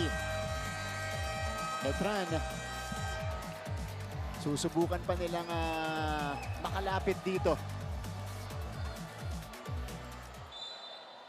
Coach Allen calling for a timeout. That was his final timeout. Wala nang timeout parehong teams natin, JV. But Letran, next sequence, do you go for a 3? I think with their lineup, they can look for Gamad. But they have Manalili who can really attack the basket. I'd go for a quick 2. Alley-oop probably. But they inserted another shooter in Joven Baliling here. First entry in the game. Gamad! No! And JRU secures the rock. And the win.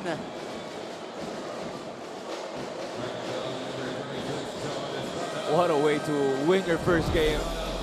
If you're Coach Nani, a big, big upset here. Yeah, that was honest defense played by the Heavy Bombers by Salvador on Gamad. Not allowing him a clear shot. But Justin Lozano with the finishing touches here. Hold on. The door is still slightly open. Yeah. Buti walang 4 points dito. Kundi isang one possession game lang to. Ooh, he missed both.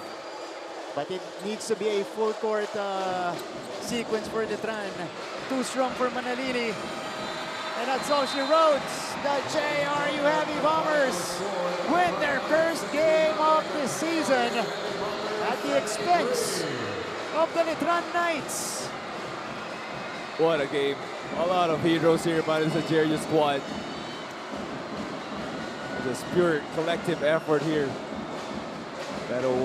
That's gotta hurt for Letran Knights. The new era of JRU begins on a winning note. Brand new head coach and former NCAA MVP, former King Bomber, Coach Nani Epondulan, leading the way. And they started off with a win against Letran, 73-69.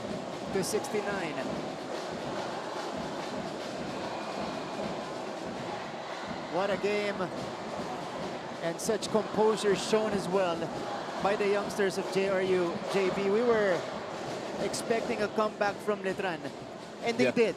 They came back in the final minutes. It was a bit short lang. I think, sabi mo nga, the first 5 minutes of that fourth quarter is going to be crucial. That first 5 minutes, it was won by the JRU. Pero nakahabol itong last 5 minutes of fourth quarter itong Letran. But it was just a bit too late. And look at the celebration here for JRU. And let's listen to their school hymn.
The final score is 73-69. We'll go to a quick break.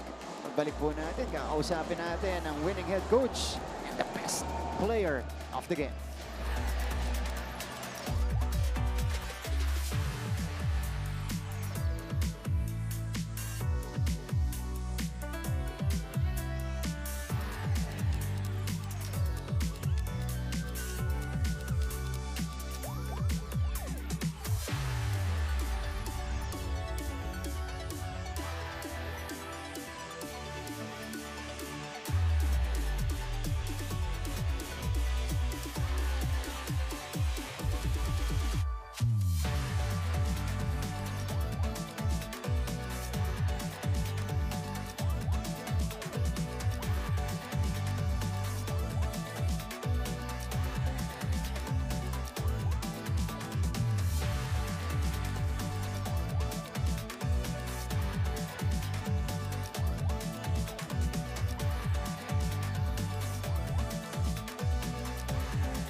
post-game coverage.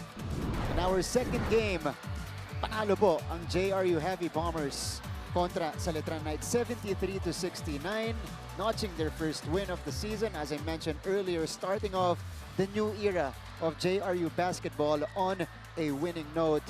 And at the helm of that JRU team, nandito po ang ating winning head coach. Pakilala ko muna, kailangan ng introduction to Former NCAA MVP, former King Bomber, nagdala sa JRU sa finals noong season 77, Coach Nani Epundulan. Coach, congratulations. Thank you, Congrats, thank you. Coach. Thank you, thank you. Coach, this is a full circle moment for you. Of course, alma mater mo to JRU. Unang laban mo as head coach, unang panalo kagad ang nakuha nyo. Thoughts mo dito, masasabi mo sa performance ng players mo? Well, lagi ko naman i-reiterate sa kanila na sabi ko sa kanila na bigay na nila lahat kasi nung press conference pa lang, nobody's expecting us na kung ano yung magiging performance namin, coming from a seller talaga. So sabi ko sa kanila, gawin namin gasolina to para, motivation to para every game. Mapakita natin kung talaga ano ba yung capability ng team. Coach, pasensya na, in-age reveal ka namin. Kanina pa kami season 77 ng season 77. Pero gusto lang namin banggitin na MVP ka. Now you're the head coach of JRU. Coach, tanong ko lang, anong magiging identity nyo going, for the next games? Kasi now nakita namin, it's a bit of run and gun. You're looking for your shooters. Sorry, a bit technical, pero anong gusto mo maging identity para to sa JRU ngayon? Well, ang sabi ko naman kasi lagi namin sinasabi na kung merong tatakbo, dapat kami kasi yung height nga namin. Pero with regards naman sa defense namin, we like to play more on the half-court defense. Para, hinahayaan namin mag-execute na lang na mag-execute yung para, low-scoring ball game sana. Yeah. Pero still, napakarami rin talagang scorers ng Letran para be able them to maka-score pa rin ng ganyan pa rin karami. Coach, there's a lot of pressure for you this coming season. Doble yung pressure dahil karamihan ng player mo, bata. You have 12 rookies on this team. Anong klaseng proseso yung naganap ng off-season? Kasi napapansin namin kanina yung JV all throughout the game. Di sila bumitaw dun sa tinatakbo nyo sa ensayo. They were in system always. Tsaka yung buy-in nila, talagang naniniwala sila dun sa in-establish muna na sistema. Well, number one na ginawa namin ng off-season is, sinali namin talaga sila sa maraming liga. For them to experience yung physicality. Kasi most of them are coming from high school. So yun nga, sinali namin sila sa maraming liga para ma-experience nila yung physicality going sa college. So yun nga, yung maturity din, marami kaming games ng preseason na close pero hindi namin talaga makuha yung panalo. Siguro with tulong ng mga sinalihan namin, naitawid namin tong game namin sa Letran. Coach, sa akin naman, anong nafe-feel mo ngayon?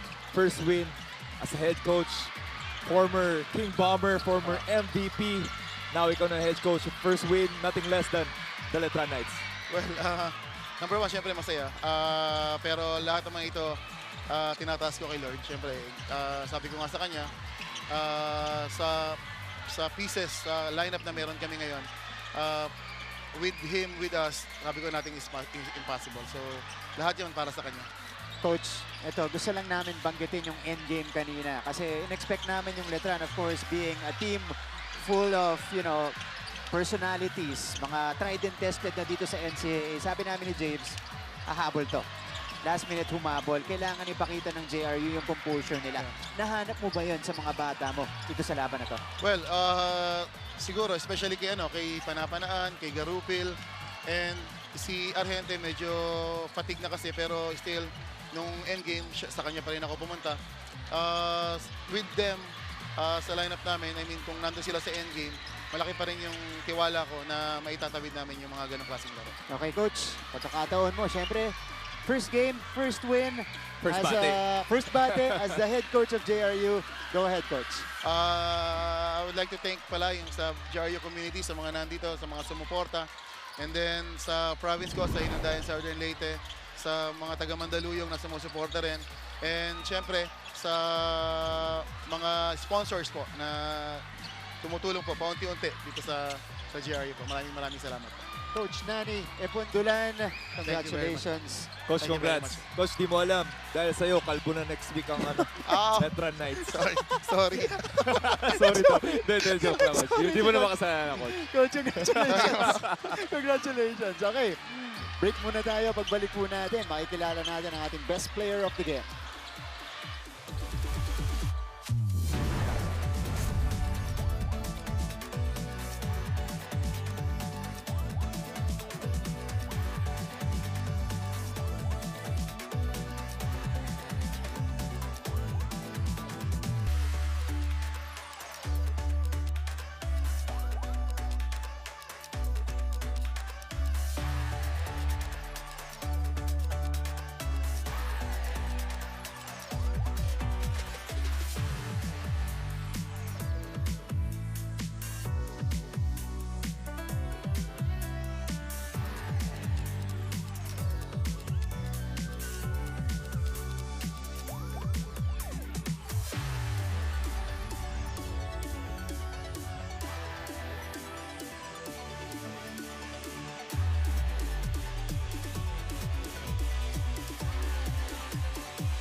Okay, back to the coverage. 73-69 ang ating final score dito. First win for the Heavy Bombers. As promised, we present to you our best player of the game. Katabi natin ngayon, Justin Lozano. 16 points off the bench to. Hindi. Start ka? Nag-start pala itong si Justin Lozano. Justin, congratulations. Thank you po. And you are one of the few holdovers. Yung mga natira dun sa previous lineup dito sa JRU. Unahin muna natin. Anong masasabi mo dito sa unang panalon to, especially against a team like Letran? Yung masasabi ko lang po na sobrang saya po. At lalo na po, madami pong nanood sa aming mga estudyante po. Ayan. Ano masasabi? Ayan, suporta ng mga estudyante. Opo. Nakatulong ba yan? Naging boost ba yan sa inyo? Nag-boost po yung moral po namin, pati yung stamina po namin kasi naririnig po namin sila. Yun. Effective pala yung support ng crowd. Oo. Sige, bago ko ipasa kay JV dito, kasi nabanggit ko, isa ka sa mga natira. Isa ka sa mga, kumbaga, veteran na nitong JRU team na to. And you're surrounded by first-year players, rookies. Ikaw as a leader, paano mo sila minomotivate, tsaka paano mo mini-maintain, nililid yung team mo sa court? Minomotivate ko po sila to the pag nadadown sila, inaangat ko po sila. Tapos, may mga times po na nawawala po sila sa mga scenarios, yung mga play. Yun, nire-remind ko lang po sila na laruin yung level nila. Okay.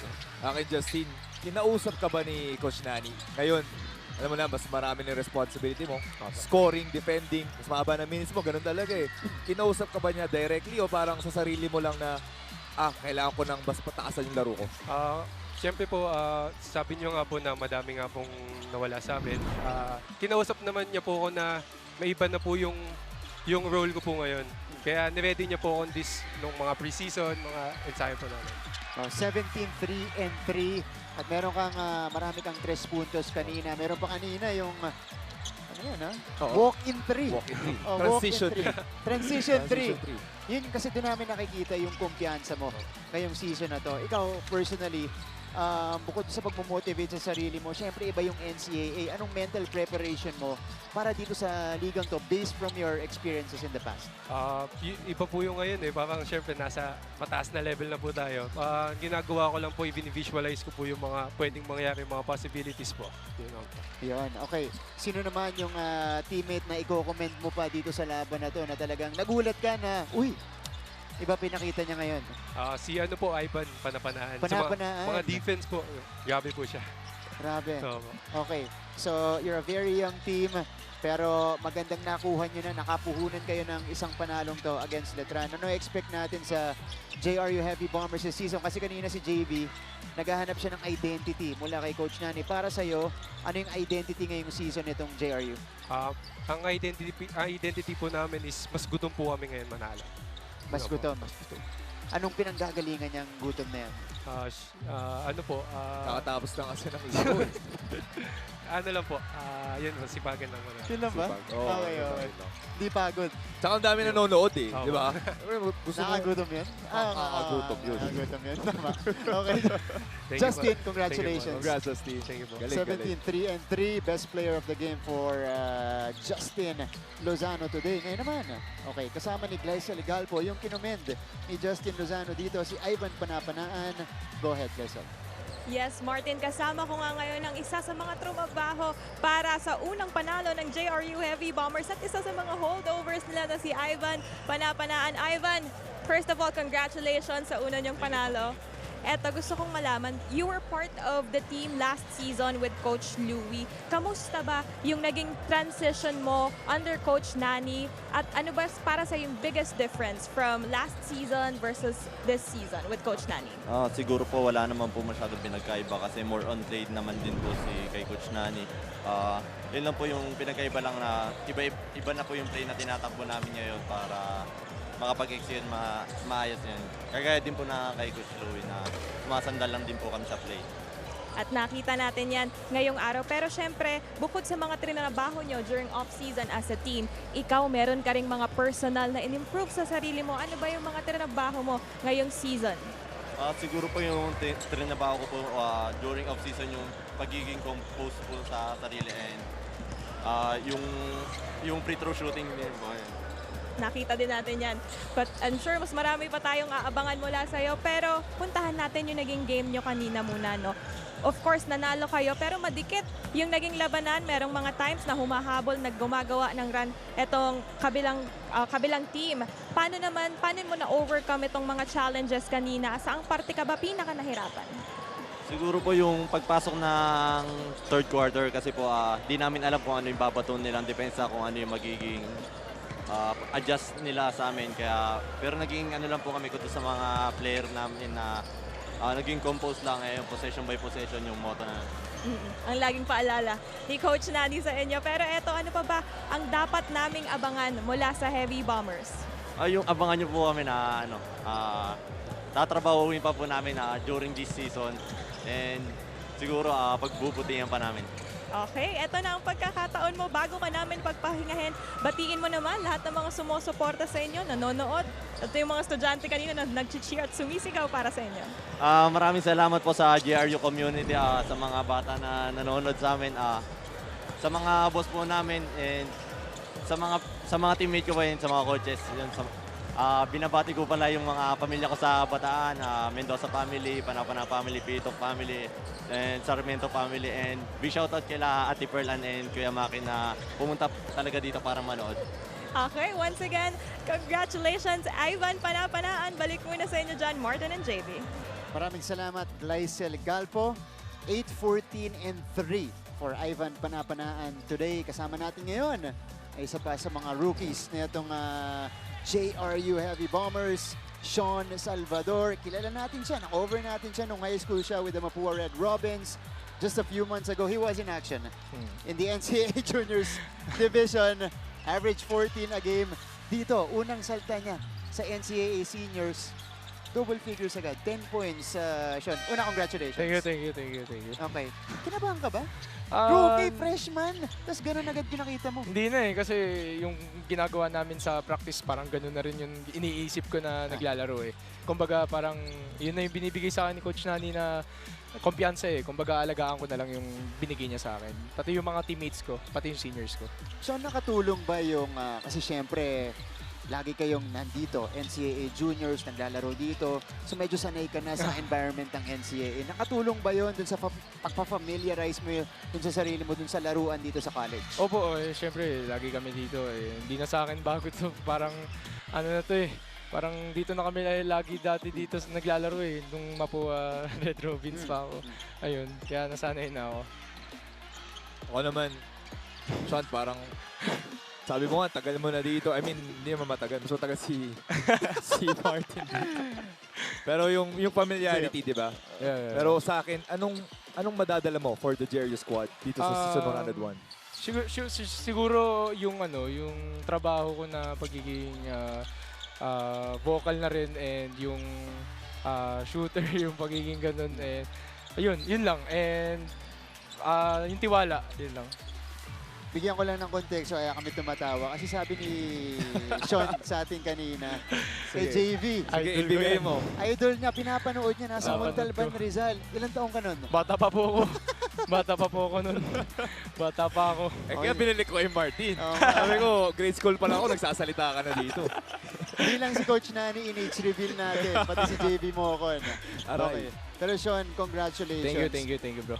Anong masasabi mo dun sa effort ng team mo today? Alam mo, marami kayo, rookie, puro first-year player.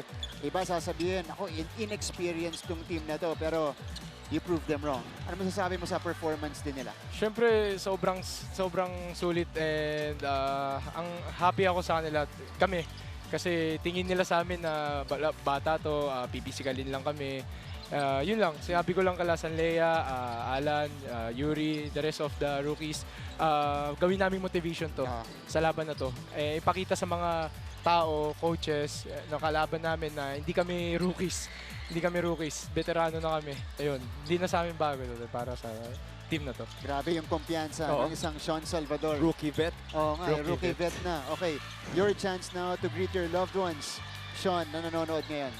Binabati ko nga pala yung family ko sa Montalban, Rizal, si Mami Ibab, Tatay Dondon, kapatid ko, si Andrea Salvador, si Nanay Luz, yung mga family ko sa Atanasio, pati yung mga kaibigan ko doon sa Montalban, sila Cedric, Dirk, and EJ, Jerome. Ayun, pati yung mga tumutulong sa amin sa JRU, kala Boss JB, and pati sa JRU community. Yun lang. Panoorin mo ulit si JV pag dumayo sila dun sa... may laro kami next week. Hindi, joke. Okay. Sean Salvador, Thank you. Congratulations. Thank you. Good job. One of the standouts of this game with 10 points for JRU, second leading scorer ng Heavy Bombers ngayong araw na to. Star of Mapua now with JRU. And this is a convincing first win for them. Now, we check out the final numbers of this game. Look at the performance of JRU here. At ang hindi pa natin pinapakita dito, JV, one of the factors, yung fast break points. Yeah, definitely. The fast break points, points of turnovers, it's parang 22-8. Sobrang laki ng difference doon. That's been the factor here para sa game na to. JV, are you surprised na ganito yung klase ng advantage dito sa points in the paint netong Heavy Bombers? 32-20.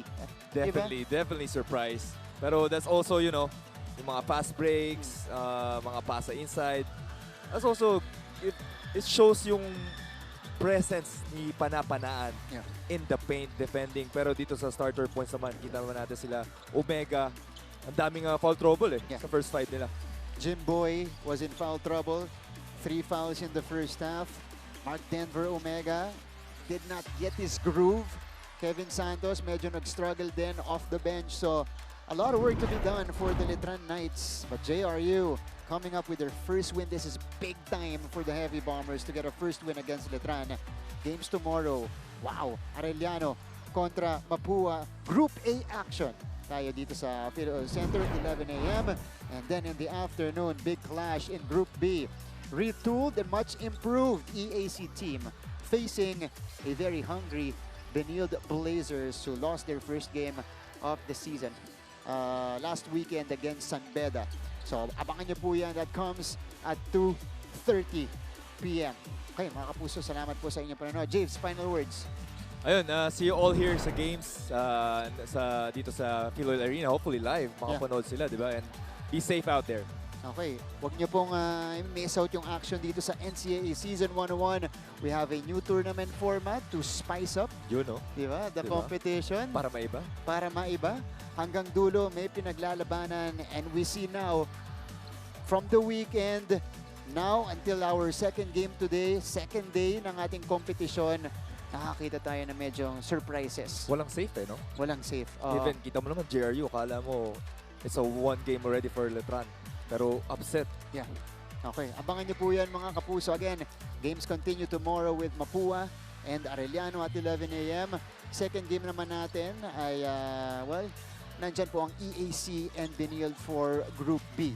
Okay, pero kanina po, kung na-miss out niyo yung action, panalo ang Perpetual kontra San Sebastian 67-54. It was Mark Goho Cruz leading the way with 15 points. Dito naman, panalo ang JRU 73-69 kontra Letran with, of course, Lozano leading the team with 17 points. Okay, mga kapuso, maraming salamat sa inyong pagtutok dito po sa aming coverage ng NCAA Season 101 inside the Phil Oil Center. It's only day 2. We got more basketball to come, more spicy basketball to come here in the competition. We'll see you back here tomorrow in our coverage.